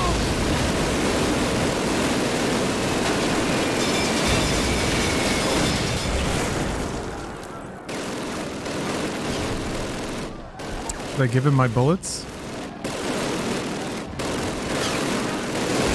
Okay, comrade! Same thing! You go first! Let's head for that wrecked car over there! Wait for them to change out their barrels! Ready? All the little AI dudes running up? Okay, go, go! So many extras. That's great. Yeah, this game definitely had like a scripted scale to it. All these AI actors running around doing an excellent job of filling out the scene and making it really feel like it's an open battleground. You have a small hand. We'll be safer in that building down there. Don't worry about that, Commissioner. I'll take care of it. Ready? Okay, go, go! Nice. Then you get his gun, right? No? I think it's the dude you're following. He gets shot and then you get his rifle. Pretty smart too, of like having a dude tell you what to do, especially after like knocking you down. You have no gun, so you're like hoping somebody will team up with you. You want guidance. And here's this guy. Skullzors, thanks for the sub. Position! Out and high! I want a full barrage along the top of the riverbank immediately! Smash those fascist bastards! Fire at will! Everyone, get your heads down! I want to see it though.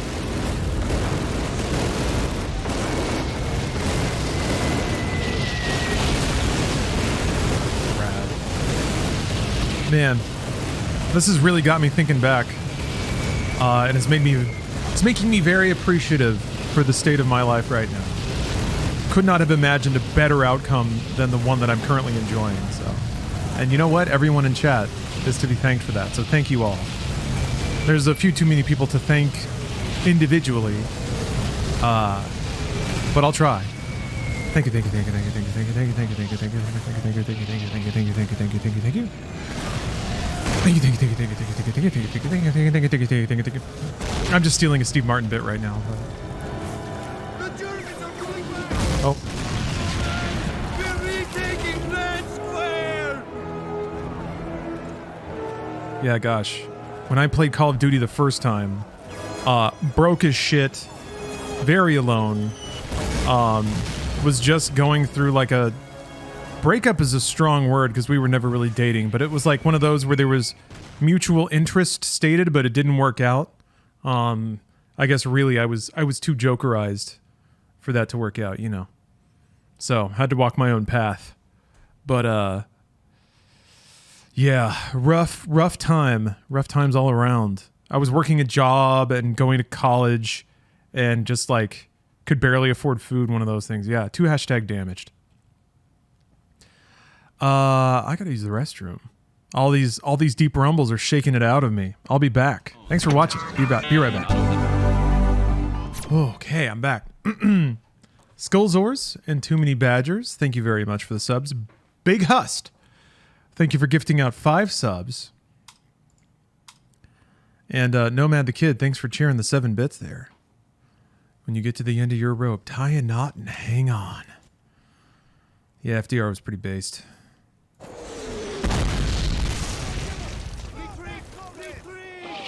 no legs, but 2 giant balls. His leg power sucked up into his body and filled out his testicles.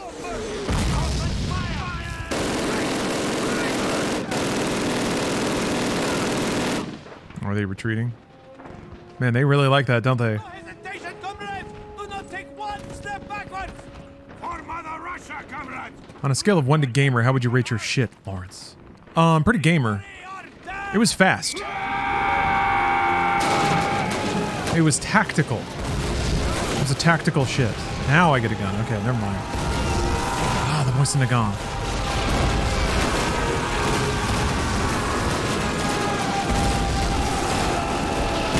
So I was able to fire a rifle that I thought was this. It has the same bolt, but I did not have clips for the rounds I put in. But like, so specifically I remember they were rifle rounds. You had to put them in, and the one on, like the rounds on top, you had to make sure were in front of the rounds under. Otherwise the bullet would catch on the way out and the rifle would explode in your hand. Oh, I'm gonna die. I thought I could make it to the car. It's not bent like that? The bolt? Interesting. Well, you're wrong, because this is Call of Duty. And these are the accurate tapes. For the sniper versions, it was dun dun dun. Straight or bent? Because the rifle I fired did not have a bent bolt action. God, what the fuck?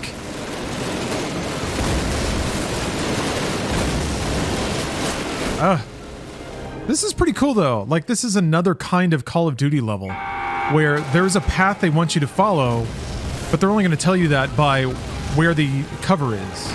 Like, it's the Call of Duty version of looking at the like ledges that have paint on them or whatever. You have to develop Call of Duty sight sometimes and read through the game design.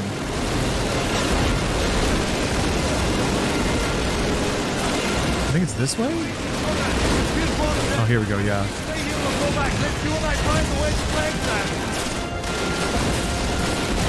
Also, little beats like that feel way more organic and earned when you're running around in a level and you run into an NPC that starts talking to you and giving you, like, direction.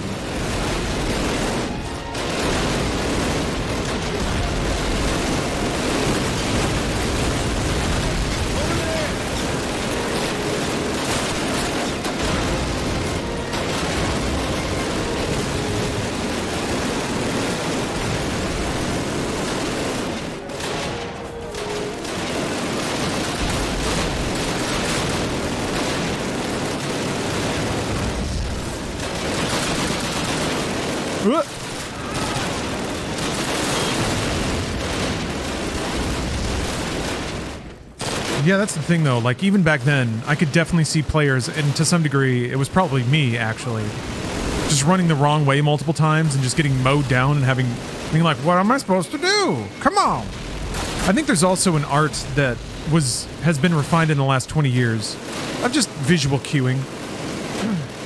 Blinking lights to draw the player's attention. Even like the tonality of the ground. Often they'll have like lighter dirt kind of pointing in the direction you need to go. Oh, that's right, Chaim. I've had to look that up before. Anyway, there's no reason. It's always Pandora's box, looking up why AutoMod grabbed a particular word. Sometimes it's obvious, sometimes it's not. Human beings sure are inventive in figuring out words to be terrible to each other, aren't they? But anyways, I never played World at War. I never played that. I never played Black Ops, so I'm excited to play I played the Cyberpunk Black Ops because I was like, here we go. This is my shit. Chris Maloney, what's not to like? And that's probably the most like garbled, unintelligible campaign in all of Black Ops, or in all of Call of Duty, I think. Which is a shame. Maloney could have been an excellent Call of Duty man. but they gave him the driest, most boring role ever.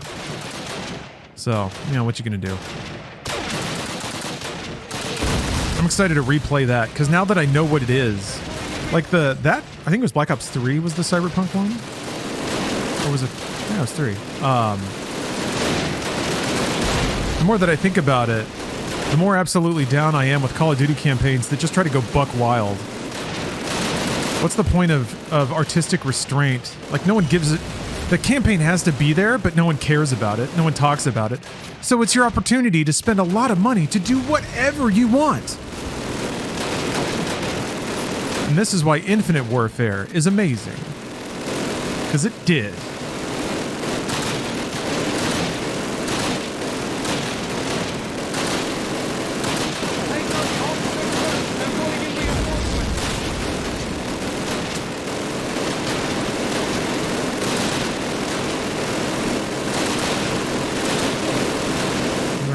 Are you an officer?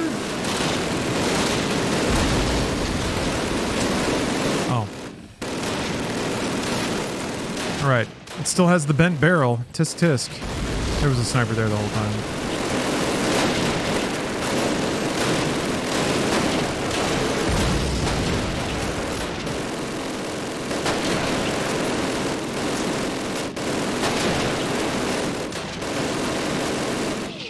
There's got to be another officer somewhere else. Uh-huh. Uh-huh. What did... Whoa, that was weird. Oh, baby, a double. Makarov? Huh. Makarov? Did they really just go back to Call of Duty 1 and slurp up all the names? Is that the grandfather of like, Modern Warfare Makarov? Yeah, Scope Moist Nagant has a... Well, I guess the unscoped Nagant had the, bent... What the fuck, man? Yeah, he won't let me leave. I'm worried that an officer is, like, stuck on something. And didn't run to a proper spot to get shot. Am I just super missing one? Gunner? Is... Oh, no.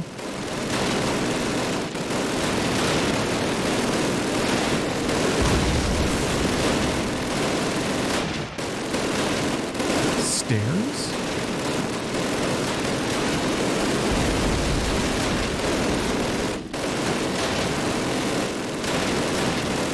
Take down the officers first. Take down the officers first. They're going to be involved.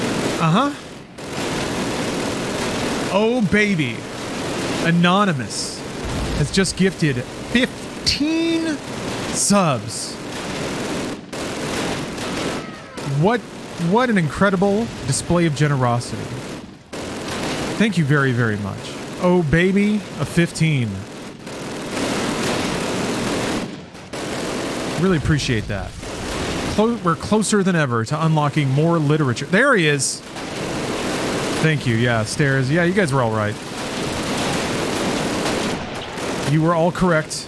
You all identified the mans. You know what? No. It was Anonymous. Anonymous did it. The surge of subs, and suddenly my brain activated. I saw the code.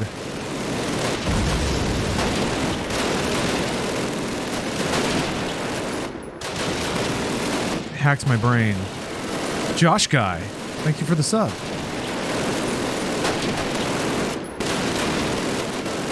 Oh, almost made it. That's fun. When you start to take them out, you start to see your little mans run up a little more. Can we leave now? We can leave now.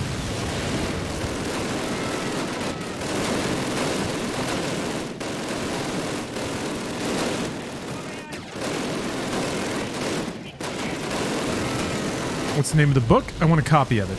If you use the Turbid command, it should pop up the link to his Kindle store. I mean, it's free. Turbid is such a homie that he just put his book on the internet for free. That's a real artist. I'm not. I'm subathoning right now. Full shill sellout territory. Alright, Makarov, we did it. Oh, hell yeah. I missed all the explosions. I was too busy celebrating with my main man, Makarov. You guys are missing an awful lot. Oh, come on. Alright. Oh, there we go. Oh!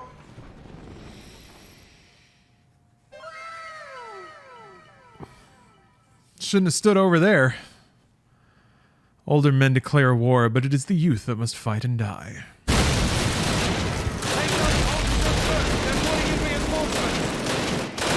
Yep, I was not respecting the cinematic pace of the game.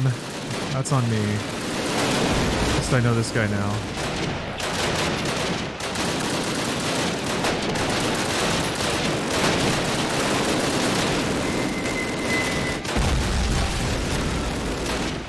All the dudes just fall over dead once you take out all the captains, pretty much.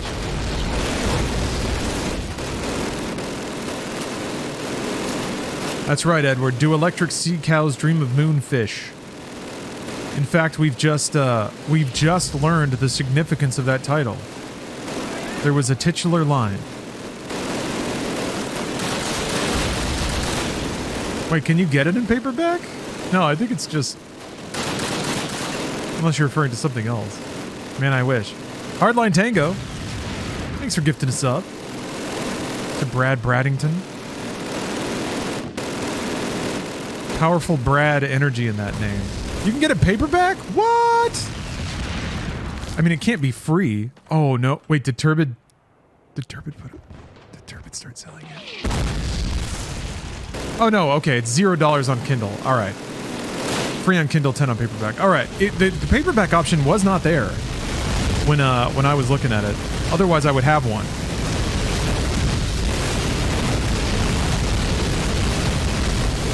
I'm gonna buy one. Well, I want to buy one anyway to give it away, but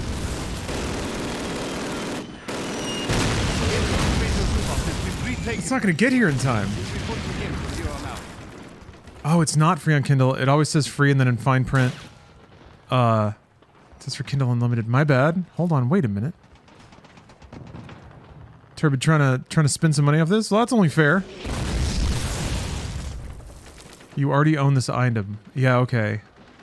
$9.99 to buy. Ah, okay. Alright. Turbid is now a established author. Turbid's got to put food on the table.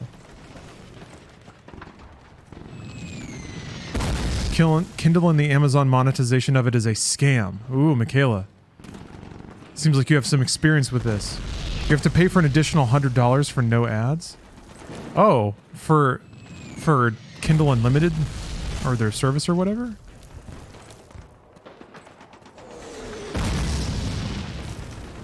I don't know how it works. Do they actually just like throw banner ads all over your book? That's the most dystopian thing I think I've ever heard of. Ow!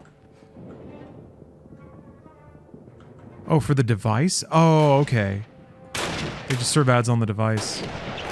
Well, that's terrible. Like smart TVs? I can't stand it.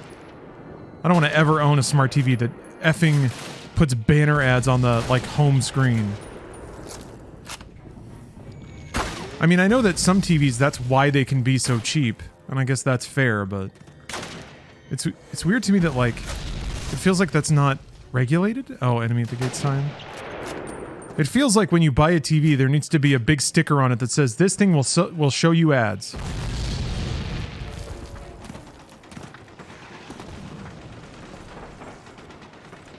Can't really get a TV anymore without the smart stuff. You can get TVs that don't push ads to you. Or at least, maybe if you just never connect them to the internet, like I never did. Very much on purpose. Hello, Lawrence JD. Ooh. Who's doing that? Ow! What? Oh. Ow! What the...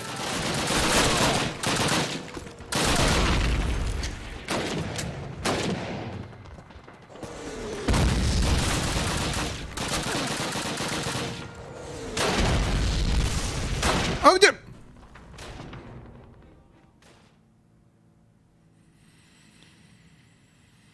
War is as much a punishment to the punisher as it is to the sufferer. It's gonna hurt me more than you. A moozing cow. Thanks for the sub.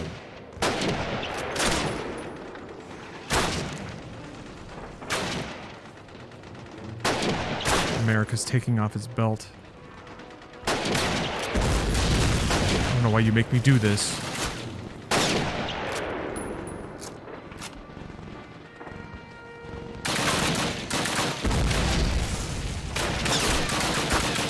I've heard you.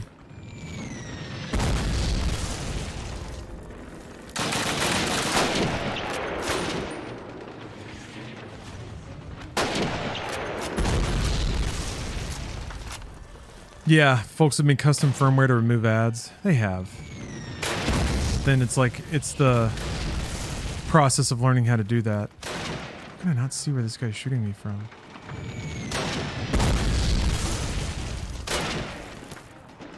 I've been thinking about trying to custom firmware I have an NVIDIA Shield TV. And to be fair, it's old and it still works beautifully. But yeah, there was an update that added ads. So, I need to look at the, like, homebrew Android scene and see if there's a version. I only really use it for a handful of things. So as long as I can find a custom distro that supports that stuff. Respawning Panda, thanks for gifting a sub.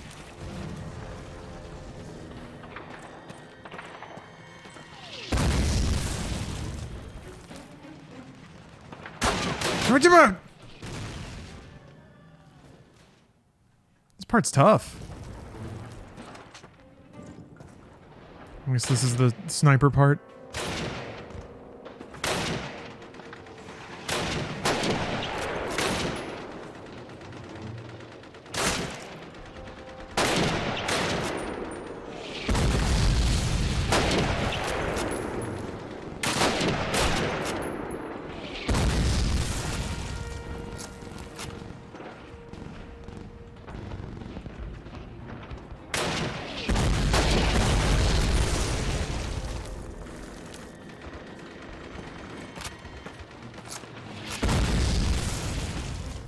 Oh, wait, gift subs aren't discounted? Wait, what? What is discounted then? I thought they were. I thought that was the whole point.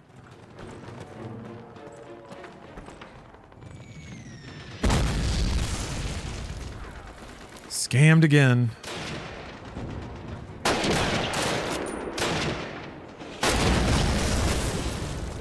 Your sub is discounted. Oh, ah!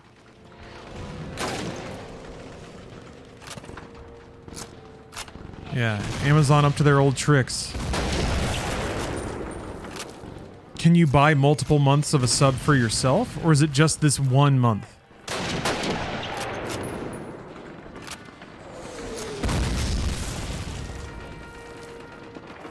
Scam Amazon? Scam Amazon. Scam Amazon.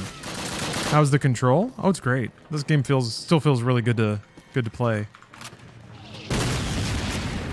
Oh, okay, you can just buy multiple months. Alright. That's something then, I guess.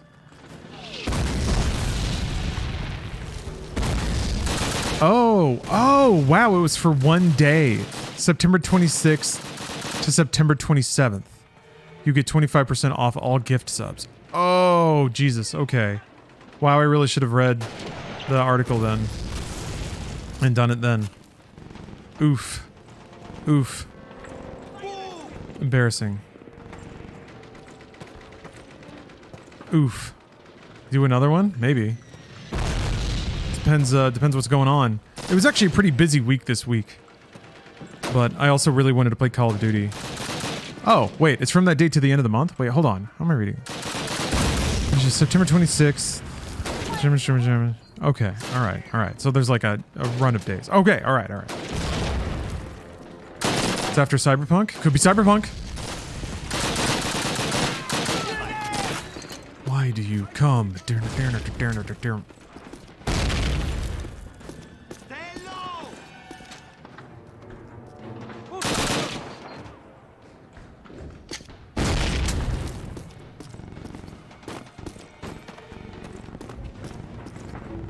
Big cum. Man, that's gaming.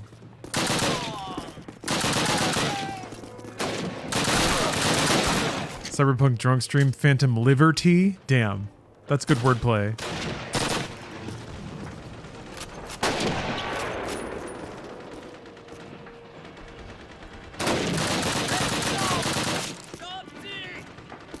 I can't think of any, like, objective drinking rules for a Cyberpunk expansion. I guess it'd be like failing dialogue checks. But you'd like it to be something that's... Okay, so here's the criteria. It has to be something that's out of your control. Otherwise, you know, your behavior influences it. It has to be something that doesn't happen too often, but happens at a fairly reliable pace. Every time Johnny appears? I guess that wouldn't be too bad for the main story. But Phantom Liberty is not going to have a lot of Johnny in it. Every time you see nudity, it's like twice? Oh, dying. Yeah, dying might be it. It's not that hard to die, actually. It is out of your control. It is kind of inevitable at certain points.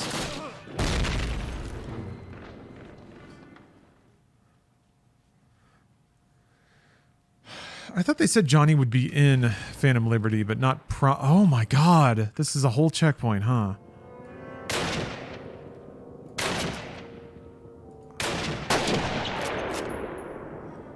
I thought they said he would return, but I don't know. Did they say he'd be prominent?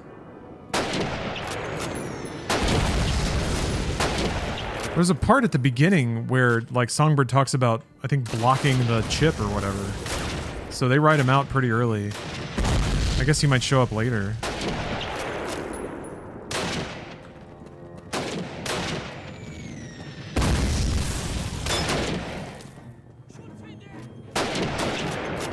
Queefer, I don't really read... I don't want to read, like, new or current novels that are on sale. Because I feel like I might get in trouble. I don't know that you can just, like, read a new book on the internet to everybody.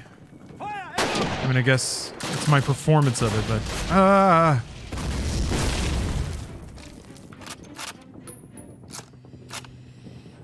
Oh, okay. We'll get to explore his past as a soldier and deserter. She doesn't block him, she reaches out through him, and he doesn't like it. She can freeze him, though. Okay, alright. Thank you for setting the record straight. I was setting my expectations pretty low for Johnny content, but that sounds awesome. Yeesh. This is on emulator. No. It is on PC. Also not on emulator. Running natively on Windows 11. Stay low.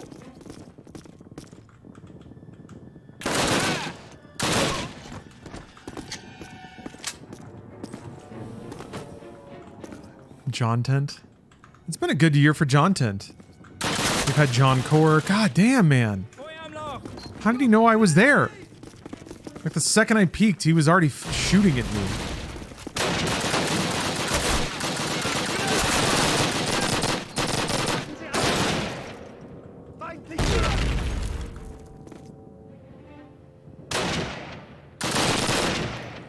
Go, go, go!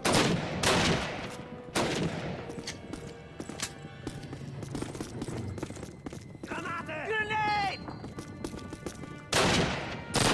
Der Feind! Zurückfallen!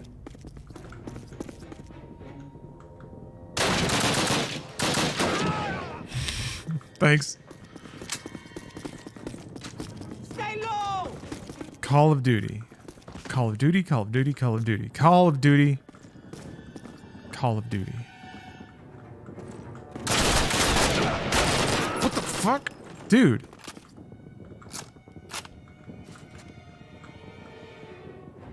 I'm stuck on his corpse.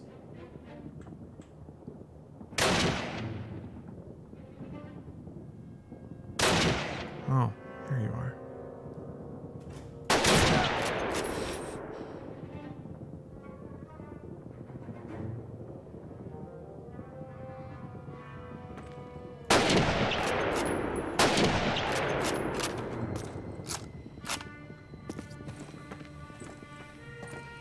Marcus, I will try to quickscope. You have to kind of... take a different... Oh! Sorry. This is a long checkpoint, so I'm going to play it a little safe here.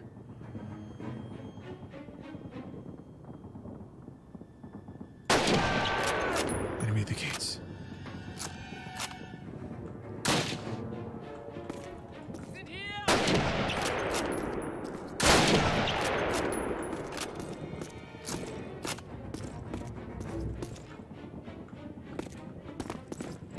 Got to save a few rooms ago? Oh, okay.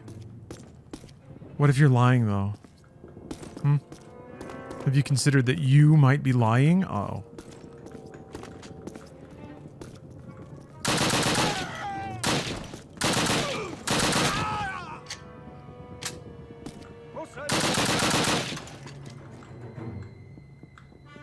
Ah! Ah!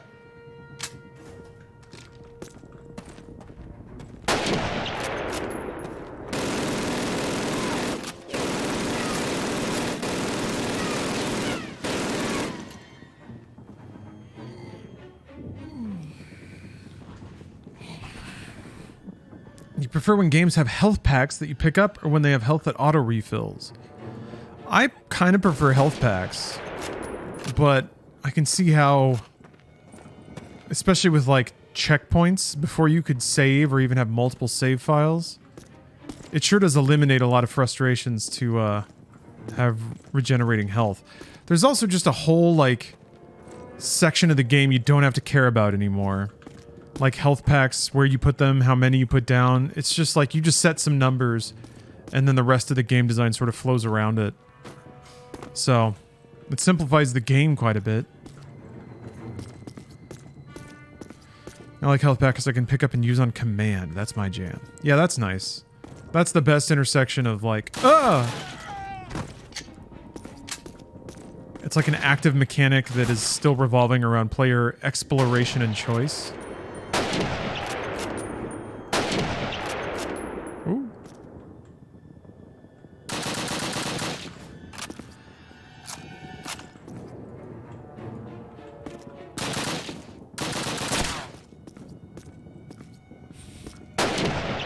Combat slide. Nice.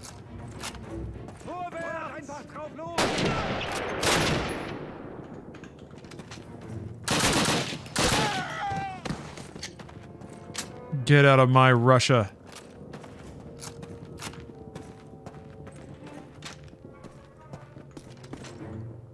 Ooh.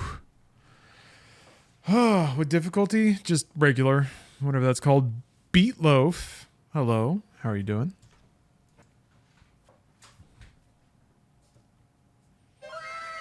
Ooh, Dead Trooper. Thanks for the sub. 2.0 update changes so much that I need to study the skill tree again, like when I'm going to play Cyberpunk 2077 for the first time. Can't wait to experience a new 2077. Yeah, that's the way that they're branding the update. I wonder how much of it was like, we need to redo the skill system. Like, the skill system might be fine, but we need to redo it anyway because we need people to, like, reset their perception of the game.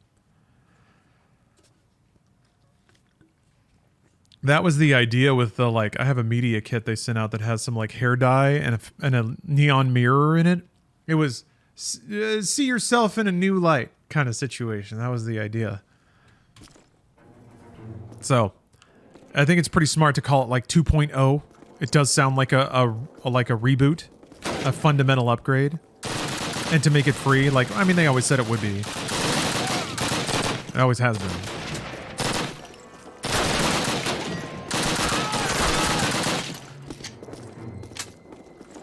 I feel like with the, I don't know, with the way CDPR has been going, hopefully they'll get to that point where people just trust them. Not to say that you should just trust any company. I'm more just talking, this isn't a question what you should do. I'm more thinking about the Bethesda effect. Now people cut them the benefit of the doubt. Or it's like, no, it will be this way, and when it's not that way, they're like, well, it didn't matter that it's not that way. Like, that was kind of my reaction to Cyberpunk. I was like, who cares? The game's good. skill tree didn't level up high enough for me to use the end skill points. Oh, that's weird. It wasn't balanced right? Jesus Christ! That was dumb. Shouldn't have said on that. The only game I trust is Vanillaware, and I trust them to draw amazing video game food. Dude, that checkpoint. So sick. Yeah, how good was the food in, what is it? Galactic Unicorn? Ugh. I don't remember.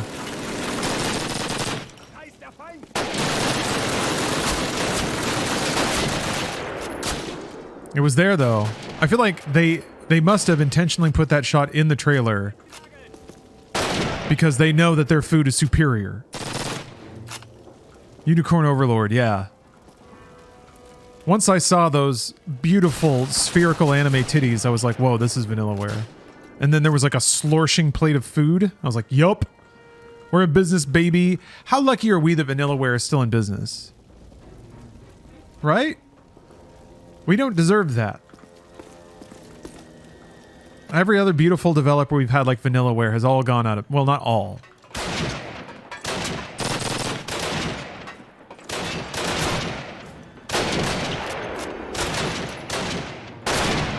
Hey, what's that, Star Vandal? Oh, was I gun flexing?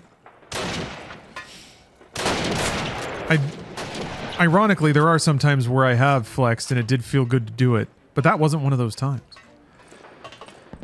I was just getting all amped up thinking about Vanillaware.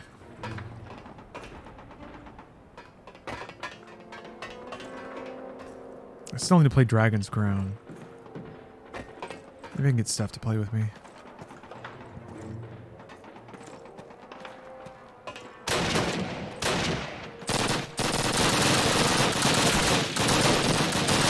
I need to see those big sloshing wizard melons. Good God.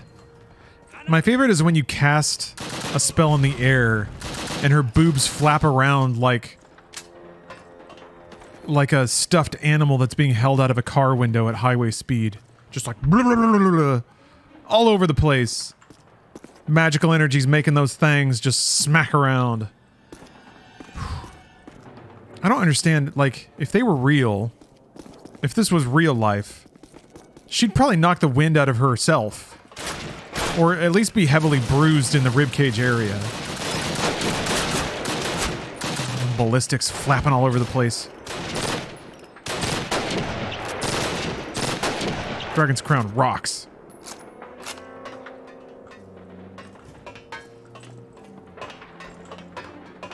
Oh, I forgot. Another benefit to Dragon's Crown is it made Jason Schreier look like an absolute moron.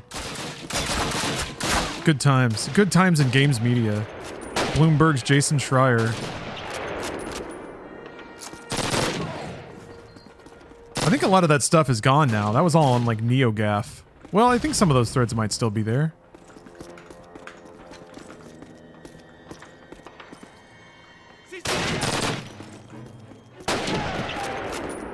Was that when he claimed that people who liked big anime boobs were pedos? A little. Well, yeah, he made a distasteful false analogy.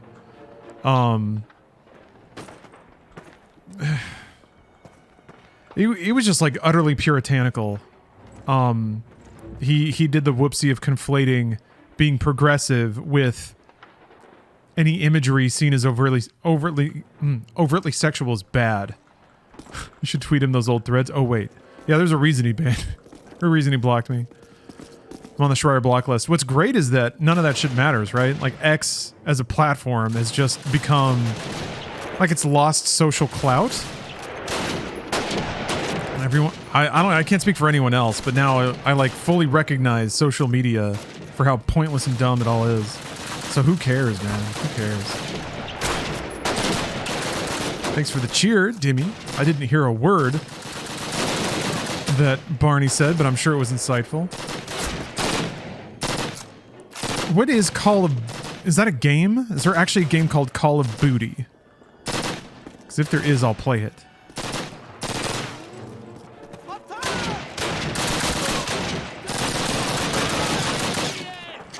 Is there actually?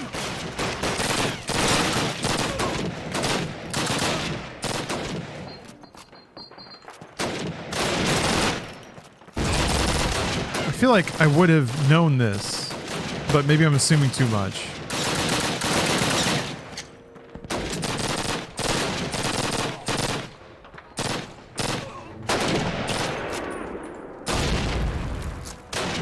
X/Twitter's a free boob platform anyway, so what's wrong with some anime version? Yeah, I agreed. Big time agreed. But what if you and only you are the sole protector of the integrity of video games? Don't you understand? Men that play video games are sexist. They can't be seeing giant anime melons. They'll get too stimulated and run out into the street. Harass another journalist.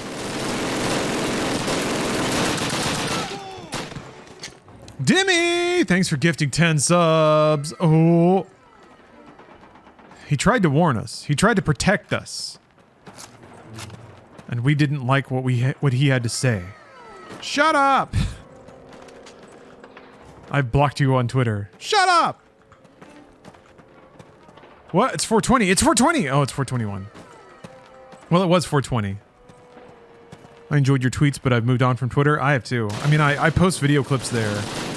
And only when I think I have thought of something that can only ever make somebody go, huh, that's it. That's the only thing I will give to Twitter for free, is thoughts that make my brain go, that's it. Yeah, Brian Garr is awesome.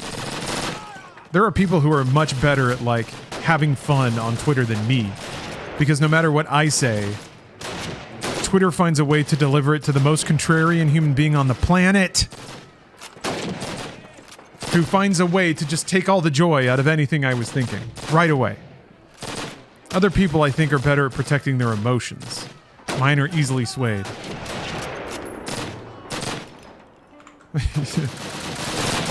So I protect them. Also, more and more, and just in general, I get annoyed at the concept of social media.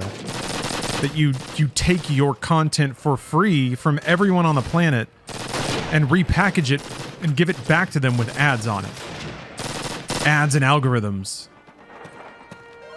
Why should I give you the things that keep people on your website? And you don't give me shit. Exposure. I get exposure dollars. Whoops!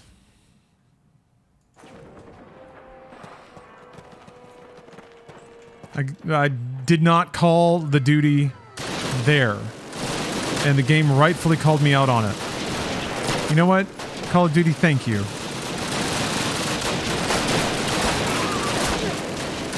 Can you imagine if the game didn't punish you for TKing? What would Jason Schreier have to say about that? Probably not much, because it's not specifically about sexuality in games. Do you think... I mean, Schreier... Oh, I shouldn't... Oops! Oh, that's fine. Another sub-gifter, and the cheer I did had no Barney audio. I know they did, it's just the game is so loud you can't hear it.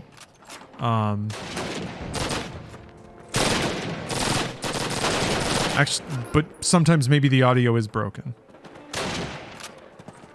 Yeah, that's war. Here. Let's try this.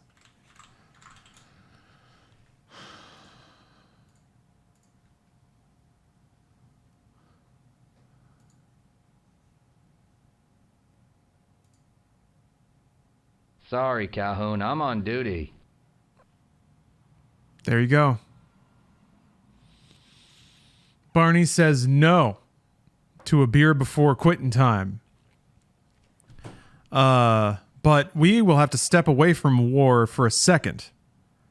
Because, yeah, Barney is calling his duty, for sure. We are going to have to step away from war for a minute because we've unlocked another chapter of Turbid's intense novel, Do Electric Sea Cows Dream of Moonfish? I'll be right back with that. I'm going to get some water. Prepare for literature, if you think you can handle it. Let's crowdfund law a paperback copy. You've already done that. Hold on. All right, let me look. How fast can I get it? today. I can have it on Sunday. So like, if I could have it before the end of the stream. All right, I'm buying it. Okay, fine.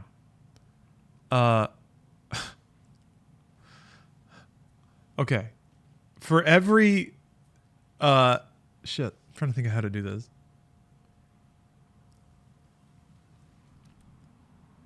Oh, wait, I'm going to buy one copy and then I'll give it away.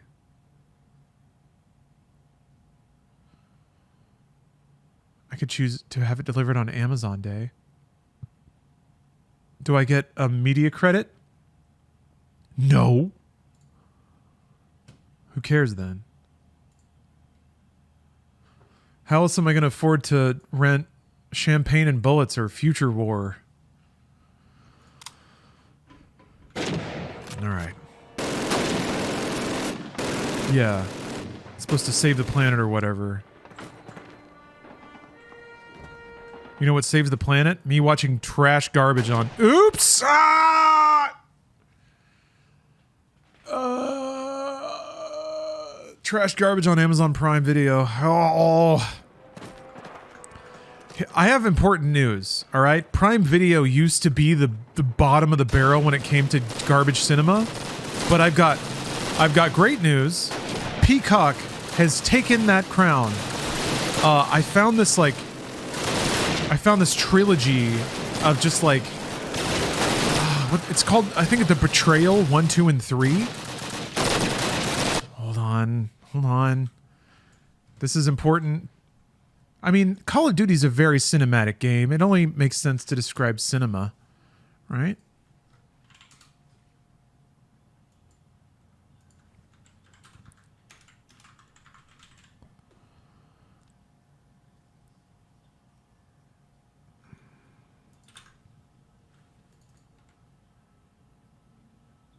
Maybe not. God, what was it called? Well, it's not called Betrayal. Or if it is, that's not listed on IMDb. But there's some top tier trash on, if you scroll far enough down on the Peacock movie list. They have some Asylum films on there, I think. There's some really low budget Christmas films. Peacock has Twisted Metal, yeah. Twisted Metal is actually pretty fun. Ah! I do like that movie. I like what I've seen of that show. I've only watched the first 2 episodes, but it's good fun. It's like one of the first live action shows I've seen execute anime style humor pretty well. And that works pretty good for Twisted Metal. There's some pretty good visual gags in Twisted Metal. Yeah, I keep gunning down that one dude. He needs to be in a different window. Any Hallmark movies where stressed out ladies' issues are solved by penis? It's got to be like a ranch owner who always has stubble, wears flannel. She was or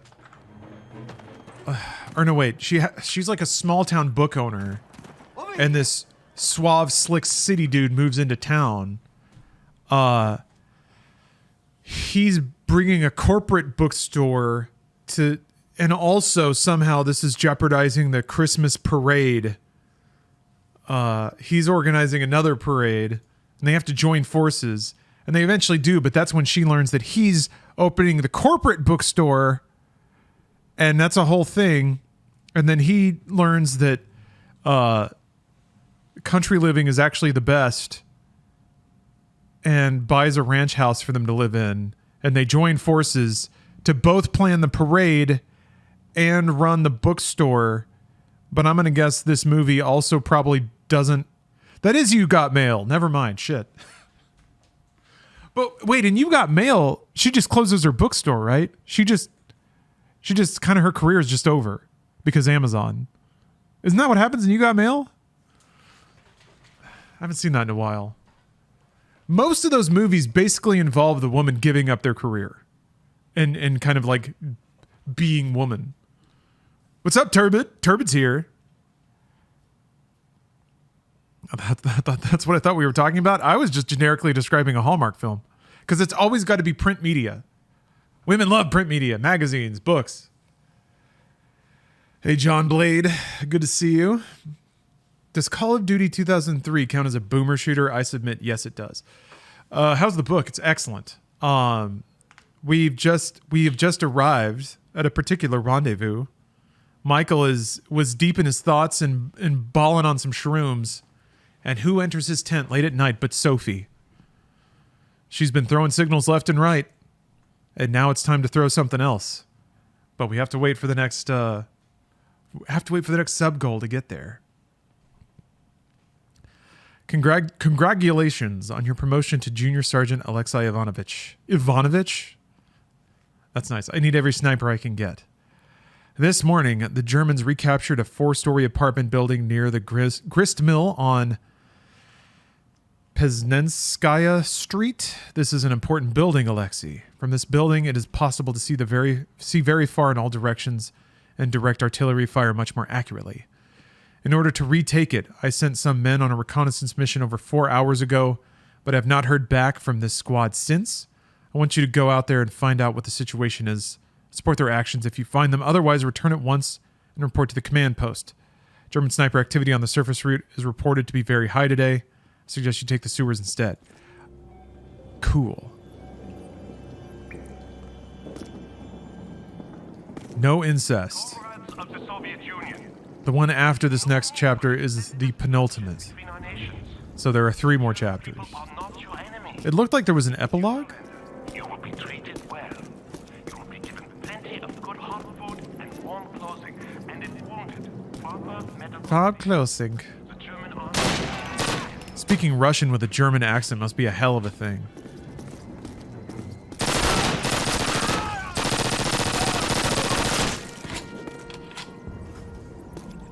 Do you ever think the Medal of Honor franchise will make a comeback? They tried. No. EA cannot get a... I guess they have Apex now. EA just kept rolling snake eyes on their shooter franchises. They tried so hard with Warfighter.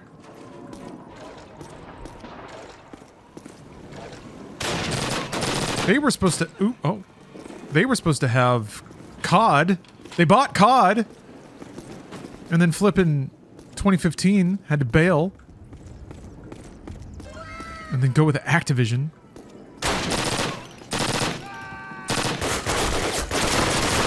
Jeez.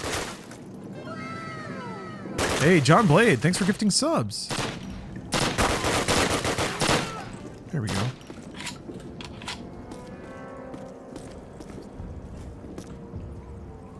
There was a Medal of Honor VR game. Huh. The redeeming part of the 150 gigabyte install was the documentary that was included. Oh, that's kind of neat. You can watch a documentary in VR? Or was it just like a floating rectangle? Are they called boomer shooters because old people play them? That's part of it. It's also that they're very evocative of a much older gameplay style. Technically, this can't be a boomer shooter. This can't be a boomer shooter because it is from the era that boomer shooters are imitating. But it's on the very tail end of it. And also Call of Duty is a little less like that. It's a little more scripted, a little more linear. Oh, I still have this guy. Hey, Digital Melancholy. Thanks for the sub. Thanks for gifting a sub, rather.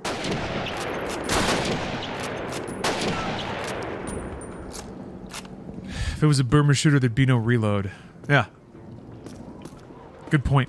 Serious Sam has reloads, but spiritually it doesn't. Comrades of the great Soviet, we have nothing against the common Soviet soldiers.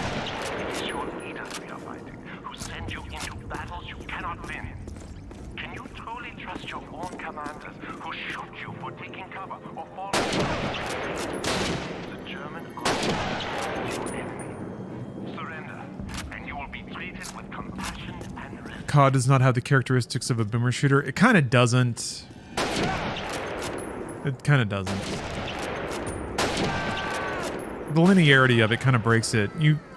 I would say a hallmark of a boomer shooter is an environment that you can explore that has objectives in it, but it's not necessarily a hallway, like pretty much all Call of Duty levels have been. Chief Bent Twig. Thanks for the sub. Whoop. Where the... Oh, there you are. You tried Turbo Overkill? Oh, yes. I actually played through that last week, I think. Incredible. Just incredible. And yeah, that very much is a game that has levels that are open and kind of up to you to find the objective, the progression point. But that means you can hide secrets and things. Battlefield is a boomer shooter? Not really, no. It moves a little slower. Health pools are smaller. Also, Battlefield was only multiplayer in this era, and boomer shooting, I guess Quake was pretty powerful boomer shooting multiplayer, but 1942 was different. It was like a big scale multiplayer game. It was more like Tribes.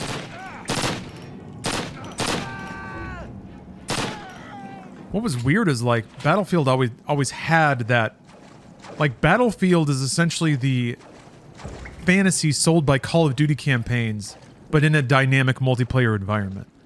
And that's what made Battlefield 4 so fucking incredible. The Levolution was like dynamic scripted moments happening in a multiplayer setting with other players reacting in real time. Like that was the real shit. And then also just like having interactable planes and vehicles and things. Wait a minute, what's this? Hold on. Did you get in a car accident, Turbine? What's this? Oh, almost got hit. Okay. Goes into your lane without signaling. Had to slam on the brakes so hard everything jolted forward. You were gonna switch lanes, didn't see the guy. It happens. I'm glad you're safe. I'm glad nothing happened. Gotta be careful out there. Ooh, I convinced you to buy Turbo Overkill? Good, I'm proud of that. Hey everyone, buy Turbo Overkill. Also, go to your favorite gaming news channel, Inside Games. Watch a brand new video and buy Resident Evil 4 Remake. Now I'm shilling. I mean, RE4 Remake is awesome. Buy Turbo Overkill and also buy Ultra Kill. Yeah, I gotta play through Ultra Kill. Kind of inexcusable that I haven't. Came in as you were telling some story about your mom gifting you some DVD twice. Yeah, Tron on DVD. That was mine before she gifted it to me the first time. I bought it with my money. She found it. Wrapped it up for me for Christmas because she knows I like Tron. And then since it was mine already, and it was like broken, I left it behind when I went back to college. She found it again and did the same thing next year. My mom rules. Oh, here's another cool thing about my mom. She's part of a line dancing group called the Boot Scooters. And I know that because she sent me a picture of her marching in the Sting Fling Parade with her dance troupe, and they made a little sign, and the sign said Boot Scooters. I was like, that is adorable. Ooh. MP44. Let's try it. Oh, I told you about the boot scootins? Nice. Moonbreaker. Thanks for the sub. Boot scootin' bogey.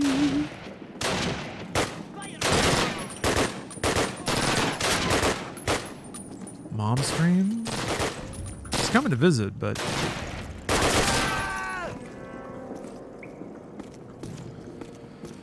I'll ask if she wants to be an internet superstar. I can do this for you. Overnight. I can snap my fingers and make you Twitch royalty.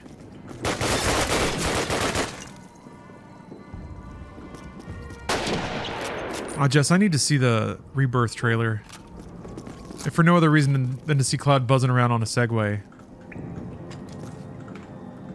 What's the name of that one city that has the giant gun baked into it that you do the parade in? I wonder if you... Oh, do you think you'll have to do that mini game where a dolphin flops you up onto the onto like the girders so you can crawl up in there. Gunland, that's it. Guntown. Gunsburg. Wah!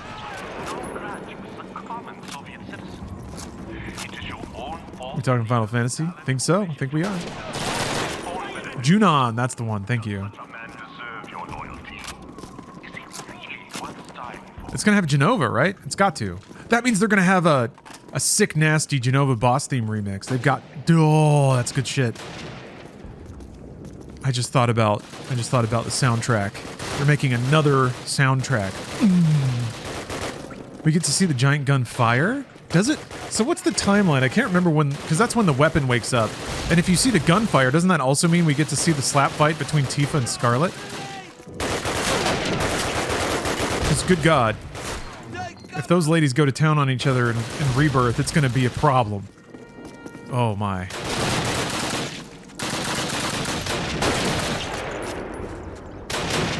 It's going to send shockwaves through the SFM community.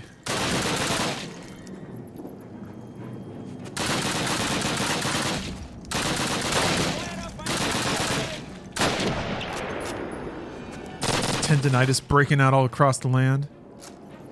Yeah, Edward, I couldn't agree more. The OST for Remake Part 1 like surpassed all expectations. And expectations were high. Final Fantasy VII soundtrack is incredible. And super musically eclectic. And man, the remake just punched everything up.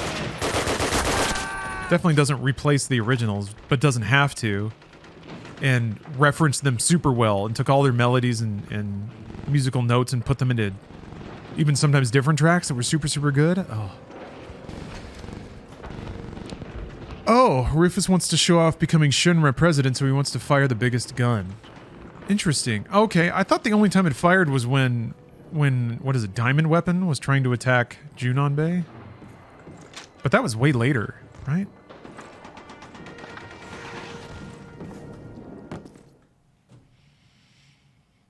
Or you're telling me that it happens. Well, whatever. I'll watch the trailer in a minute. Shit, I'll watch it now. All right. I'll watch it now. Wait. I have never made but one prayer to God, a very short one. Oh Lord, make my enemies ridiculous, and God granted it. Voltaire's such a cool guy. I want to... Okay, there we go. Multi-disc nostalgia. Do you think it's going to be like a thick double case? That'd be cool. Or is it just some garbage BS, same old like Blu-ray plastic? It's got one disc on one side and the other one on the other, and that's it. Stay in the ditch and keep your head down. They've got snipers out there. Why don't PC have physical editions anymore? Because it costs money. If it costs money and the margin on a physical good is so much less than digital, there's an active incentive to drive every customer towards a digital purchase as opposed to a physical one. Man here, you will be debate. Me? No, thank you, comrade. Me? No, thank you, comrade. Alexei will cover you with the sniper rifle from here. Now go, before I shoot you myself.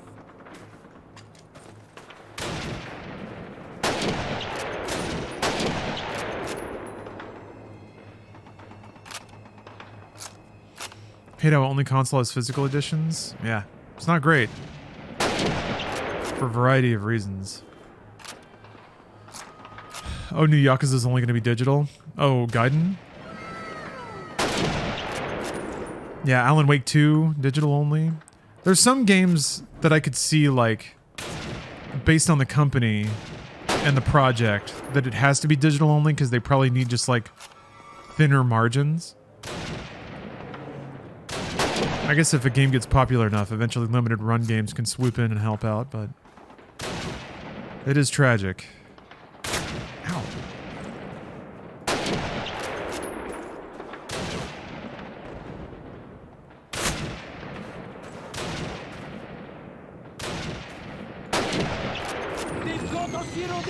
Oops. Let's go, comrade. Go, get moving, all of you. Go. What's up, Reese? Enjoying OG COD. Does it feel dated at all? I mean, some aspects. But honestly, a lot of the design and the concept are still used by single-player campaigns today. It's definitely it's definitely a refinement over something like Half-Life. Oh shit. But no, I mean the play controls are really solid.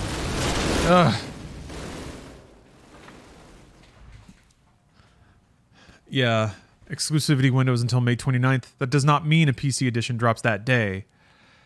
Yeah, I know. It's just when they're allowed to release it on PC. But I feel like Square has been making... I don't know. I think just in the context I feel is that more and more often PC is actually a money earner. And developers and publishers seem to want to get their games to PC as fast as possible. Which is great. It's so great. But yeah, in this case, obviously Sony is buying it.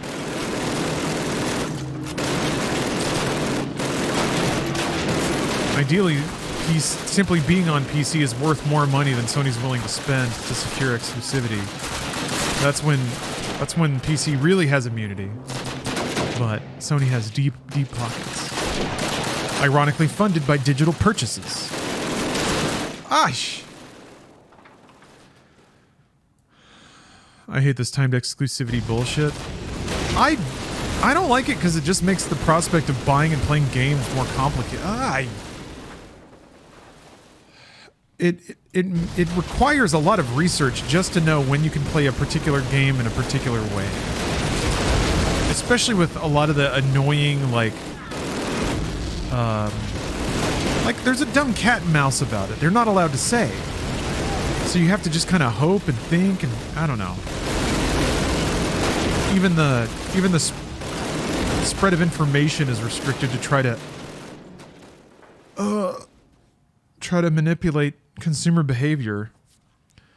Any good comedy movies lately? Dungeons and Dragons was really good. I watched the riff tracks of Future Force. That was quite good.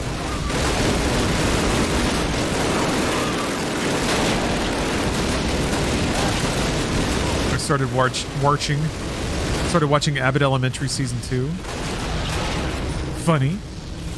I need to watch Barbie. Yeah, Barbie's on digital now. Holy shit. Barbie's on digital now, so... Oh, okay, I should have picked up help. Hey, Walter Middies. Oh yes, it's duty time.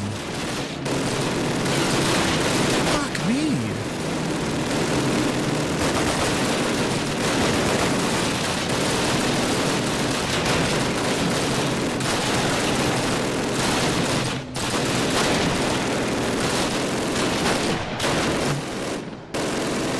Clear out the apartment.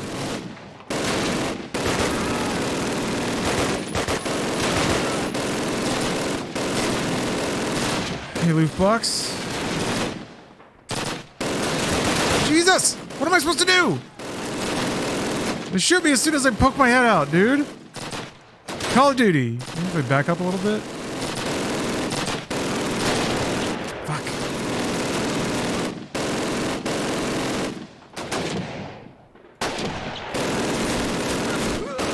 Oh yeah, I gotta watch They Clone Tyrone. I watched I'm a Virgo. I really liked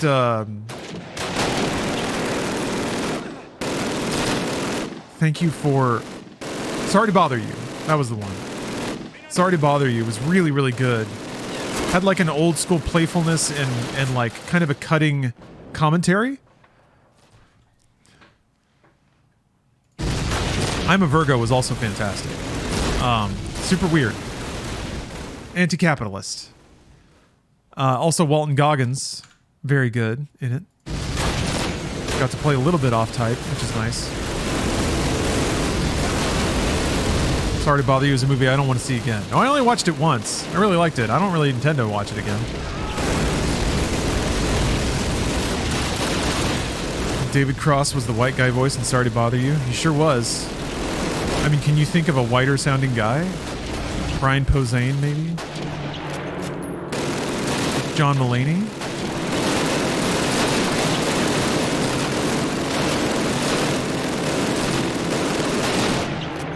Pete Holmes.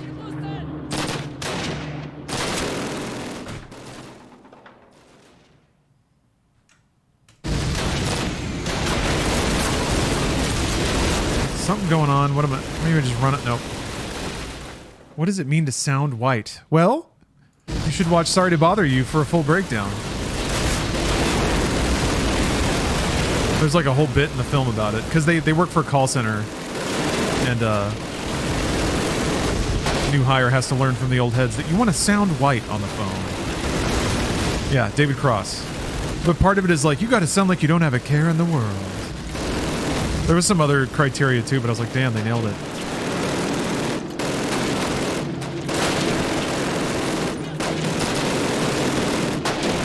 Talking through a fake smile to me. That's what sounding white is.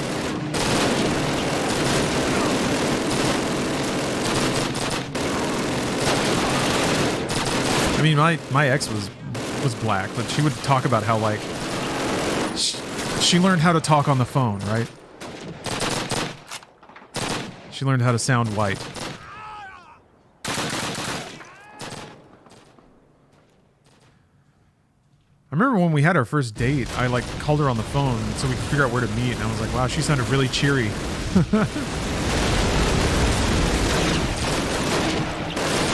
Code switching, very common, yeah. I mean, yeah, I've worked retail, so I know the concept, but I have, you know, as a born and bred white guy, there's certain codes I didn't have to learn how to switch into. She put on her work voice? Yeah, pretty much, yeah. It was impressive. Talented.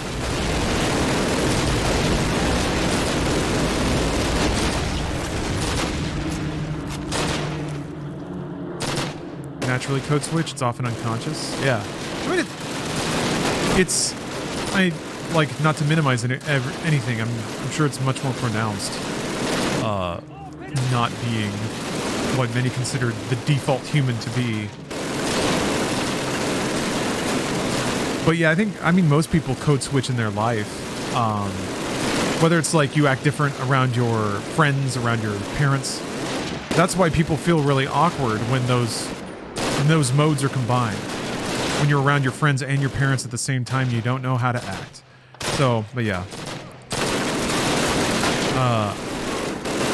I'm only bringing that up just so like it's an anchor that people can use to empathize. I guess that's my technique.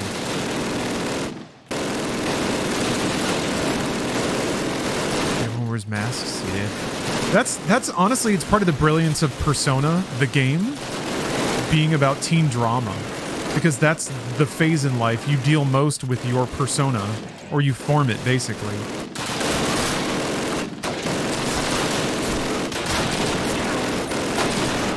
And you're the most volatile at unintentionally slipping into different persona and modes of operation around different people. You also shoot yourself in the head a lot. You have to experience ego death to be able to have multiple persona. That's another thing that I always thought was cool, is like every character has one persona because they're normal people, but main character gets to switch, but that also means they have no soul. They don't really, I mean, I guess it's you, but it's also the player character, so you kind of end up not, like in terms of the plot, not saying or doing, well, I guess you do everything, but you're not really a character. You're the main character. You're Val Kilmer's Batman. An empty cutout of what an actual character would be.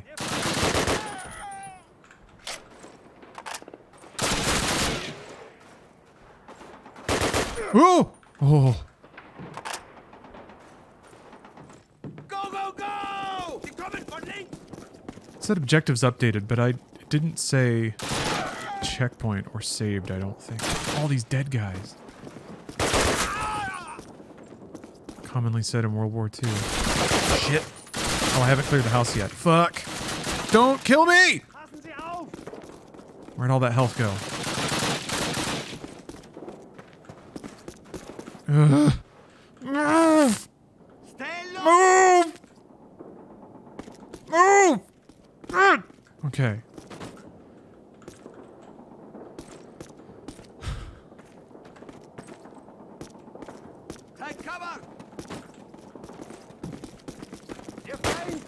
scouting around for health, really.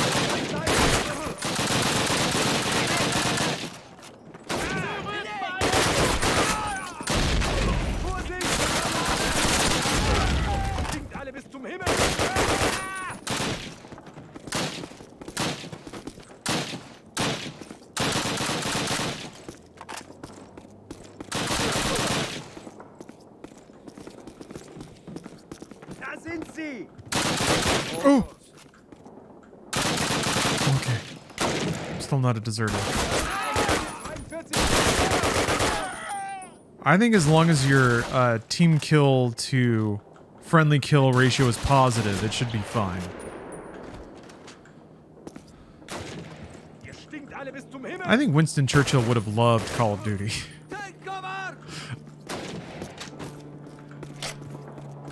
Call of Duty and Sonic the Hedgehog.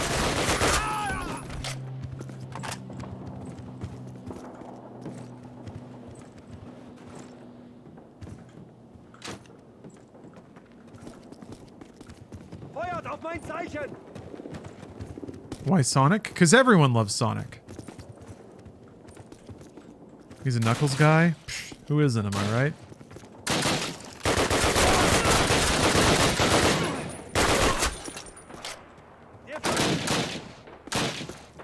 You never liked Sonic or Mario?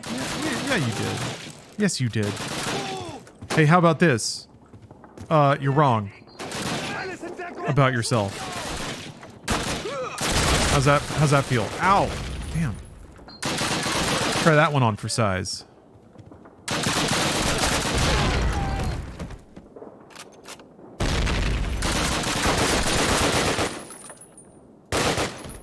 Yeesh. Wow, I have 1 HP. Oof. That was close. Only grew up JRPG? Well, what about the BioWare developed JRPG for DS? I bet you love that game. Comrade Alexei, we've got those anti-tank rifles on the That Princess Peach game does look pretty cool. We'll stop the troops. I wouldn't mind putting on a lot of pretty clothes and getting powers and stuff. Ready on the anti-tank rifles. I mean, there were these. Is that what you're talking about?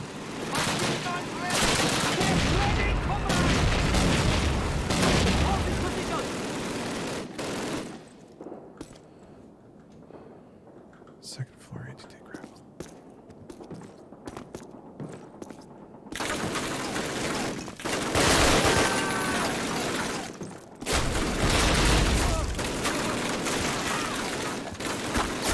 Ooh.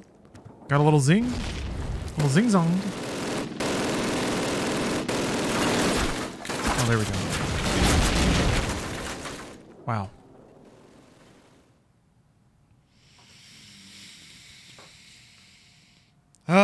They died hard. Oh, that's where that comes from. Those savage men, like wounded wolves at bay.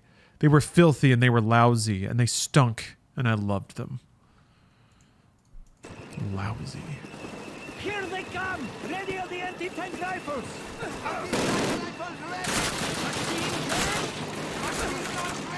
At least her powers aren't like emotions. She doesn't have superpower mood swings anymore.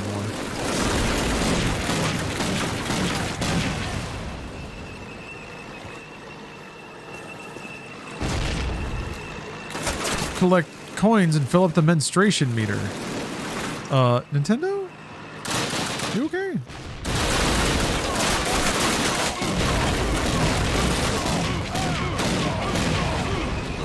Ooh, ow, ooh, ooh, ooh, ooh. Boy, they're having a good time down there.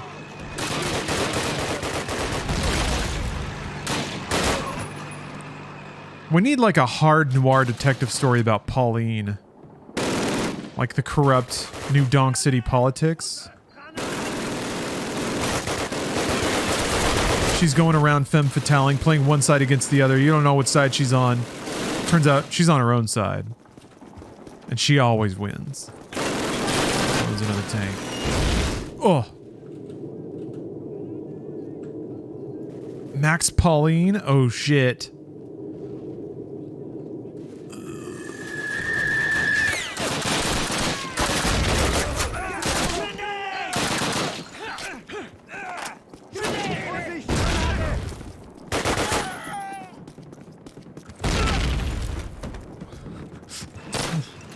Where's hell? Where's hell? Where's hell? Oh. Dude. Catching me on the reload.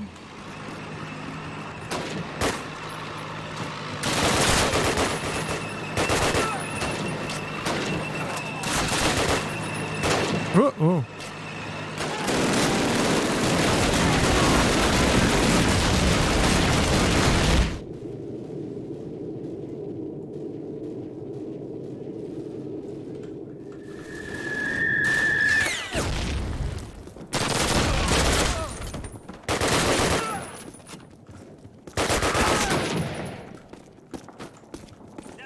Oh, oh.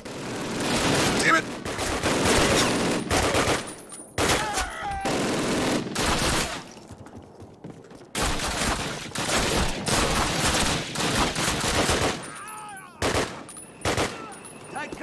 Game saved. All right. I remember being in like a shack with a bunch of tanks around. But I thought that was in Call of Duty 2. I thought it was... kind of remember this scenario.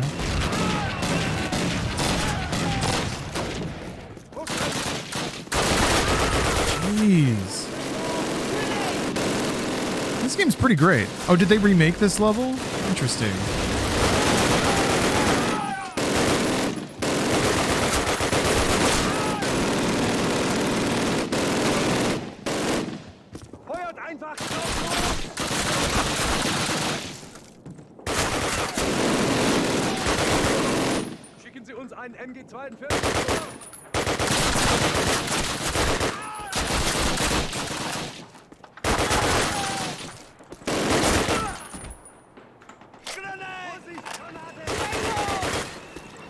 Yeah, all I have with these old Call of Duties is vague memories. So it's actually really... like, I'm totally at the point now where my memory is so dusty I may as well be playing it for the first time. It's like the perfect wraparound. A lot of really good games have kind of matured to that time period lately. I think that's why we're looking at, like, remasters wall to wall. They're so cheap to make, so safe.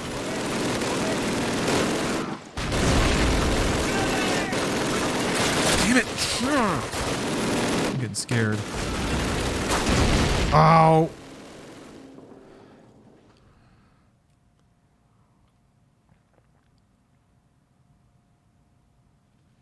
You must not fight too often with one enemy or you will teach him all your art of war. Big brain from Napoleon! Big brain move from Napo! Yeah, 20 years. Oof. 20 years of gaming. Oh, gaming excellence.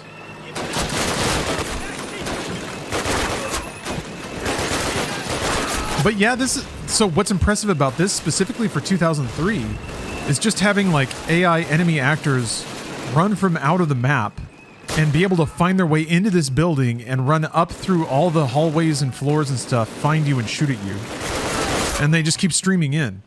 And the design of the building also makes sure that you can't just like find a corner and crouch. And well, maybe you can actually. Maybe you can do Half-Life Citadel strats. Let me try that. Where the fuck? I kind of want to shoot all the tanks though. I kind of want to do that because it's cool.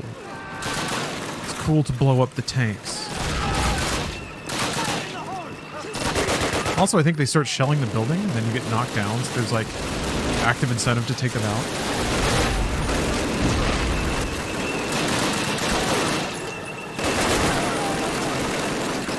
They have the guns too that they just start like that.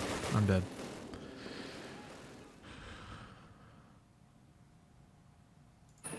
I don't remember where the anti-tank. This is the second floor. Yeah, it's over here.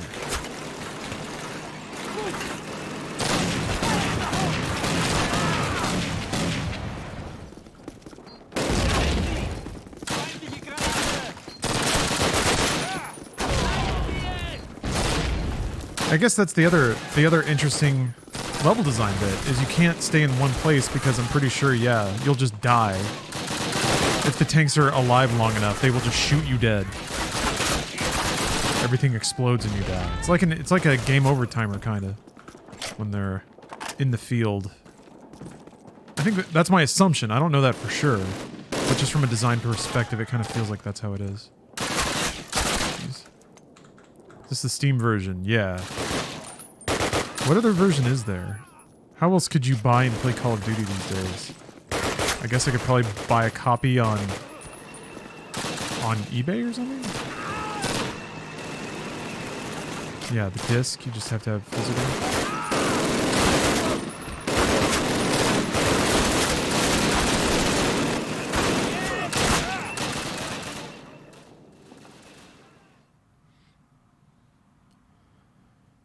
Death solves all problems. No man, no problem.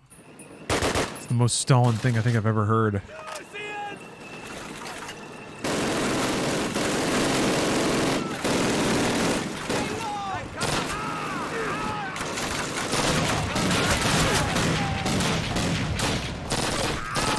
Is this with any kind of file managing or just straight out of the box? There's like some very minimal I&I tweaks to make it run in widescreen. Ah!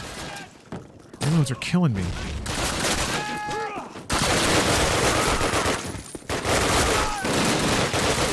I'm sure that there are countless texture mods and what have you. I don't need that stuff.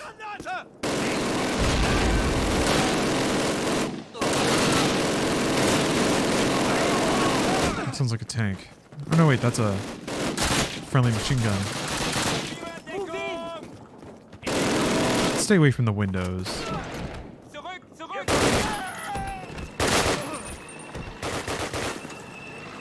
Down a floor, I think?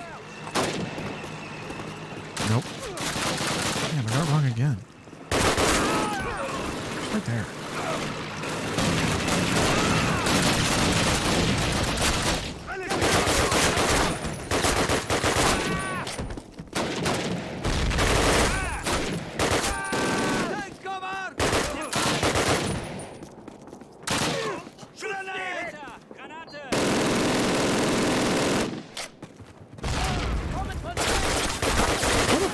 How did he get there? Ah! God, the health. It was shining. Ah! There's another ramp over there. I have not played the OG Medal of Honor. No. Never did mess with that one.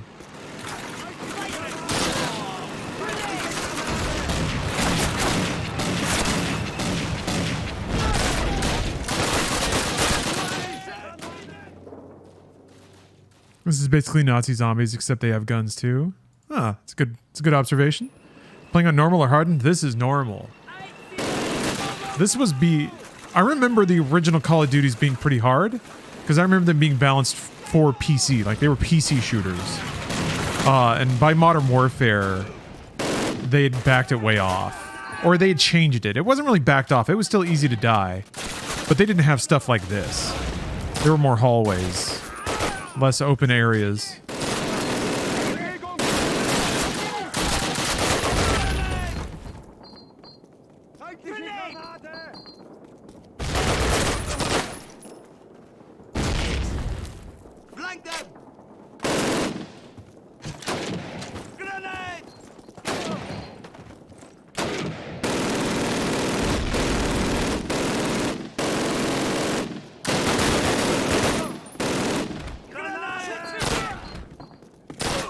Yeah, I gotta farm up my... God, he just hits you as soon as he goes up the stairs.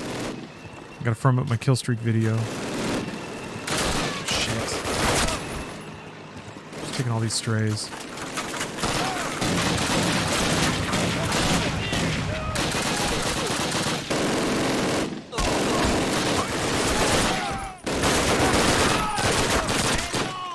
Whoop! No! Thanks, buddy. Alright, we're feeling pretty good. Thank God for widescreen, by the way. Oh!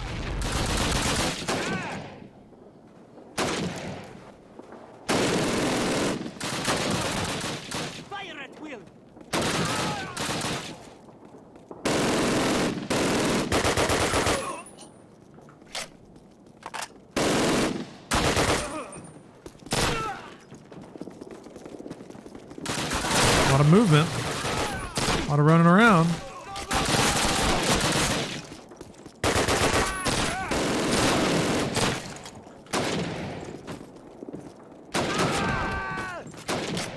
Hey, McLovin.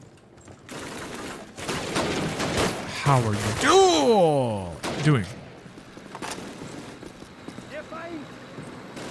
Yes. Welcome. Yes. Private Rischkopf. Yes. Uh-oh. Oh, that was German.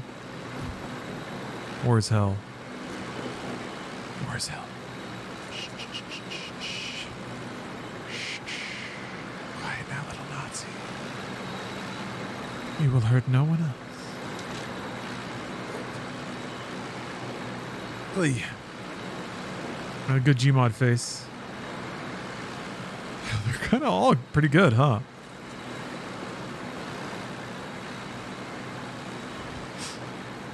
It's a good forum avatar.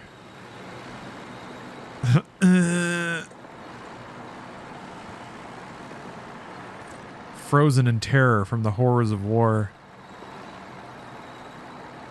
It's your average COD player now, baked out of their mind. I just ran out of ammo, too. Yeah, POV, you're dead. I guess that would be on the ground looking up. Whatever. Alexei. Comrade. Oh, real Mr. Payne. Hey. Managed to get down to my target weight? Congratulations. Now you can eat a whole pizza. Klondike bar? Yeah, it's a good time for a gamer stretch. I'm going to get up and I'm going to use my back wheel. I'm going to use the back wheel. Something's probably going to crackle. I can feel it. I'll be right back. Okay, I have to admit I was right. I rolled around a little bit. Everything was like super tense back there. And then something went, you know, that real deep thunk that you only really hear if you're like trying to pull on a drumstick or something and it pops out of socket. It was a good one though. Something went back in. Thunk. I have to admit, what is it? Okay, so it's like, it was a good thunk. It was something settling back into place. There's certainly a charm to being young and feeling good all the time. Did you let out a dad moan when you stood up? There might have been a grunt. I embellished it a bit, but there could have been a grunt. There is something about getting older where it's like, shit messes up more, but that also, like, you get better at appreciating the good stuff. It was a fatty grunt, Major Big Evil. Wow. I always think of that, the Harvey Birdman fatty grunt. Every time I think of a funny grunt. I don't think I've ever heard a grunt funnier than that. Hold on. Everyone needs to know what I'm talking about. You probably already do. Hold on. Wait. Lore. But if I look it up here, there's going to be an ad. Okay, hold on. Can't miss this lore. Junior Sergeant Veronin. I have read the reports of your actions with the 13th Guards Division at Stalingrad and Kursk. You should consider yourself very lucky to have made it this far. Of the more than 10,000 troops who fought in your division at Stalingrad, you were amongst some 260 survivors. In response to my recent requests for experienced troop placements, you have been transferred to assist the units under my command. A soldier with a record like yours will do us some good. In the next few days, we will advance through Warsaw, forcing the Germans to retreat even further. I am sending troops ahead of the offensive into the manufacturing districts to clear out the factories and rail yards being used by Germans to repair their tanks. As you will be responsible for leading one of the squads into the area, you are hereby promoted to full sergeant. As usual... What? That's like... Okay, that's odd. Oh, fatty grunt. That was a fatty grunt. All I can hope is that the script just said fatty grunt, and he came up with that sound in his mind and in his performative brilliance. Cosmicality, thank you very much for the sub. What game are we on now? Call of Duty, 2003. We've only been going for, what, like 4 hours, 5 hours? I don't know how long this game is. I don't remember.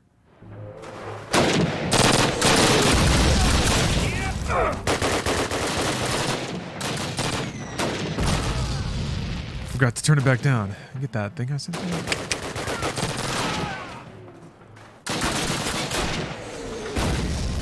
I wasn't a big fan of like a lot of Adult Swim's early absurdist comedy. Like there was some Aqua Teen episodes that I liked. But sometimes it could be a little too random or a little too absurdist. Like I needed something to hook into. So Harvey Birdman was perfect. It was like the perfect balance of having something of a rooted narrative and rooted characters, but absurdist jokes all over the place. Oolongs I liked. I actually remember seeing the book, like the comic books, because it was a comic strip before it was that show. And it was about the Bettys, I think. It was just about flocks of Bettys doing shit. I remember seeing that book in a bookstore years before that show came out. Oh, you just watched Revolver. Hey, nice, Benjitsu. It's a weird movie, right? And like, it's kind of Nolan-y, way before Nolan was really popularized for doing his thing. I guess Memento had been out by then. But yeah, Revolver is like super trippy. And as somebody who's like really fascinated by films that kind of play around with perspective and even free will. Like, it's definitely a free will questioning kind of movie. Yeah, the Guy Ritchie movie. Yeah. I was a huge fan of it. And honestly, like, that movie's also why I was a big Statham fan for a long time. So obviously his physicality was awesome. I love seeing his body language. But I thought that movie showed he had a decent amount of range.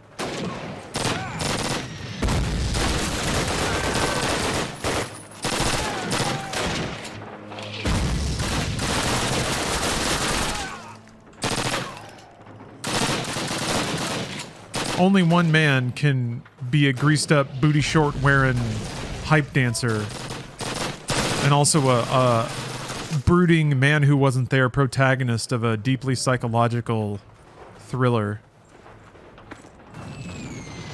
That movie came out before Guy Ritchie started getting all samey. Yeah, I wonder if like people just wanted a Guy Ritchie movie and they started asking him to just do the Guy Ritchie thing.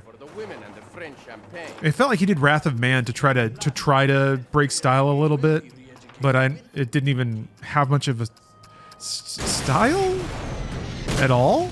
I don't know. Wrath of Man was weird. I get like they tried to do an extended like a big oneer, but it was a oneer where mostly nothing was happening. So I'm like, this is weird. I don't.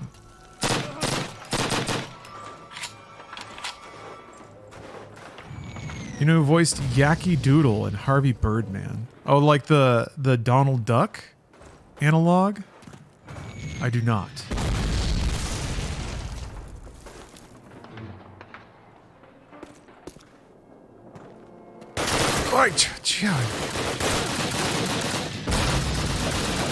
Uh-oh. Back up.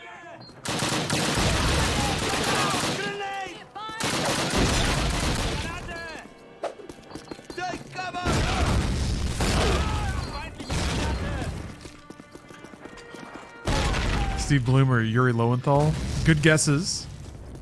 If you say either of those names, you have an 80% chance of being right.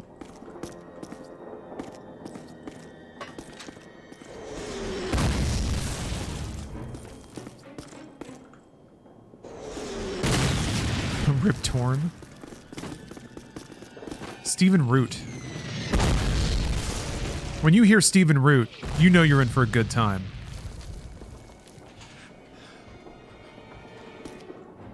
We all love Stephen Root, right? There should be a Keanu Reeves level swelling of good feelings for Stephen Root. Although, I don't know, maybe he's not an immaculate human being. I have no idea personally, but man, some of the best. Some of the best charming roles.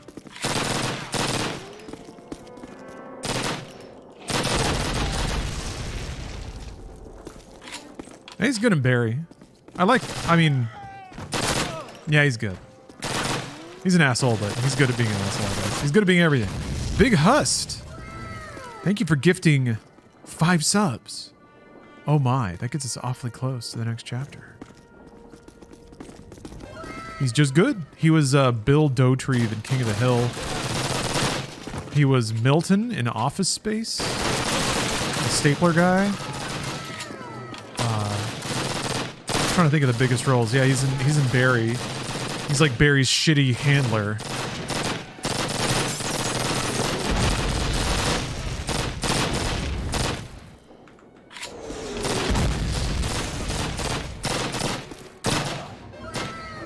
Dodgeball, Justified, yeah.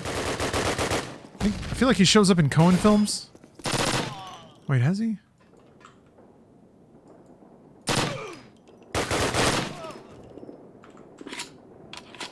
Yeah, who voiced Yaki? We have to know. We must know.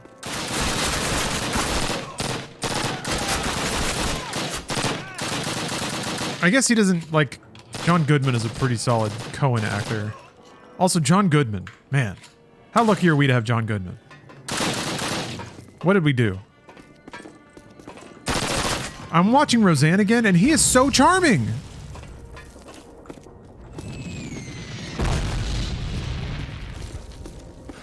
Wait, I got it? Was it Steve Blum or Yuri Lowenthal? Yeah, so good in Speed Racer. Oh my gosh. I think about his warm chuckle. Oh, I think about it every so often, and it makes me feel good.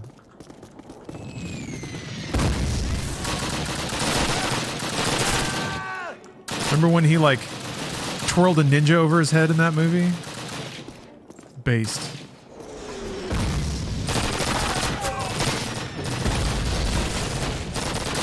Oh, he was in No Country for Old Men. Okay, I think that's what I was thinking of. You German? Yeah, Roseanne is awesome. It's interesting to go back and watch it. How it's like, it was very much trying to represent and speak to just like poor families. But there's still a lot of heart in that show.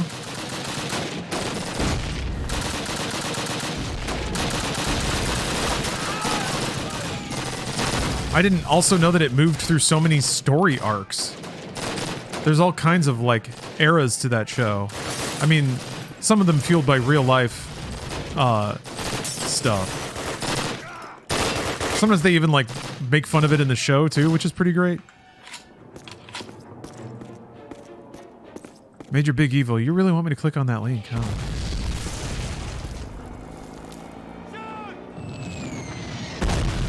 I remember that episode. I can hear it, so I don't need to hear it again. Oh!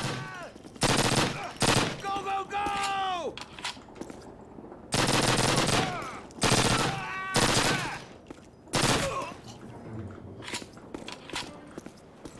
Comrade!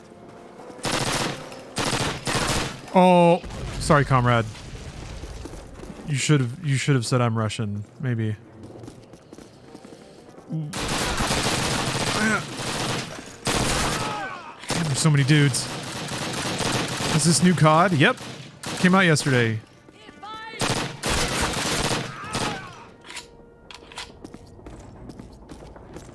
Embarrassing, right? Whoa.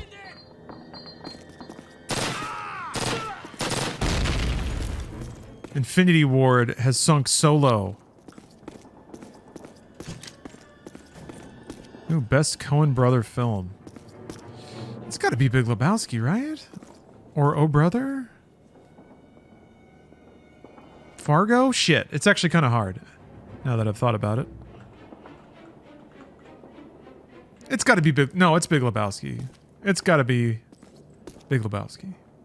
Big Lebowski's got it all. It's got it all. It's got it all. Barton Fink. I mean, yeah. As a movie, Barton Fink is underrated. Actually, I've been thinking about Alan Wake recently. There's some fun crossover there between Barton Fink and Alan Wake, as both like using horror or like horror trope imagery to represent the terrors of the creative process. The horrors of a writer's block. Losing your muse. All right. What's going on here? Oh, here we go. The light, the door with the light over it. Right.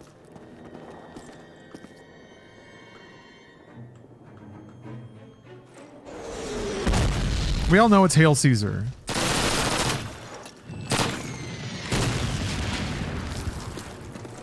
What was the Channing Tatum film called? Like Ain't Got No Dames or something like that? I think that was the name of the song and dance number.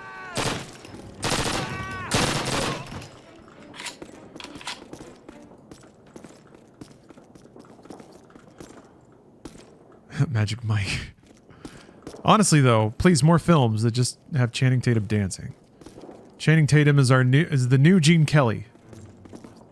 It might be an original sentence. I don't know that anyone said that. War is a series of catastrophes which result in victory. Boy, isn't that true? Isn't that real? Maybe I just didn't get Hail Caesar. Hail Caesar is a weird movie. I didn't get it either until I started watching a bunch of older films. And now that I have more of a fix on like old Hollywood, some of the jokes bang a little hard. I mean, jokes. The goofy world it takes place in makes more sense now. But that's a weird amount of research to have to do for a film. It's definitely like a movie for classic Hollywood lovers. Still putting in my vote for True Grit. It was good. Maybe I should watch it again.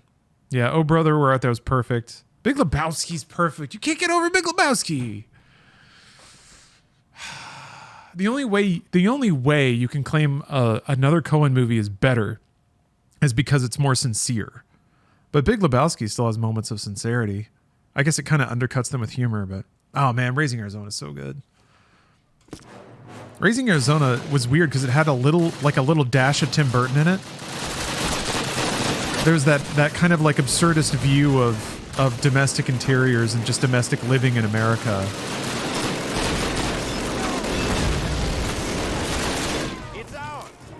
Raising Arizona does for Arizona what Twilight did for Seattle. It makes it like this weird mystical place where the rules don't really apply, you know? You know what I mean.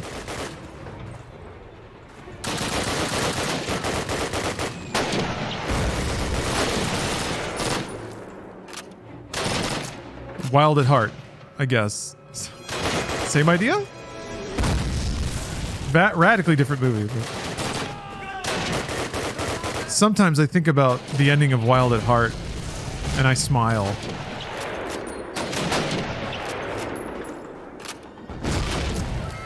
I smile.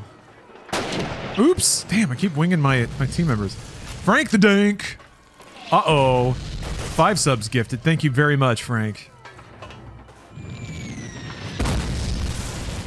I don't mean to oversell anything. I just want to remind you all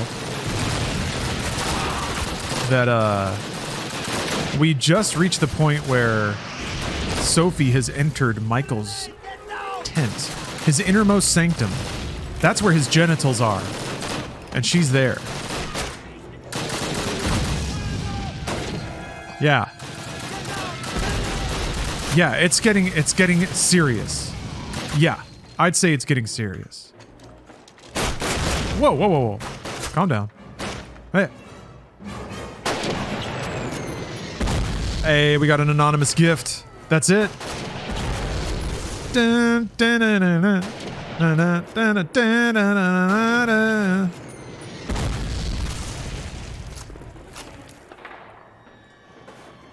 you think Michael's going to be good at sex? He probably will be. Just right off the top. You know he will be. He's gonna be great.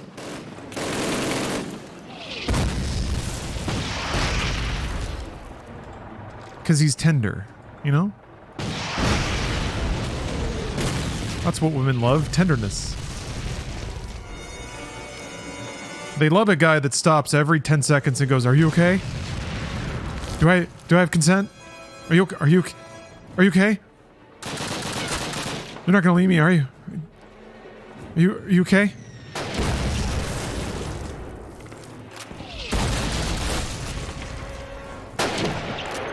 think I know a thing or two about what ladies want.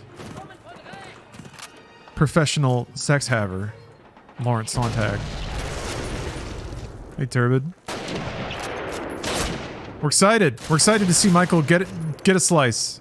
Finally. With such a nice young lady. Yeah, nothing wrong with crying. What's wrong with that? Oh yeah, I need to let me warn everyone. Turbid's still a mod here. And Turbid really likes to throw around his moddership. He really likes to throw it around. So you gotta watch out. You gotta watch out for that. Once a year? Oh, you get one time out a year? I didn't know that was the rule. Okay. Whoa! I'll accept that, sure. Is it calendar or is it like from the day you do it?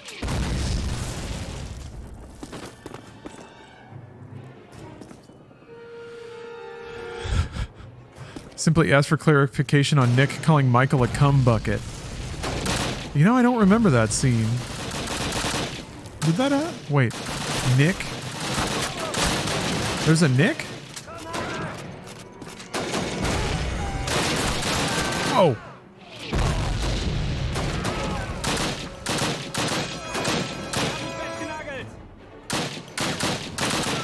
Yeah, there's gonna be a bit of a backup there. Hopefully Sophie's prepared for that.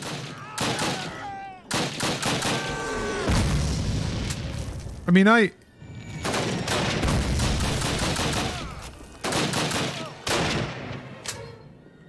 surely ladies prepare for such things. Do some stretches. Babe, it's gonna be buckets.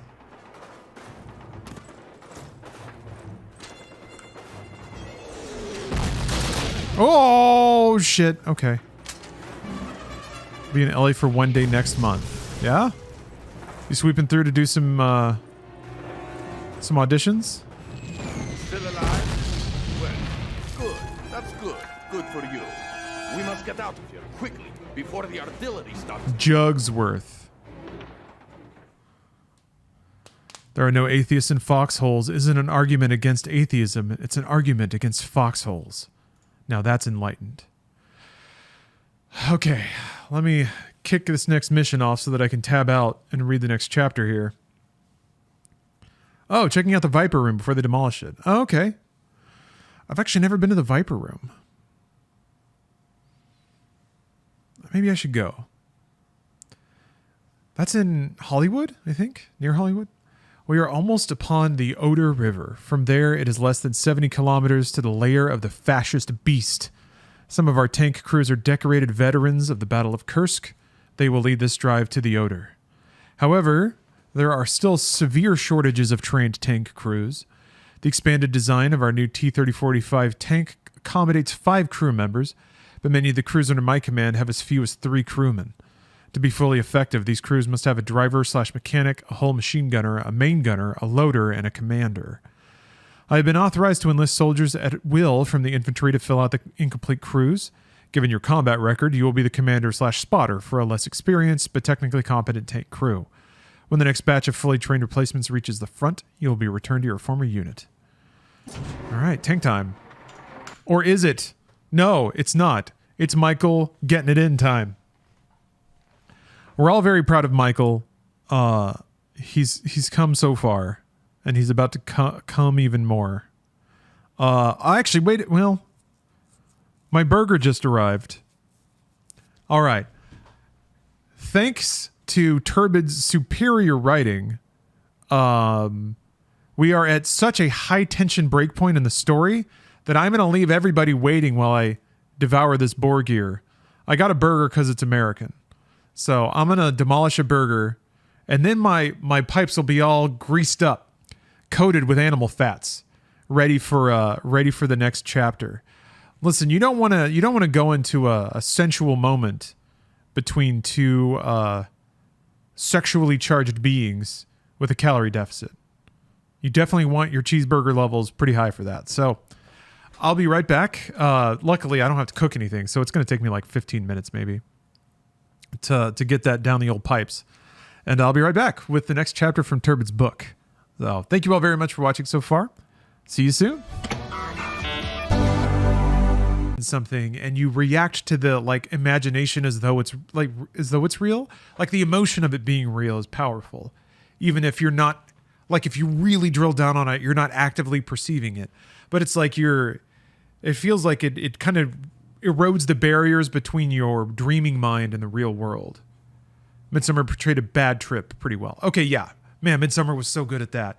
Even sober, even in the sober parts of the film, Midsummer was so good about portraying just the intensity of a bad social situation. I loved it. I've never had a movie nail like social pressure, panic attacks, social leverage. So good. That's like a particular kind of horror that's so real and so empathetic for a lot of people.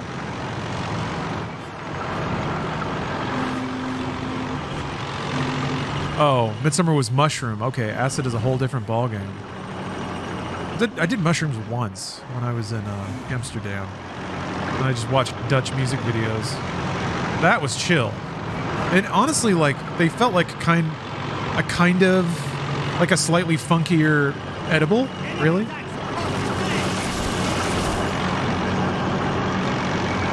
Mind went to some other like more emotionally complicated places. You an acid guy or a mushroom guy? I mean, neither really. Although I think psychedelics or mushrooms were introduced to be legalized in California. I mean, they have before, so who knows? They're getting that's the next thing, I'm sure. If I can get them at a 7-Eleven, I'll try it. Mushrooms all right. Not a fan of how long they last and the whole not being able to sleep thing. Do they? Yeah, it's medicinal. Yeah, not recreational yet, but I don't know. I feel like if weed is anything to go by in California, it's like 10 years before it's just so normalized that it doesn't matter. Wow, 8 hours? No shit. I had no idea it was that long. Or is it like bow to stern 8 hours, but the intensity is only like 3 or 4 of those hours?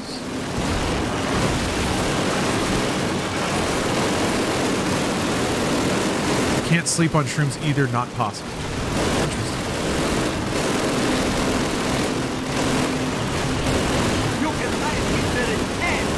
Nice. Look at this. How you like that, lad? A whole freaking tank driving and shooting sequence. Yeah, the variety of scenarios and gameplay situations in this campaign is really, really impressive. Hey, PKO Net. The legend.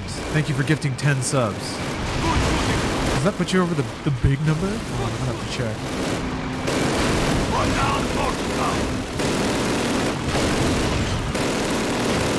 Hold on. Almost. Very, very close. 2 more. PKO Net is in the quad-digit gift club, which is you get a free card for that. We can't go that way, idiot. How about a free card for giving me $1 billion?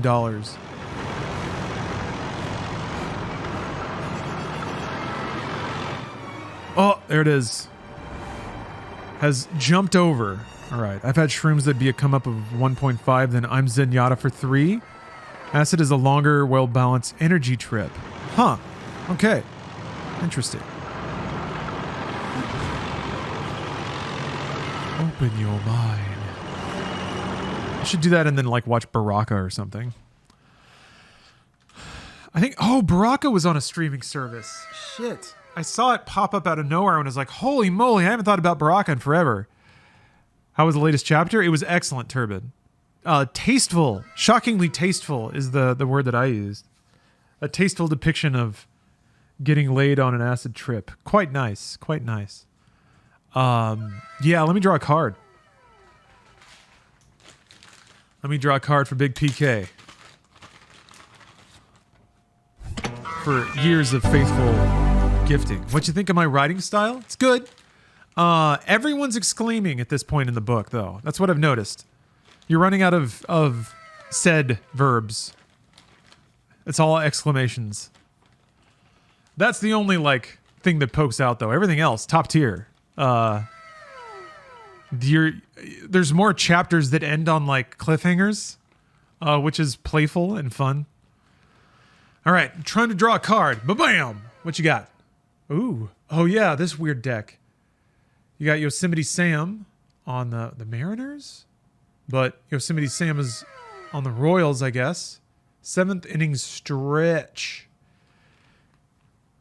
Ken Griffey Jr. is one of 5 players drafted in the first round of the amateur draft whose fathers played on the Big Red Machine. Can you name the others?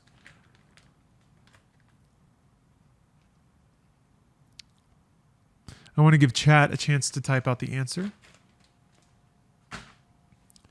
All right, nobody got it. Let's see here. 1987, Brian McRae. 1985, Lee May Jr. 1985, Ed Sprague Jr. 1985, Eduardo Perez. And 1991. Wait, there's more years than names. How is that possible? I think it's a misprint. Yeah, there's only 4 names there. I think they left somebody out. Womp womp. Oh, 1 of 5. Wait a minute. If you include Ken Griffey Jr., maybe that's the year that... I don't know. I don't understand. Congratulations on the incredibly high-value card that makes a lot of sense and has incredibly fun trivia to boot. To boot!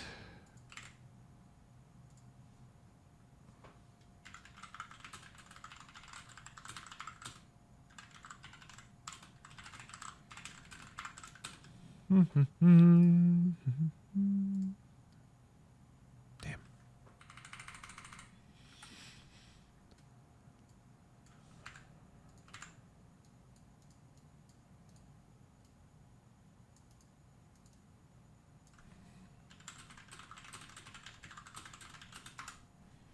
Bang. Okay.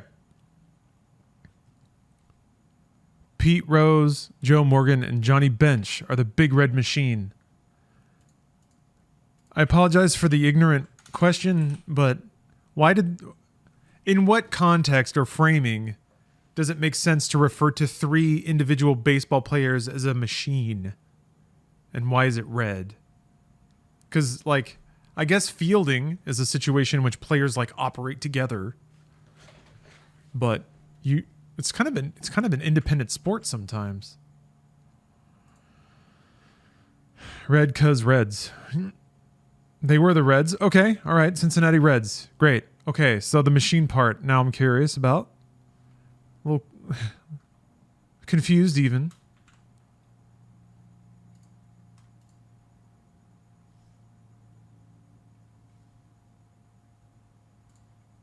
Oh, they were hitting machines. But they collectively were referred to as the machine. Right? So 3 of them were one machine. They weren't the red machines. I'm kind of getting it. It's kind of clicking. All right. Oh, okay.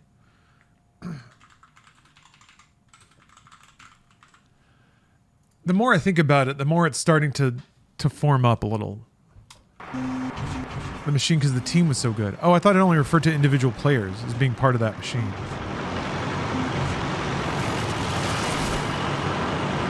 Maybe I misinterpreted. They weren't human, like Terminator. Oh, that's pretty good. An assassin robot sent from the future, but got distracted. Nailing baseballs into the outer boards. Talk to their hands. I couldn't believe it. I couldn't believe it. How depressing a movie is Terminator 3. Not only literally because of its plot, but also because it's so utterly a movie of its times. Like Terminator 2, I guess, like, the hairstyles are 90s. Some of the, like, well, the shooting style is as timeless as James Cameron always is. And I guess in some ways it's unfair to follow up James Cameron, but talk to the hand. Talk to the hand. You know what people don't say anymore? Talk to the hand. You know what they still say sometimes? I'll be back.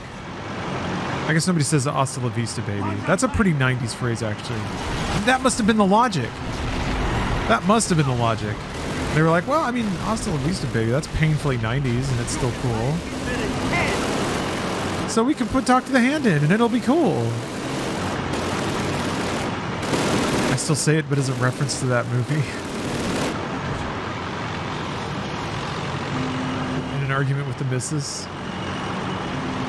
Eat my shorts. Talk to the hand. Next time Steph's mad at me about anything, I'm going to say that, and I'll give it like Terminator Motion 2, and then she'll be like, that's from Terminator 3, Rise of the Machines, isn't it? And I'll say, yes, it is. And then we'll both laugh. We'll both laugh because we love each other, and we love Terminator 3.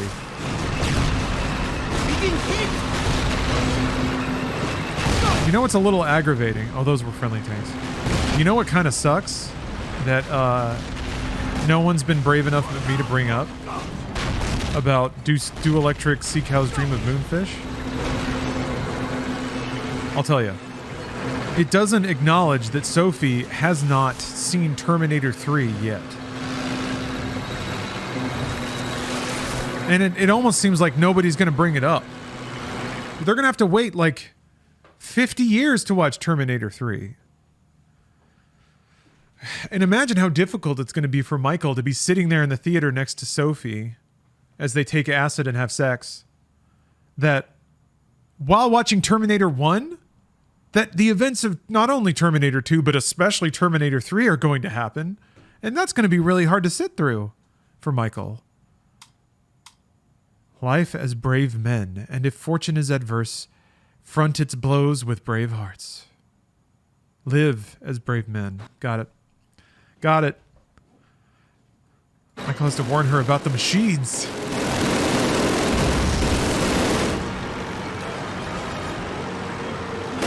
Maybe that's what this is going to turn into.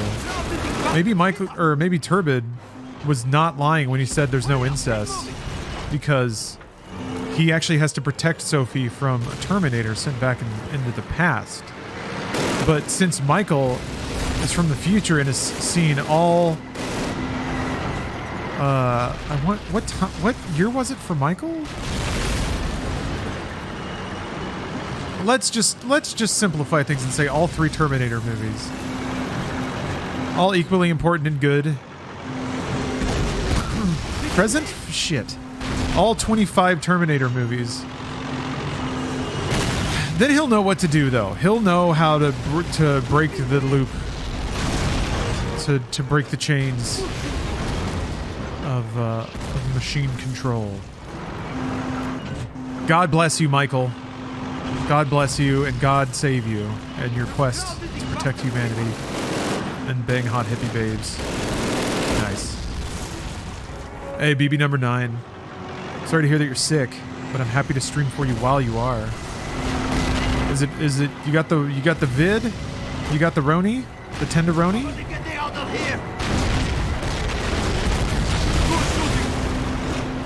Corona is in again. That's right, folks. It's Corona season.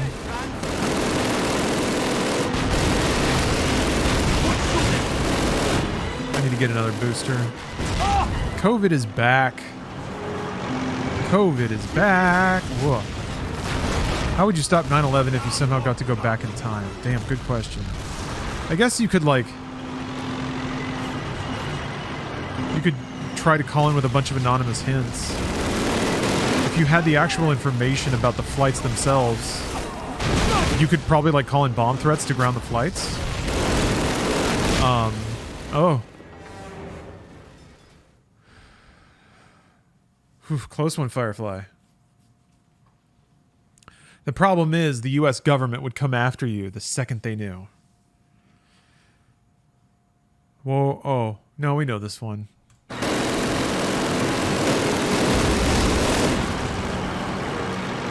The second you call in a bomb threat, the Secret Service would be kicking in your door.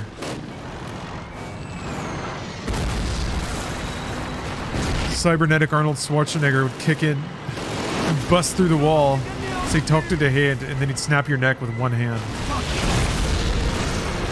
No, wait, I take that back. He would grab you with one hand. He'd crush your windpipe already, so you wouldn't be able to talk or breathe.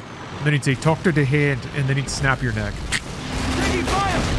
There'd be a shot of you like trying to wordlessly mouth something. You'd be trying to wordlessly mouth Bush did 9/11. That's what it is. Okay, another idea. Another idea. You're able to get some battle damage off, right? You always carry a like sawed-off shotgun with you in case a future Terminator comes back for you for trying to stop 9/11. And he busts through the door. You shoot him, both barrels, bang bang, and you blast a hole in his chest to reveal his Bud Light reactor. But it's too late. He's already got you. Boom, around the neck. Talk to the hand. Snap. You're down. Sorry. Try better luck next time. 9/11's gonna happen anyway. Jet fuel can't melt steel beams. I saw some video of people melting steel beams with jet fuel or something. I don't know. Maybe if our own government didn't murk the shit out of JFK, we wouldn't be thinking that now. Just a thought. I don't know.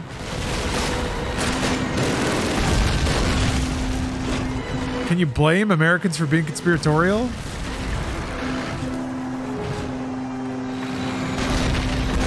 Also, really, if anyone gets to make up weird people who did 9/11, it's Americans, right? That's the one thing we get to joke about. We've been hit! We've been hit!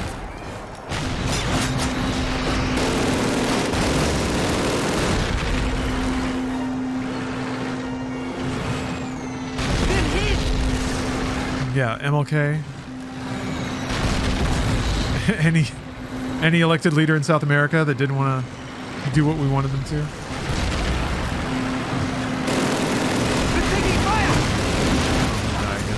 Ooh. All right. USA rules. I just ate a cheeseburger. I paid someone to deliver it to me because I'm lazy.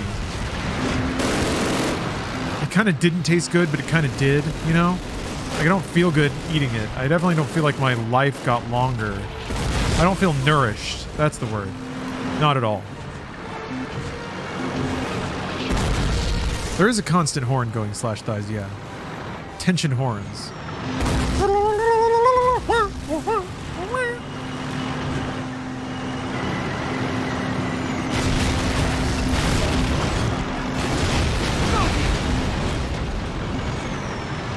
Yeah, it's calories. That's the best reaction I had. I mean, the French fries were good though because there was salt. My body was like, yeah, salt and oil, of course. Can never go wrong with salty oil.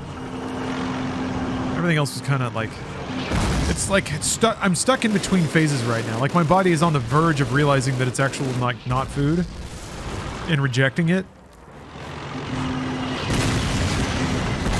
I gotta savor these moments while I still have them. Before I become like an old dude who just eats dried grape nuts every meal.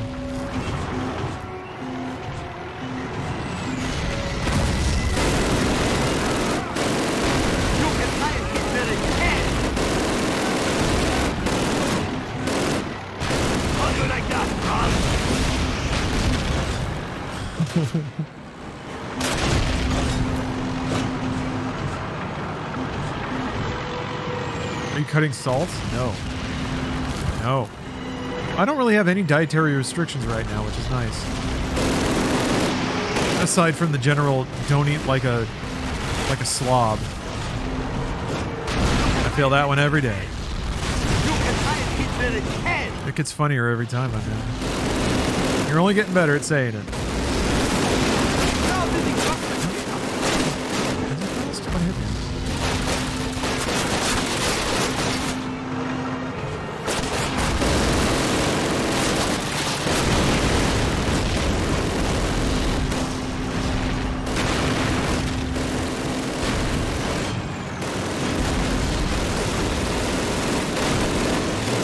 Fact, your body knows when it's digesting something with nutrients. That's why when you eat junk food, your body is still craving because you ate something with nutritional value. There's a lot of factors there. Fiber helps a lot. Things that take physically take a while to move through your body. You know what rules? Fiber. Big into fiber these days. Not in a Metamucil kind of way, just in general. General supporter of fiber. It's a fun word to say. It's kind of hard to be mad at fiber. It feels good to eat things with a lot of fiber in it. It's an easy thing to, like, pat yourself on the back for being healthy about.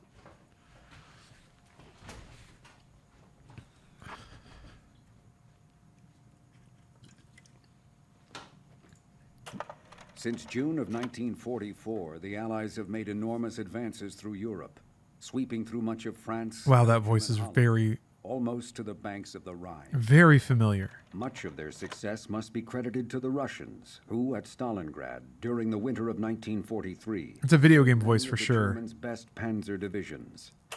On the Eastern Front, the Russians have continued to push the Germans back through System Russia Shock and much of 2? Poland, and will soon be on the banks of the Oder Mass River and Effect, the yeah. border of Germany. It's the Codex voice. You're absolutely situation right. For the Germans has grown desperate. Allied bombers have reduced many major German cities to rubble. The German Air Force, the Luftwaffe, is a mere shadow of the power it once was, and can do little. Like, to I stop know I've the heard this voice read things to me, and I've liked it. the Allied armies. The Kriegsmarine, the German Navy, is mostly sunk, its U-boats destroyed, and its sailors pressed into the army. However, the enemy refuses to surrender.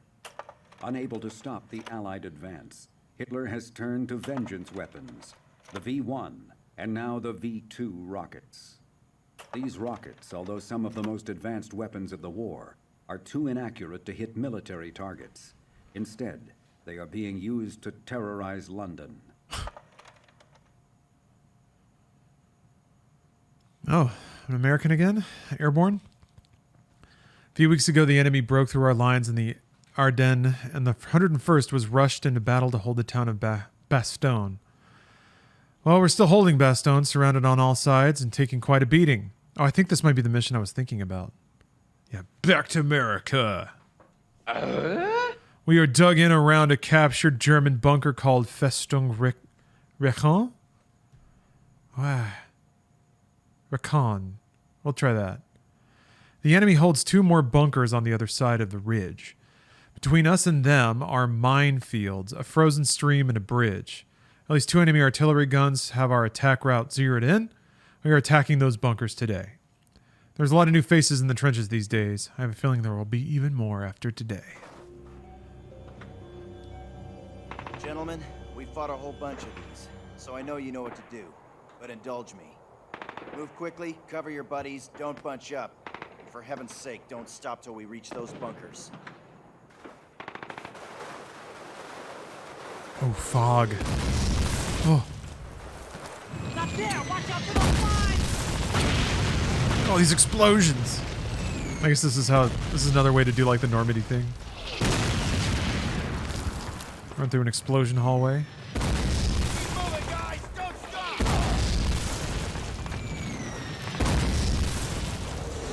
This is nice. This is nice. The sun went down, so it's kind of getting cool outside. Oops, that's immersion, baby. Blew my legs off. Don't worry, I'll catch up. I watched Band of Brothers, yeah. Never saw The Pacific, though. Now! Move up!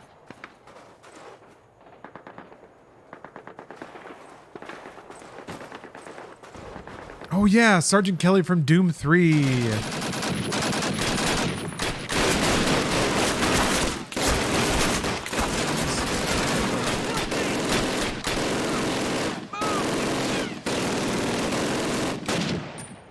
Move your ass, Mario. Is this the ping gun? Yeah, it is. Yeah, it is. That slide is really interesting. What's the name of this rifle? M98? Something like that?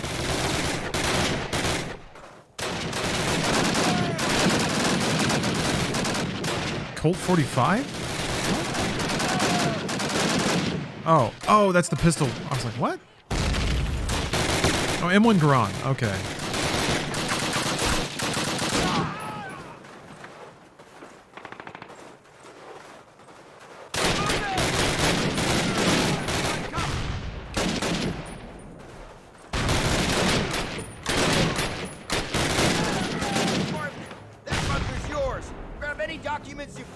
I forgot that grabbing documents was in the first game. That's pretty good. Oh, God, good sound.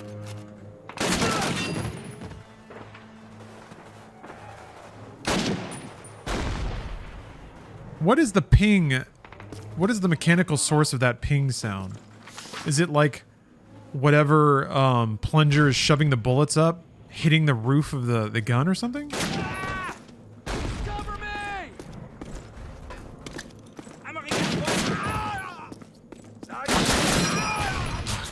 Always good.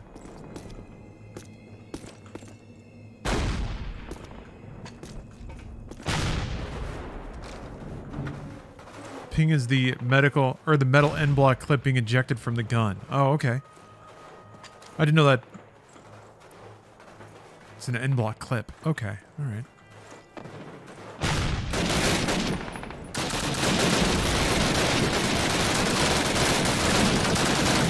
Can you load and fire this rifle without a clip?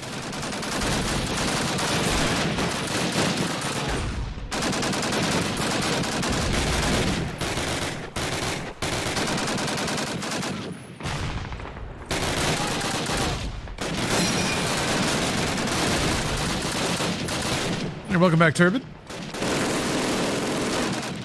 Interesting, you need the plate from the clip. Okay.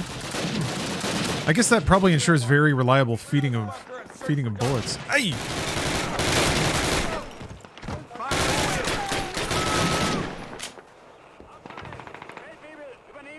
I imagine guns had to jam all the time. Especially if they were like out in the field for a long time and not being like cleaned or serviced or anything. The ejected clip can be picked up to load rounds with again. Okay. Hey, Steph. Ooh. Steph's home. She brought chicken. Oh!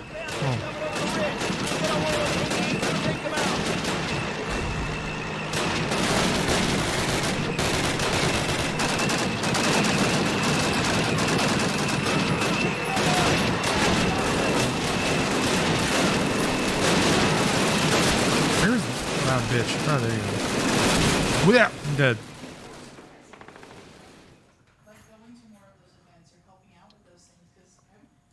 Gentlemen, we fought a whole bunch of these, so I know you know what to do. But indulge me. Move quickly, cover your buddies, don't bunch up.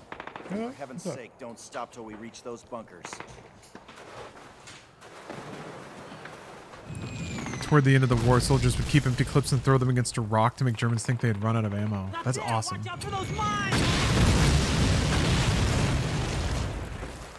Peak war fighting.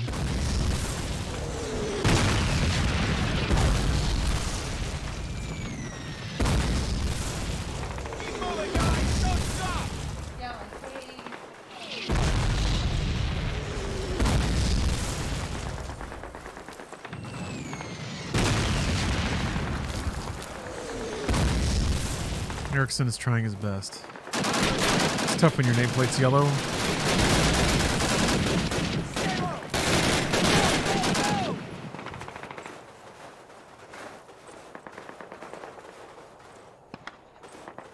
Suppressing fire! Now I got a game saved? Weird, man. I remember the save checkpoints being pretty arcane in this game. God. I need to never be first in line. What am I thinking? Ugh. Covering fire!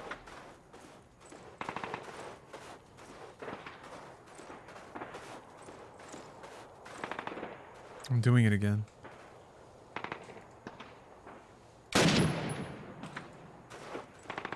Take cover!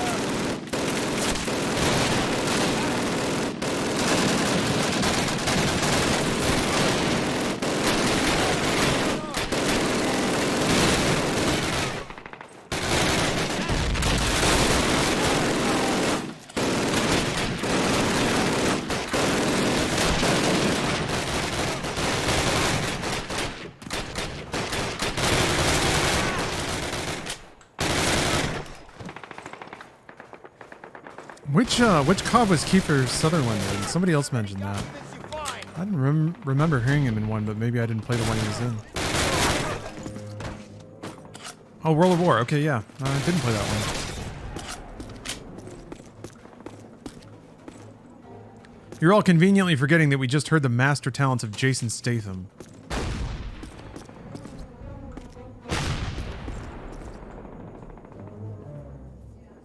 Oh no. Lost real bad, didn't kill a single thing my opponent had. Yowza, Iceman. Thanks for letting us know. That's tough though. That's a firm paddling. I'm gonna guess you slashed a couple tires then?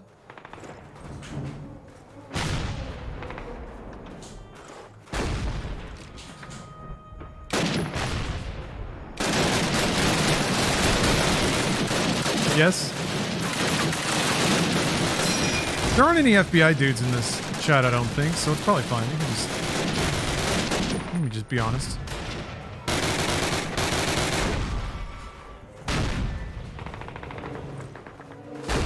Wait, they're making another transporter? Really? Is it still with Statham?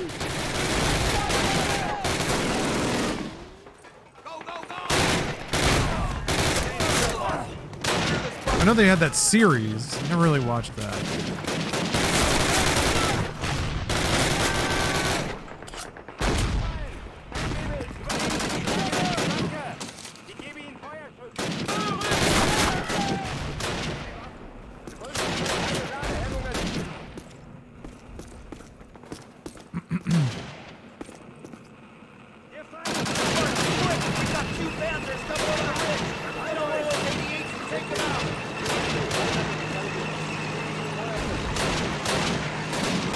One of these units, you had to land a 6 on a D6 just to hit? And you lost before that happened, huh?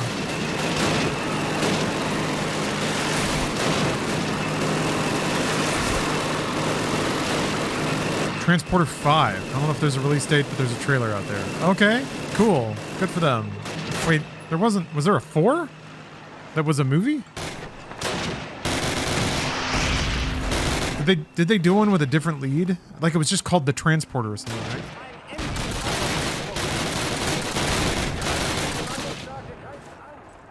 Transporter Road to Redemption or something. Oh.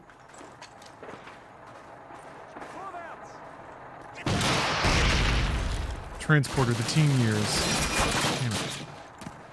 Transporter Junior. 4 had the guy that was in Deadpool. Alright. Transporter refueled. Okay. I'll have to check that out.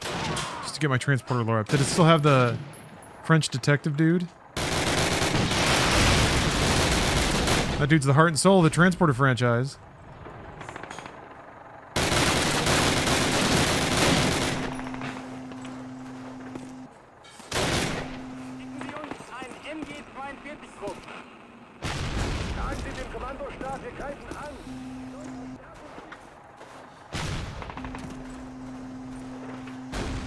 Refueled. Alright, okay.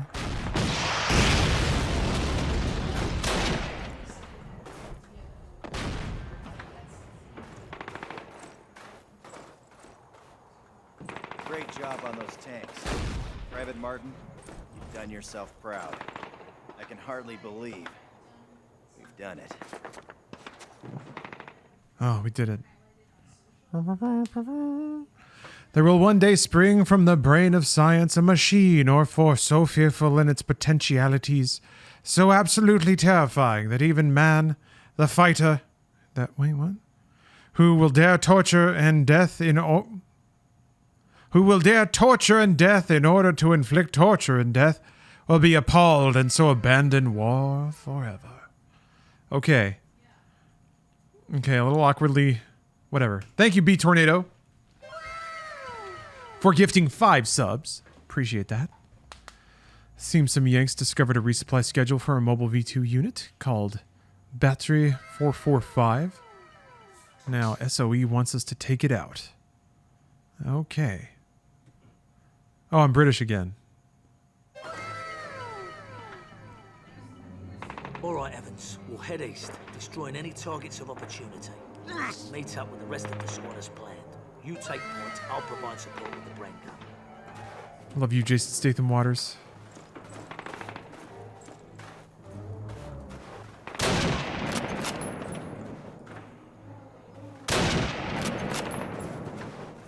For Statham.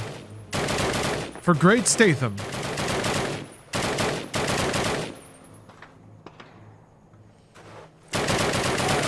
Carl Hungus. Man, what a great name. Thank you for the sub.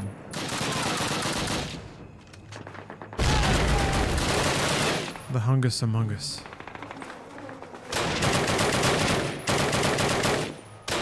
Save past future Statham? I think he's the one who's going to save me.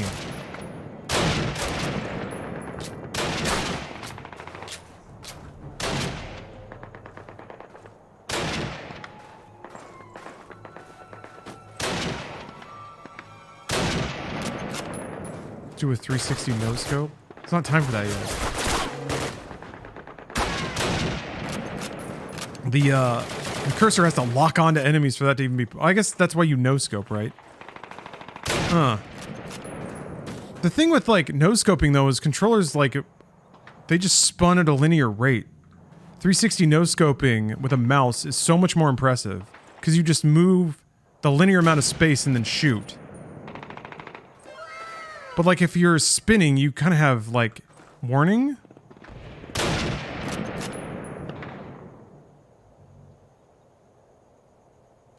Were 360 no scopes more impressive if like you had maximum controller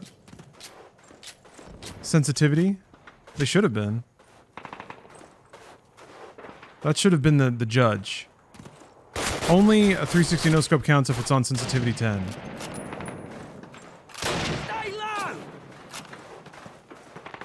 I don't know the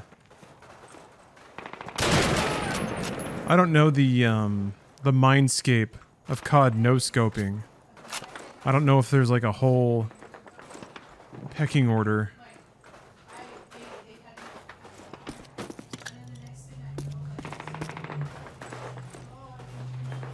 We have to blow up so much shit. It's kind of silly.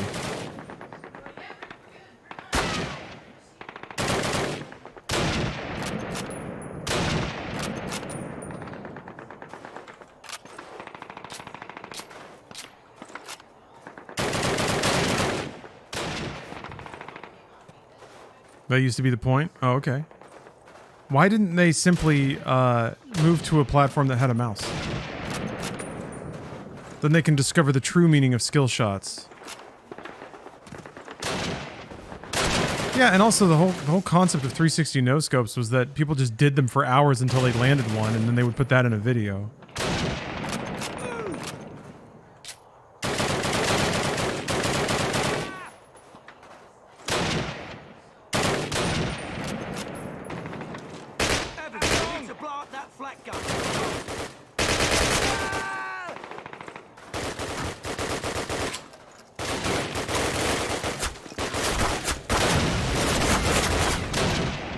I'll save you, past future Statham.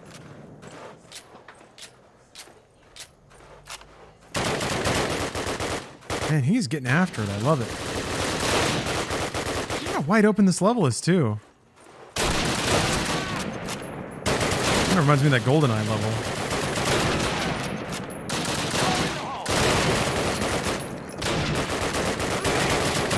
Maybe a little Halo-ish?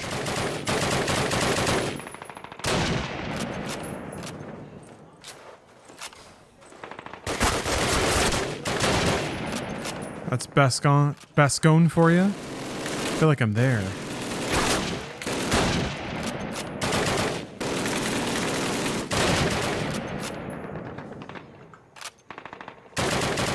All the Transporter 5 stuff I've found looks fake. Yeah, I didn't think it was an official thing. It's like rumored on IMDb or something. And there's like fake trailers cobbled together for it to get sheeple clicks. Hey, what's up, Cubs? I want Call of Duty on Game Pass already. Well, tell the SEC to stop dragging ass. Really, I think it's just the CMA at this point. They got to do the appeals round for the CMA and make them cool with cloud gaming in the UK. Confused bystander. Hey, thanks for gifting subs there. Thanks for gifting 5 subs.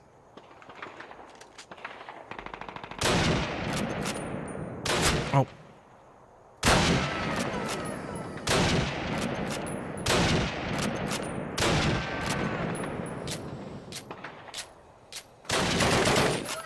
Appreciate it, confused bystander. I hope you're having a good evening.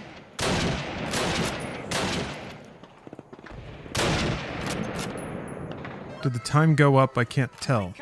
From when? It has been going down at a linear rate. Ow. Because that's what timers tend to do. This online multi. No, I'm playing the campaign. Call of Duty-thon will only be the campaigns of all the beautiful 29 single-player Call of Duty experiences. Which COD? COD. Aye. I was getting a little too comfortable not dying. I am playing COD. Yes, no incest. But if you go back in time to before when your mom had you, she's not technically your mom. Right, Turbid? Right? I bet Turbid agrees with me. I don't like where this is going. You don't have to. Good art sometimes goes to uncomfortable places. You still have her jeans? Well, half. Are you going to say that good and compatible couples don't share more than half of their personality traits? Is that what you're going to say?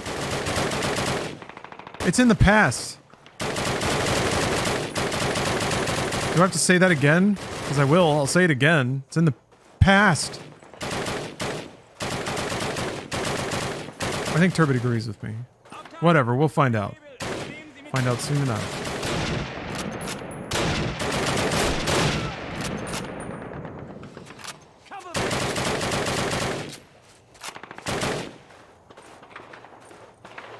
Get your hands off her. I can't wait for Michael, to save Sophie from a bully. That's gonna be awesome.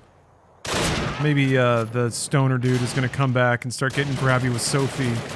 And Michael's gonna be like, "Get your hands off her!" Gonna give a real sock to the kisser, right to that guy. Boom.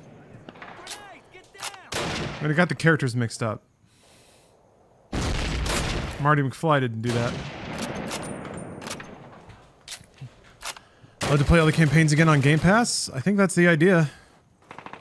As soon as they can ink the acquisition papers. As soon as Bobby Kodak's solid gold yacht gets done at the smelter.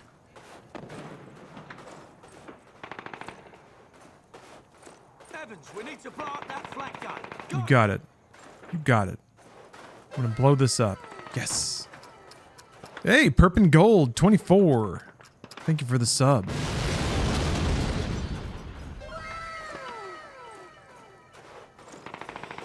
Appreciate you. You know I appreciate you, Faucant. Thank you for gifting 5 subs.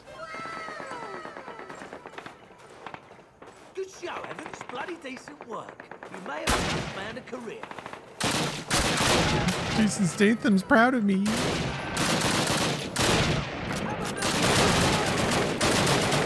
Now, here's the real question that no one is asking.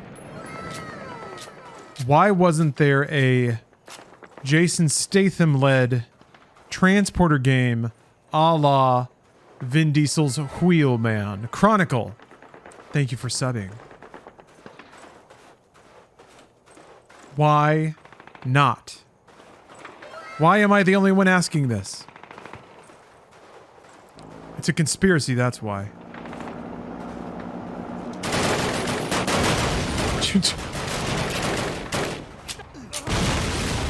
Yeah, stranglehold? Why wasn't there more strangleholds?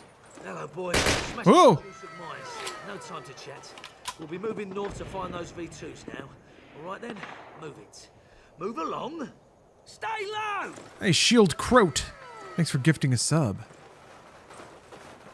Vin Diesel would never allow it. Yeah, maybe you're right. Maybe Vin Diesel has locked down video games.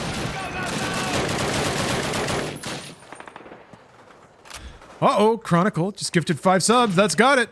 That's got it. Let's see what Riley has to say about that. Bark, bark, bark, bark, bark, bark. All right, thank you, Riley. Thank you. See you later, Riley. You ever played Medal of Honor Pacific Assault? No. I haven't played a single Medal of Honor. It's never really appealed to me. I was kind of already over World War II shooters by then.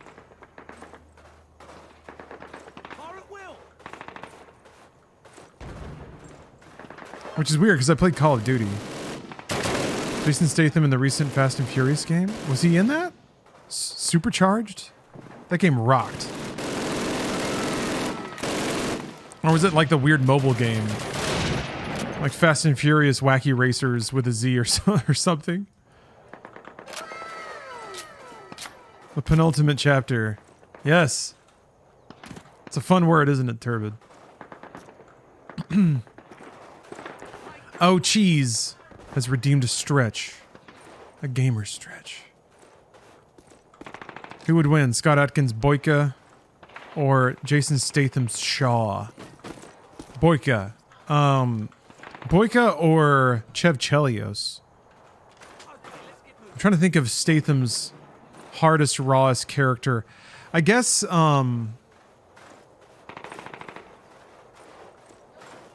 that's tough. I'm trying to think. The problem is, like, Jason Statham in Fast and Furious is essentially superhuman, but I guess so is Chev Chelios, so.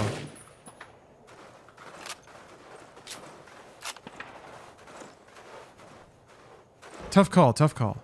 Actually, I need to see the Undisputed movies. I think I started the first one and didn't get through it for some reason. Mostly because it didn't focus on Scott Adkins. They didn't understand what they had. Death Race Statham has a car with guns. That's true. Man, the Death Race remake was awesome. Or that Paul W.S. Anderson magic. Uh-oh. Shit! That was dumb.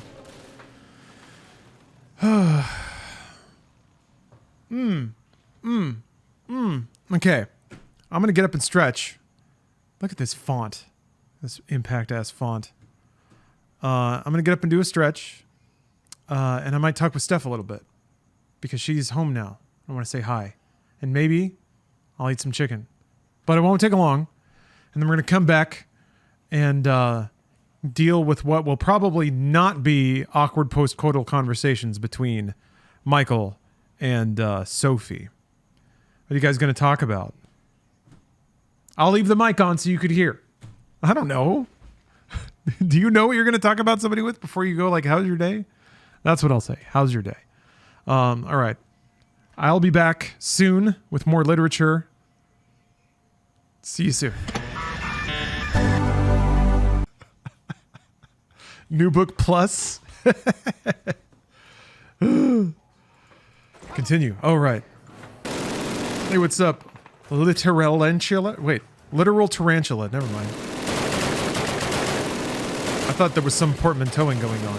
Litarantula? No, it's fine. Literal tarantula. I'm impressed you can work a keyboard. Or maybe you got a little spider soft keyboard going on.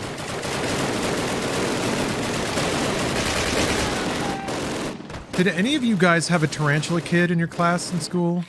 I never did. And I was a little bummed. I wanted to be friends with tarantula kids so that I could hang out with him and his tarantula. Now, later on in high school, I did have the pleasure of getting more acquainted with a skull lady. She's a very interesting person.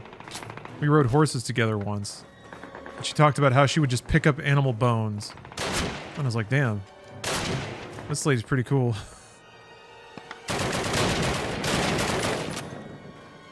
Heavens, we don't have enough explosives to destroy these pieces. The Snake Girl in 5th grade, she was cool. Of course she was. Damn. Snake Girl in 5th grade, that's the coolest thing ever.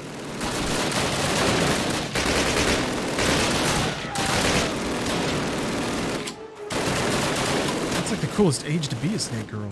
Because that's when you know it's genuine.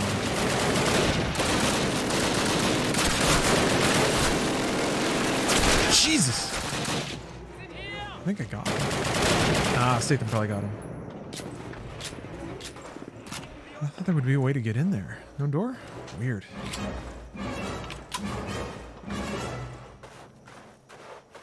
Cover me!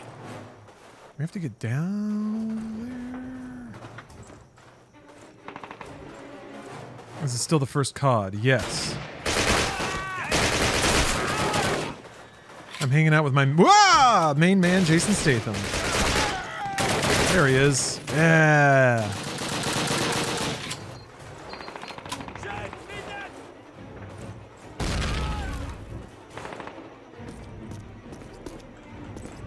My main man, JC Stath. Oh!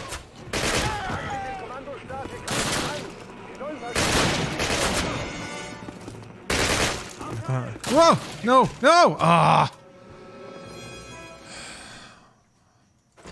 I'm getting bopped by reloads left and right.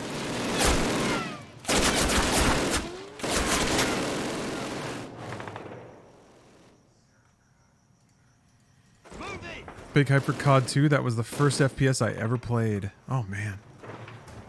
You played on 360? I remember that being a huge deal of like Call of Duty 2 being a launch shooter for the 360. Honestly, that might be a significant part of why COD kind of became the next standard. Because Halo 3 wasn't there.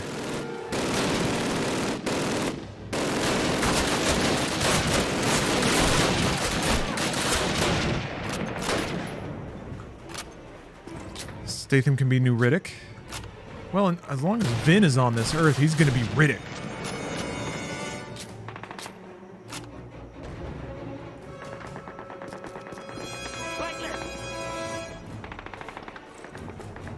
Vin Diesel is Riddick.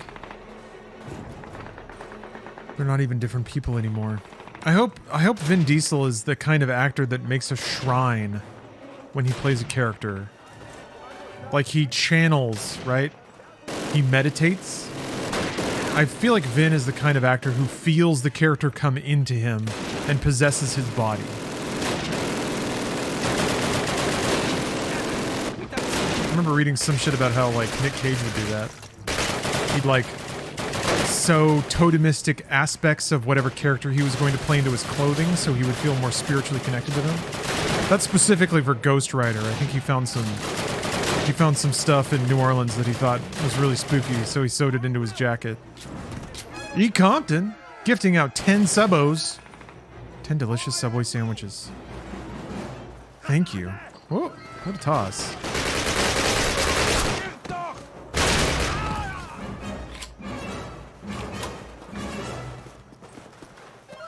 Ooh, well, thank you very much, E. Compton. Hopefully you're having a good Friday.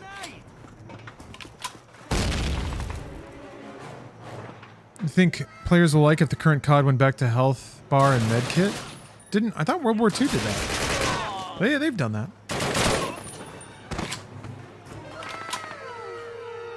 Right? I'm pretty sure. Having a patriotic Friday. Love it.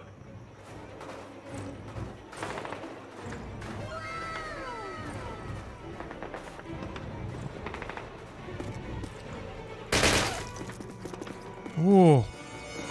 Saw them running away in there. Sneaky little Nazis. Let me jump down there. Get him. Have you added 25 minutes of Steph break time? No, because I started an hour and a half early. See, you already got all the break time. It's already been paid forward. Bum, bum, bum. Oh! Ow! Shit! Fuck.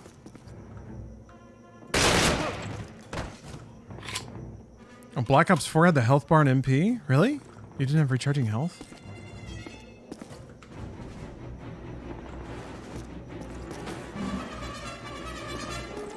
How do you get kill streaks if your health doesn't recover on its own? I guess health packs in the level. What do I have to do? Fuel the rockets. Oh.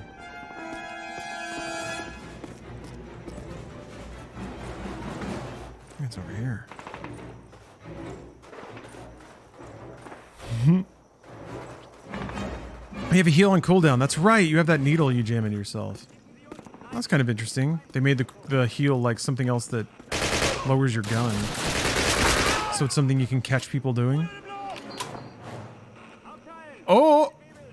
Protect Me Cone 99 has gifted 15 subs and ensured that we will... Ow. Ah! God damn it, really?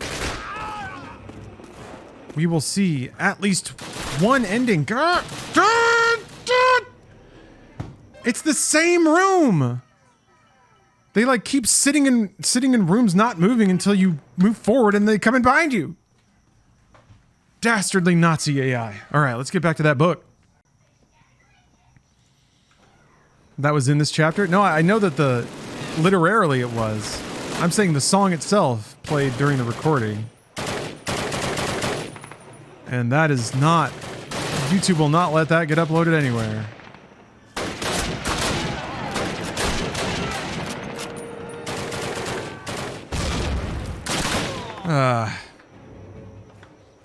Back to the doot. It's in the audiobook. It can't... For the chap... Well, you... Never mind. For the angel of death spread his wings on the blast and breathed the face of the foe as he passed. And the eyes of the sleepers waxed deadly and chill, and their hearts but once heaved and forever grew still. The destruction of Sennacherib. Classic. There's just so many dudes in this level. It's a bit excessive.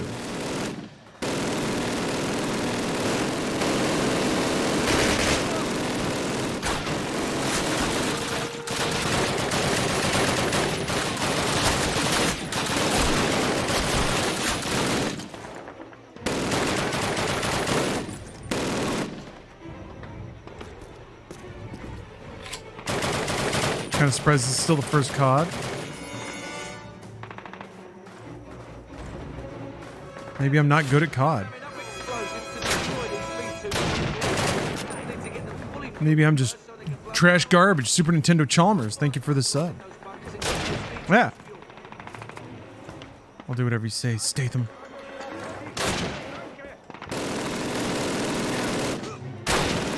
There you are. Wait, where was he? I saw his face for a second. Oh. Okay.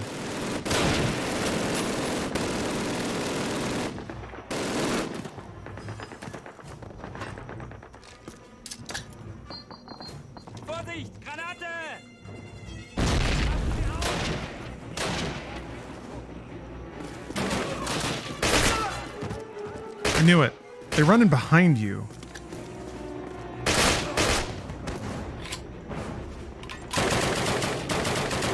If only Statham could guard the door, then I know for sure that I will come to no harm. Like Matthew Modine's child in Transporter 2, I will be utterly protected. He'll get me the COVID vaccine.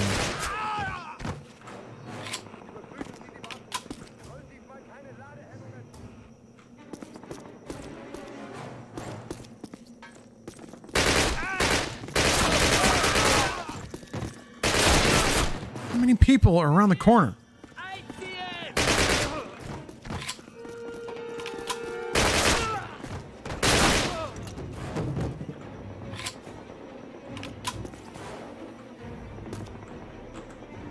I'm learning a little bit better to like constantly be looking behind me and checking corners and things. Captain Price is basically immortal in the COD universe. Joke's on you, he's already dead. Captain Price is big time dead. But I think the canon is that the Modern Warfare Captain Price is his grandson. So little tadpole Captain Prices have already done their job. There's a baby Price somewhere. Imagining little sperms with the big old mutton chops on it. I didn't even realize it. No, I guess he died off screen or something. He exploded. I don't know. I was barely there.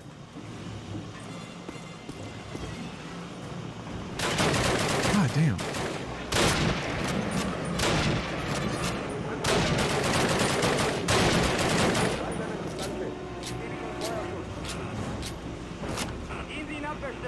This might be one of them, like, infinite dudes situations. Yeah, maybe Price found his way into the bad guys spawning. Good, now Ooh. place your bombs on them. He figured out how to spawn like bad guys. Oh! That is very Star Warsy, that particular horn blast.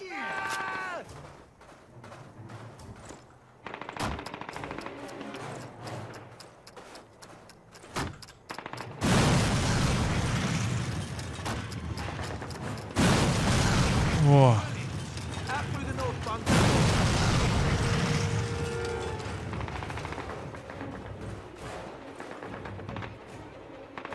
Died where you last left him. You actually walked over his body. I've walked over so many bodies. You cannot possibly ask me to remember them all.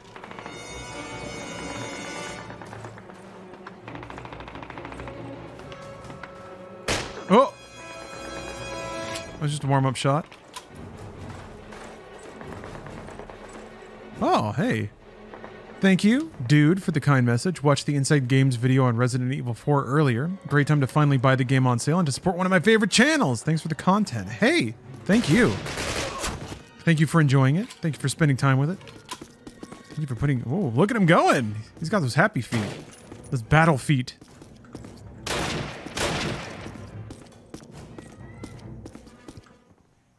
Duty feet.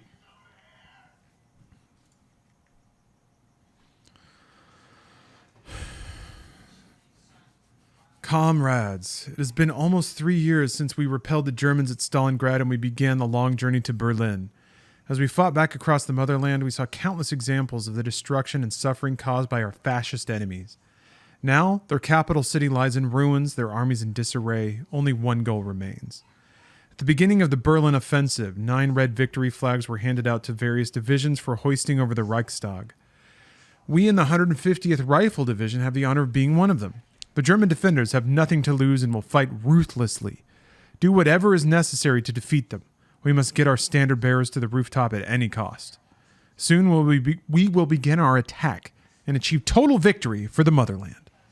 Major PK Grisham. Yeah, I think this is the last mission. Or the start of the last campaign.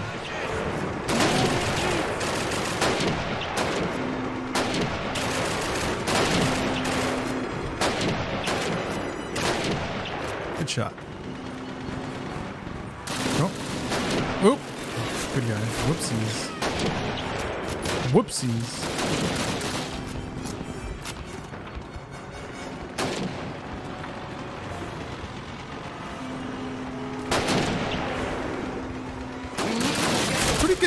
Pretty good artistic design here too. The color grading of everything is really good. It's pretty bleak and drab, but that's just how World War II looks. But the only color accents are like the wood grain of your gun and the brick. So you have like grays and browns and then just like this super desaturated red. It's a really good color palette. Games of this era kind of struggle to have unified color palettes sometimes. I think that's the other thing about Gen 7 games. Like, they all have piss filters because I think that's when shaders got a lot easier to use. And it became easier to make a game look like it had artistic unity if you just put a yellow filter over everything. That's also the shortcut to doing it in Photoshop, by the way. Color overlay filters. Same with, like, editing. You can just put, like, a particular color grade filter over everything and kind of make it look the same. I struggled so much with making any kind of graphic look decent until I realized that, yeah, you have to, like, follow color theory. And the way to brute force it is to just make everything, like, a shade of the color you want.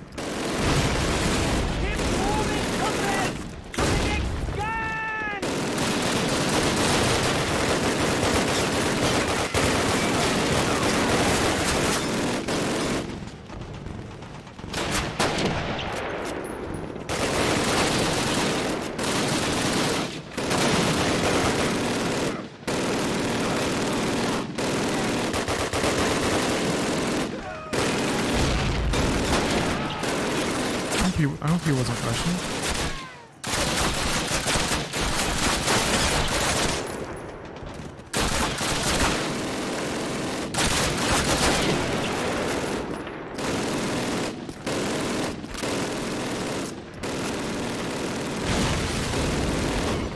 My father didn't like this game, reminded him of Vietnam.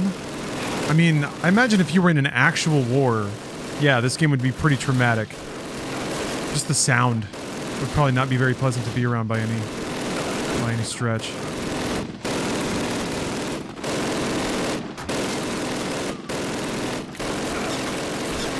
Yeah, Jason Statham. Being around a real hard boy like that would probably remind you of being in the trenches with some of America's finest fighting men. Maybe make you sad that you're not necessarily around Jason Statham anymore. Alright, what are we doing here?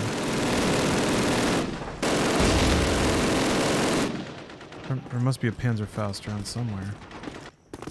That's the operative mechanic of this game. See tank, find rocket launcher on ground, shoot tank. Also, the AI dudes ran over here. So what's that all about? Speaking of Statham, should I watch Crank? It's a unique film and worth watching. God, it's painfully aughts though. God damn it! Call of Duty. War is a delight, or war is delightful to those who have not experienced it. See? Exactly. That hurts. That hurts. Crappy ass hip fire.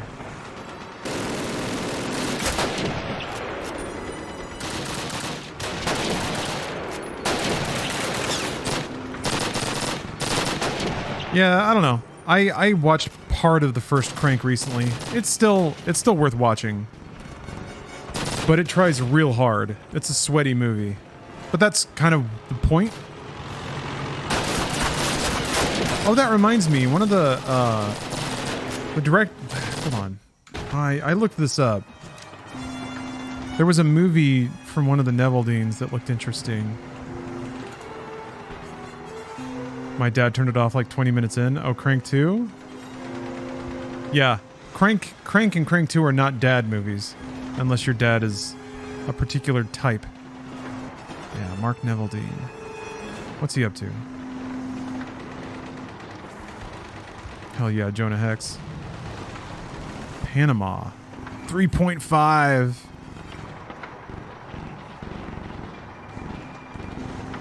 This looks like this is probably some trash garbage. That's just GTA, man. Come on.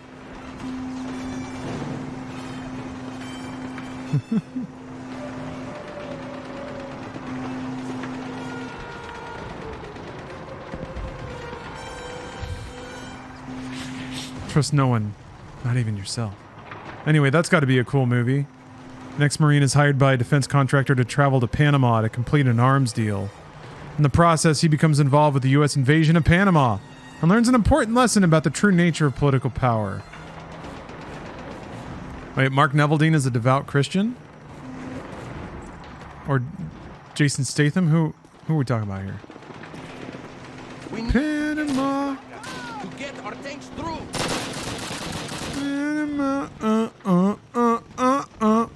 Gibson does play good asshole these days. He's good in Expendables 3.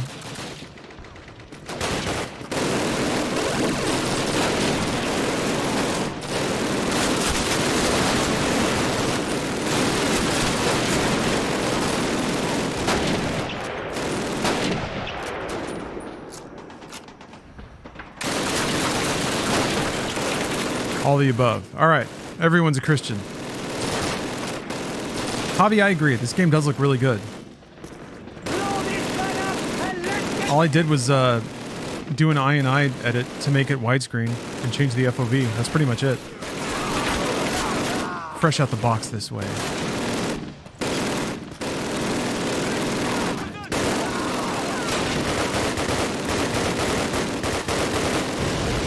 Damn it.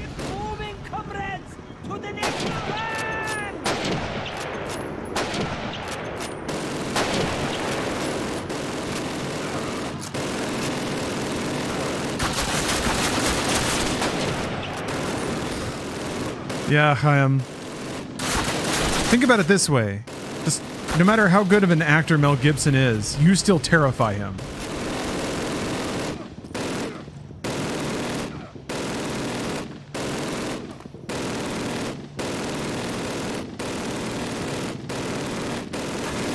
Oh, no worries, Frobot.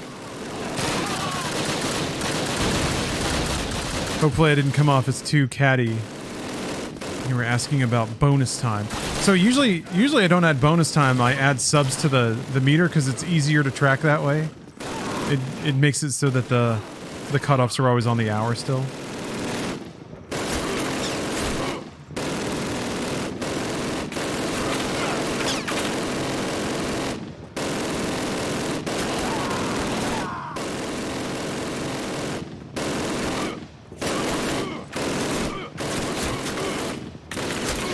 Doing a great job, Private.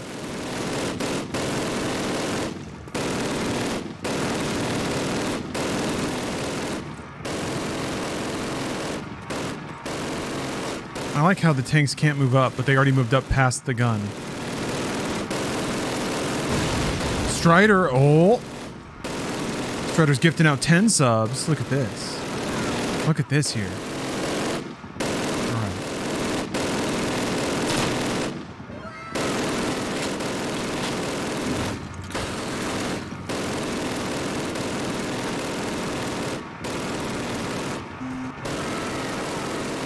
This is what you guys do, though. Unless maybe there's another gun that I haven't found.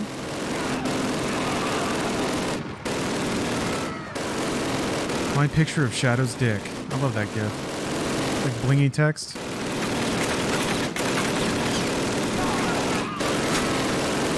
Scope, moisten, and gone. Okay. Did my thing, I'm going to bed? Oh, well, I wish you a nice sleep. Maybe one where you can meet your mom and have a nice little conversation.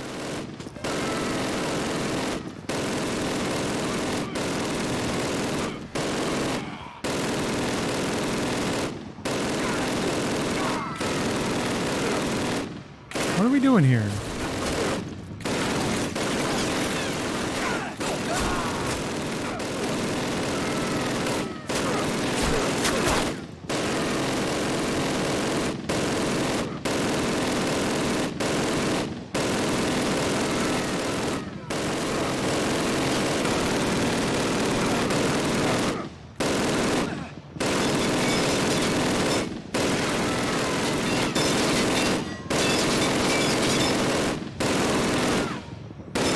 What to do.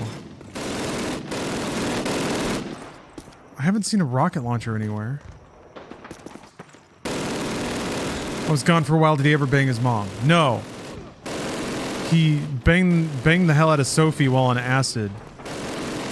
And after a marathon acid-laced bang sesh, he had a dream where he talked to his mom on the astral plane. Totally different. And not in any way qualifies as incest, as Turbid promised.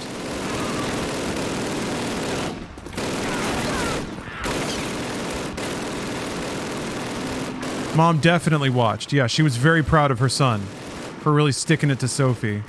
Really giving her the business. I think that was the phrase she used. Son, I'm proud of you for giving that girl the business. Tank? Yeah, I know. Tank. Alright, I'll shoot it. I'll shoot it with my guns.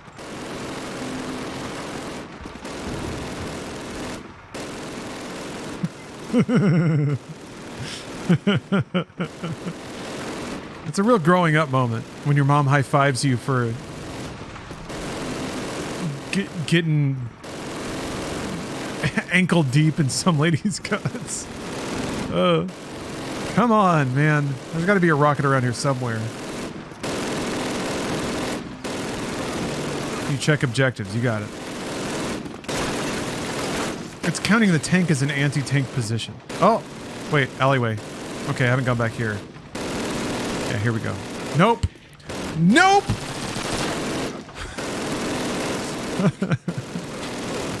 Have you tried tank? I haven't tried tank. I think I threw a grenade at it once. Maybe I have to throw 10 grenades at it. It's like that rock in Faces of Evil.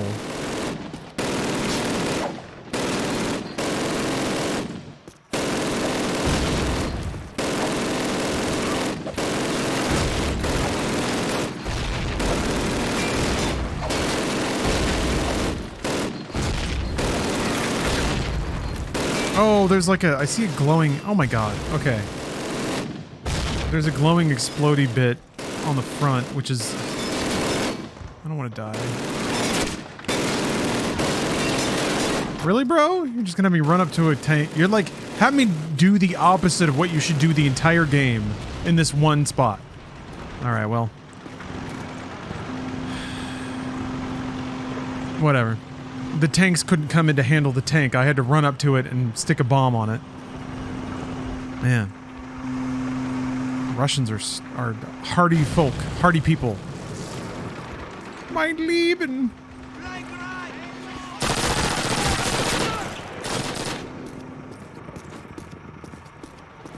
Ja, mein Lieben. Oh boy, oh boy.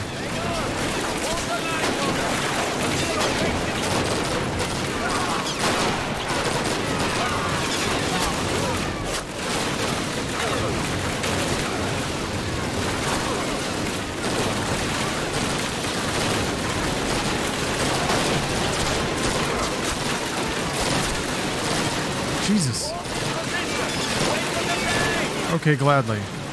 Ooh, somebody didn't hold their position. Somebody's Lieben got mined.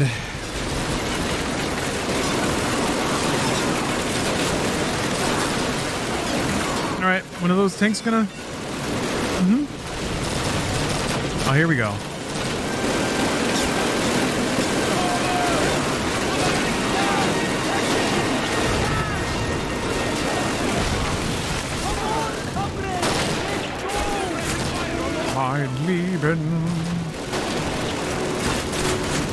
Germans are about to get as wrecked, as thoroughly as Sophie's genitals.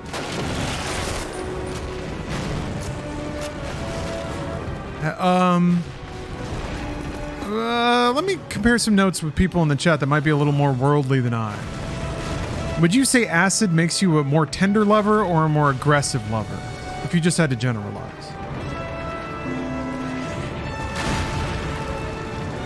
Because I'm trying to get a sense of the pent-up brutality that Sophie absorbed. Tender? Okay. That's what I would think. A bit tragic. It depends greatly on the person. What if you are loaded for bear with mommy issues? And keenly feeling trauma from being abused. Nah! What was that? Depends on your issues. Okay. I hope it's tender. I mean, he hallucinated his mom right after. Yeah. And all he wanted to be was, like, loved and accepted and protected. So he probably wasn't just, like... He probably wasn't doing a whole lot of biting and hair pulling, you know? Probably not. Sophie probably left the tent with the same number of teeth she walked in with. Imagine... Well, that sounded like domestic abuse. I didn't mean that. I was more like, imagine you could bang someone so hard their teeth fell out. That'd be a pretty hard bang, wouldn't it? Yeah, I'd say that's a hard bang. But I should have used something else. Maybe her eyebrows were still attached? That's pretty good. Fellas, what if you could bang a girl's eyebrows off? Like you would had that much power. That much thrust. Like they just fall off. And in one, just boom, and then they like eject off her face. And she's like, shit! My eyebrows. Well, provided she could talk, you know. Anyway, these are all... Maybe we'll get to this stuff in Ending 2. You never know. Yeah, like Miss Potato Head. Yeah. You know that when Mr. Potato Head's got some aggressions to work out, Miss Potato Head probably spends a moment collecting her effects. Grumpiest club... grumpiest... I almost said grumpiest club. No, the grumpiest cub. Thank you very much for gifting 5 subs. 5 community subs. All right, can I run forward now? Storm the Reichstag, get to the rooftop. All right.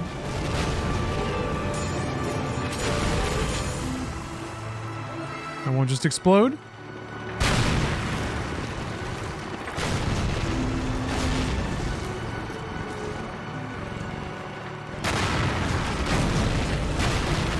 Okay, everything's good. Music's sounding awfully triumphant.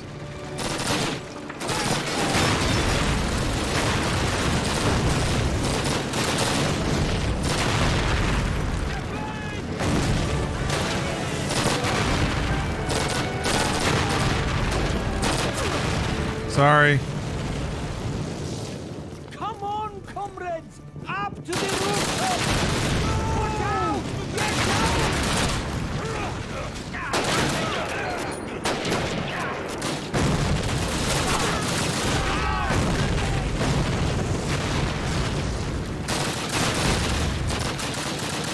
Ooh, bubbly!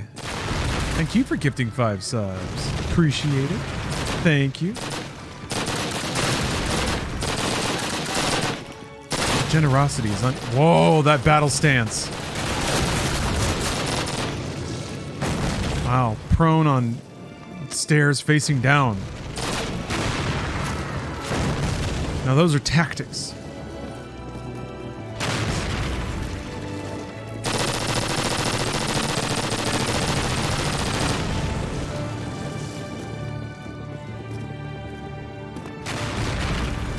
Blah, blah, blah. Blah, blah, blah. I'm a stupid Nazi. Blah, blah, blah. I just pooped my pants. Blah, blah, blah. Take that, Hitler.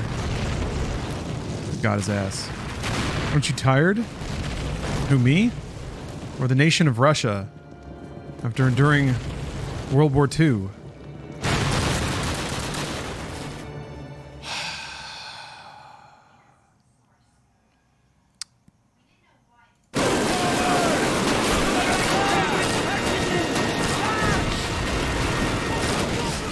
Call of Duty. I guess a little bit. It's not really that late. My throat hurts. I think I overdid it. Doing crotchety old Dennis voice. That's the tragedy of doing reading streams. Is I often experiment with my vocal cords, but experimenting means I push it too far because I don't know my range yet. But that's the point, is I'm finding them out. Yeah. Over Dennis. I went into hyper Dennis. And you can only do that for a little bit.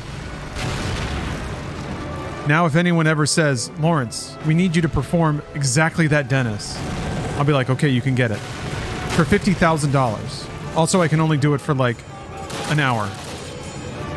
Deal. Deal, they'll say. Oh my god, what a steal.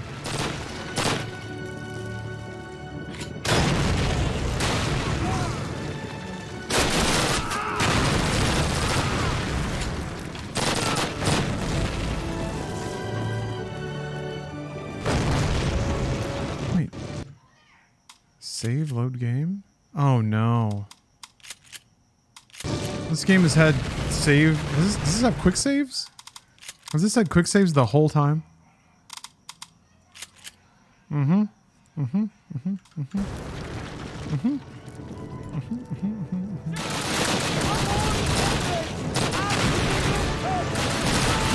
whole time. Game saved. Now you know. I don't think they dropped that at some point, right? You can't just save whenever you want in Call of Duty campaigns. I think Modern Warfare definitely was checkpoints with no saves. Maybe Call of Duty 2 might be the last one. It's fine. It's fine.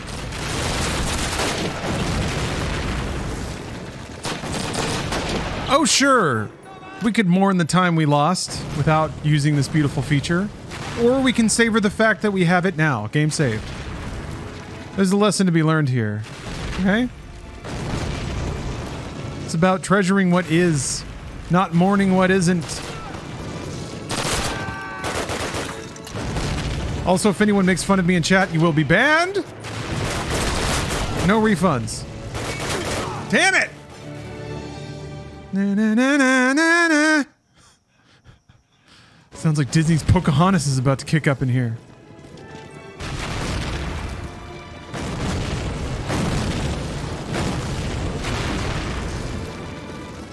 I thought there was I thought there was health. I thought there was health around here. Get out there and hurt people.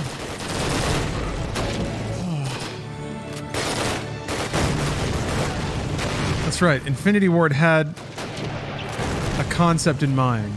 They had a vision. Dude, it's so weird now to see like creepy weirdos on the internet referencing the developer's vision and intent when arguing for the fact that video games should always have bigger tits and like more upskirts. Or I guess people talk about it too when it comes to playing like retro games on CRT. Like, oh, this was the intent. Don't they know they're falling for a art criticism fallacy?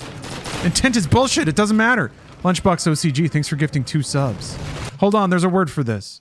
There's a fallacy of critique where you feel like the author's intent matters. It doesn't actually. Once an artist's work is in the wild, it truly doesn't matter what they meant. It only matters how the audiences perceive it. It's like only interpreting a film a certain way because that's what the creator intended. Whereas art can often have a lot of unintentional meaning that is still equally as valid. So anyway, death of the author, death of the Coomer.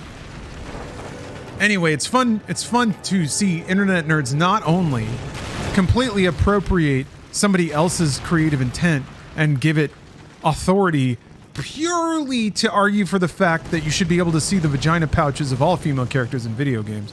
Or when it comes to like translations, they get weirdly nitpicky about localizations. Is if it doesn't serve their political, if it doesn't cater to their political situation. But also, that's also wrong. Like it also doesn't matter.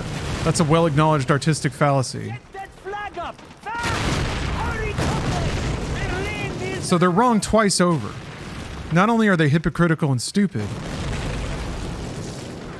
but they're basing it all on fallacious logic in the first place. Mother, a few days ago, Mother waved the flag of the motherland over the top of the Reichstag in Berlin. The war, at last, seems to be coming to an end. Is that a Gorbachev emote? It looks like he's got a little splurge. There is very little fighting. Oh, is there supposed to be footage here? Soon I will be returning to our home. PC wins again, baby. There are German prisoners of war everywhere. How long is this? Today, I crossed the Elbe River in Germany and shook hands with an American soldier. I wonder if changing the aspect fucked up the playback of the video. Everything else worked. Said, I felt this man was my brother. My brother. And I think he felt the same. Ich bin ein Vagina Bones.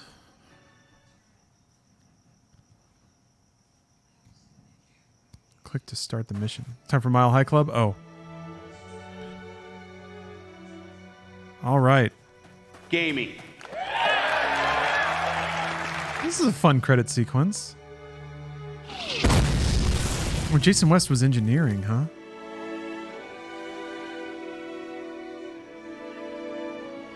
That's the first Call of Duty down. I don't know how long it took. I want to say about 8 hours, maybe?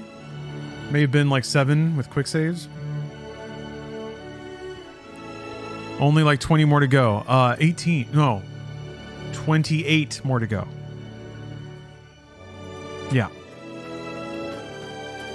And that's not including zombies. Which I didn't have time to put on... Wait, hold on. But didn't have time to put on this graphic. Oh, that's right. That's what I wanted to do. I want to drop hit markers on every Call of Duty I finish. Yes. Spin-offs and expansions. There actually aren't that many expansions. Lunchbox OCG, thank you for gifting 2 subs, by the way. Fried Coffee, thank you for the resub. And Digital Melancholy, thank you for gifting 10 more subs. Okay, Vince was a CCO, wow. And Jason was a CTO, that makes sense. 7 testers. And now they have a whole department.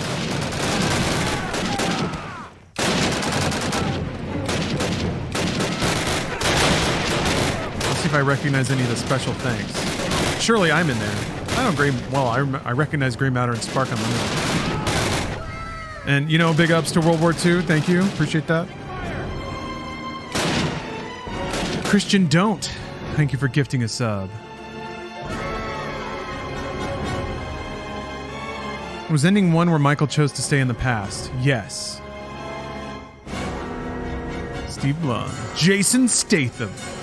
How about getting credited behind... Oh, Giovanni Ribisi?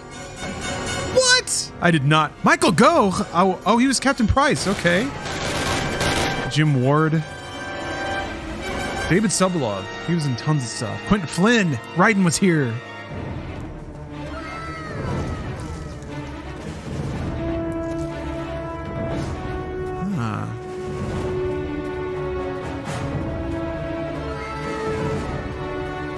Yes, Captain Price was in this game. Apparently I stomped over his corpse and didn't know it. Oops.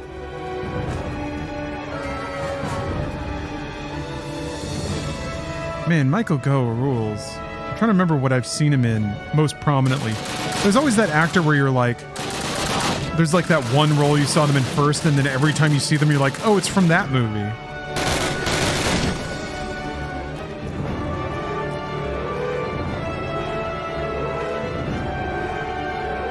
Oh, he was Alfred.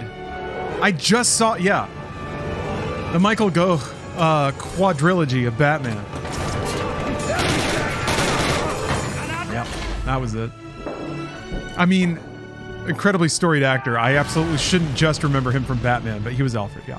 Before Michael Caine. Michael Caine.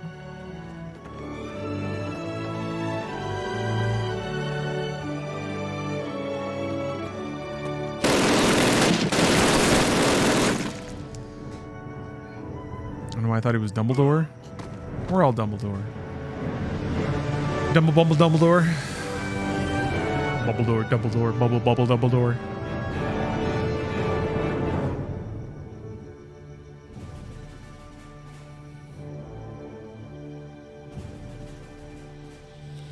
I feel patriotic. I won World War II, Steph. I won World War II. Yeah, that was good. Huh.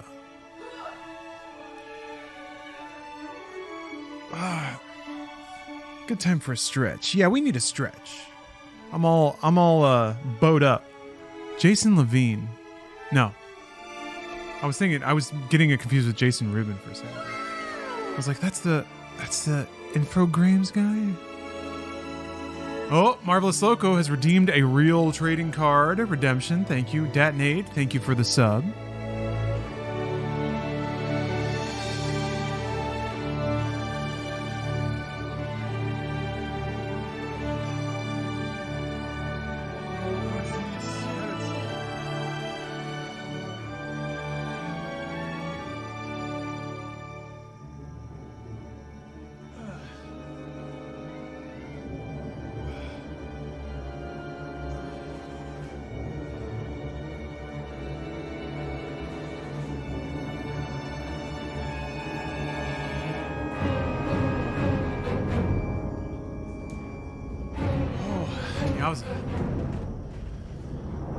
Do you think paratroopers in World War II would have worn this if technology had made it available to them? I need to look up the ending video for the full Call of Duty experience. Wah. 12 hours later, 1 COD down. Well, to be fair, an amount of that was spent reading. Spent traveling back to 1969. All right, let's throw it into multiplayer. Here we go, baby. I think, yeah, it's like a different INI file that runs the multiplayer executable.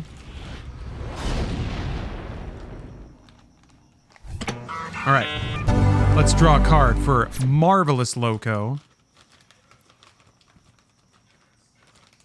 It's this one.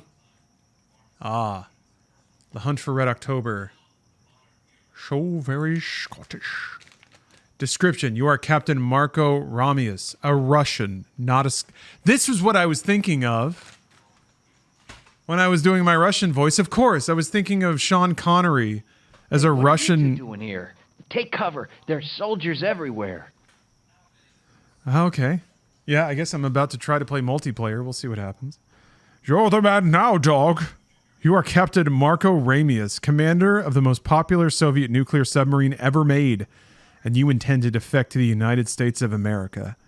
Guide the Red October through countless underwater dangers as you try to outfox and outmaneuver the entire Red Fleet. Challenge: can you make it through the first level taking no more than a novice 2 hits, an intermediate 1 hit, a pro 0 hits for the Game Boy? Game type: submarine shooter.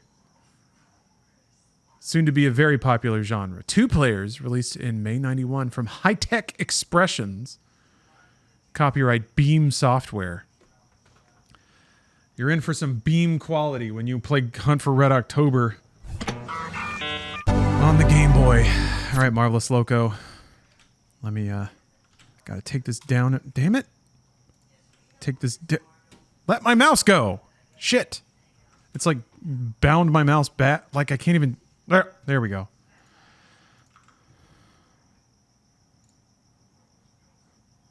All right, hold on.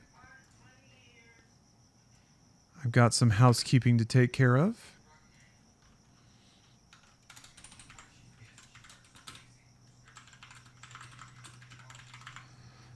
Hunt for Red October.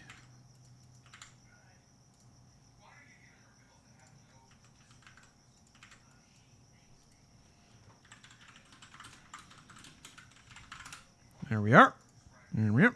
Click that. Back to join a game.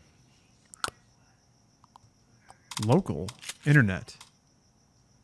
Refresh. Here we go. Revenge of the Undead.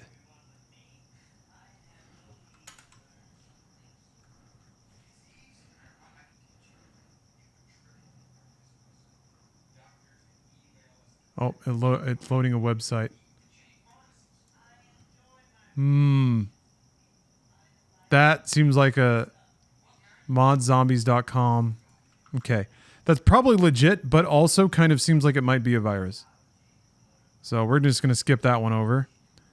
Let me see if I want to get into like one match and run around a little bit. Because it's going to be like 640 by 480 though.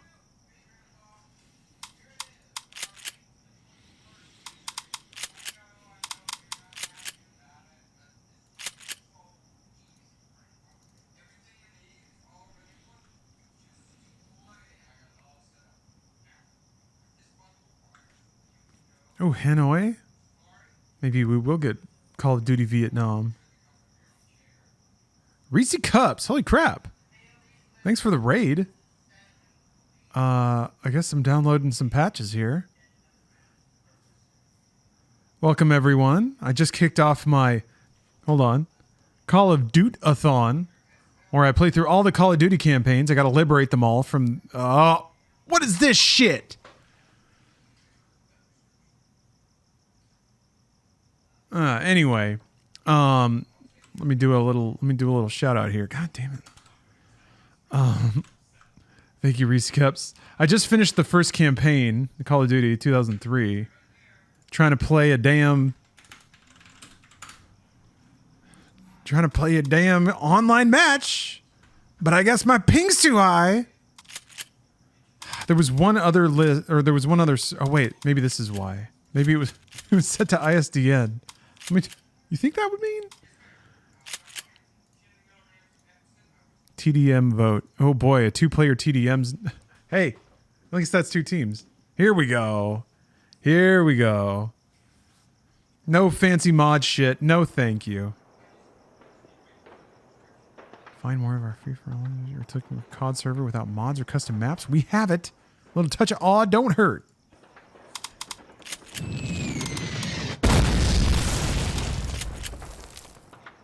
Unknown Soldier is not a valid name. You've been renamed by the server. I like NL Cable. You know what? That works. Wait a minute.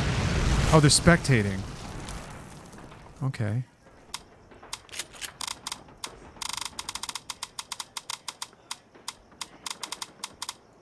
There's simply no way this game has voice over IP, right? I was a little worried because I don't want to just scream into the open mic on the internet. But... All right. I feel like you move faster in multiplayer.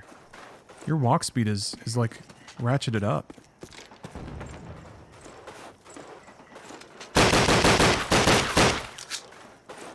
Become admin. Email KennyMC007@hotmail.com.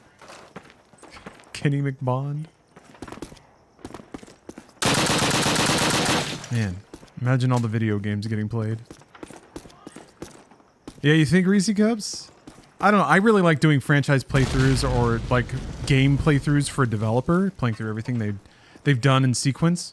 You get a really good concept for like the ideas that they built off of, and I think for Call of Duty, it's going to be fascinating to see how, as a finally produced, as a relentlessly produced property, how does the like Call of Duty factory affect what they make? I feel like Call of Duty is almost like Bond, where they just crank them out, and each one kind of adopts whatever is hot in pop culture at that moment. And then sometimes they also get to like just add in whatever seems cool. Yeah.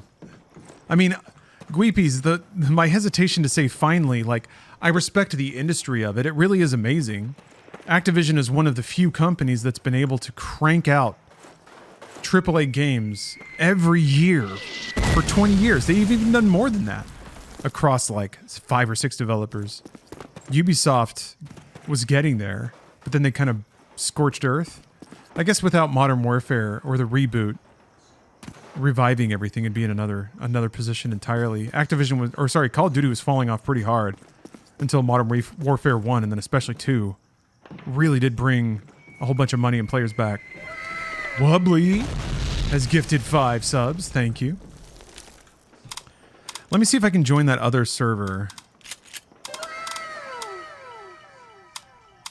Now that I have LAN cable XDSL. Here we go. Watch them say no to me this time. They can't. I have to download this shit again? TDM Pack 2? Maybe it's a different one.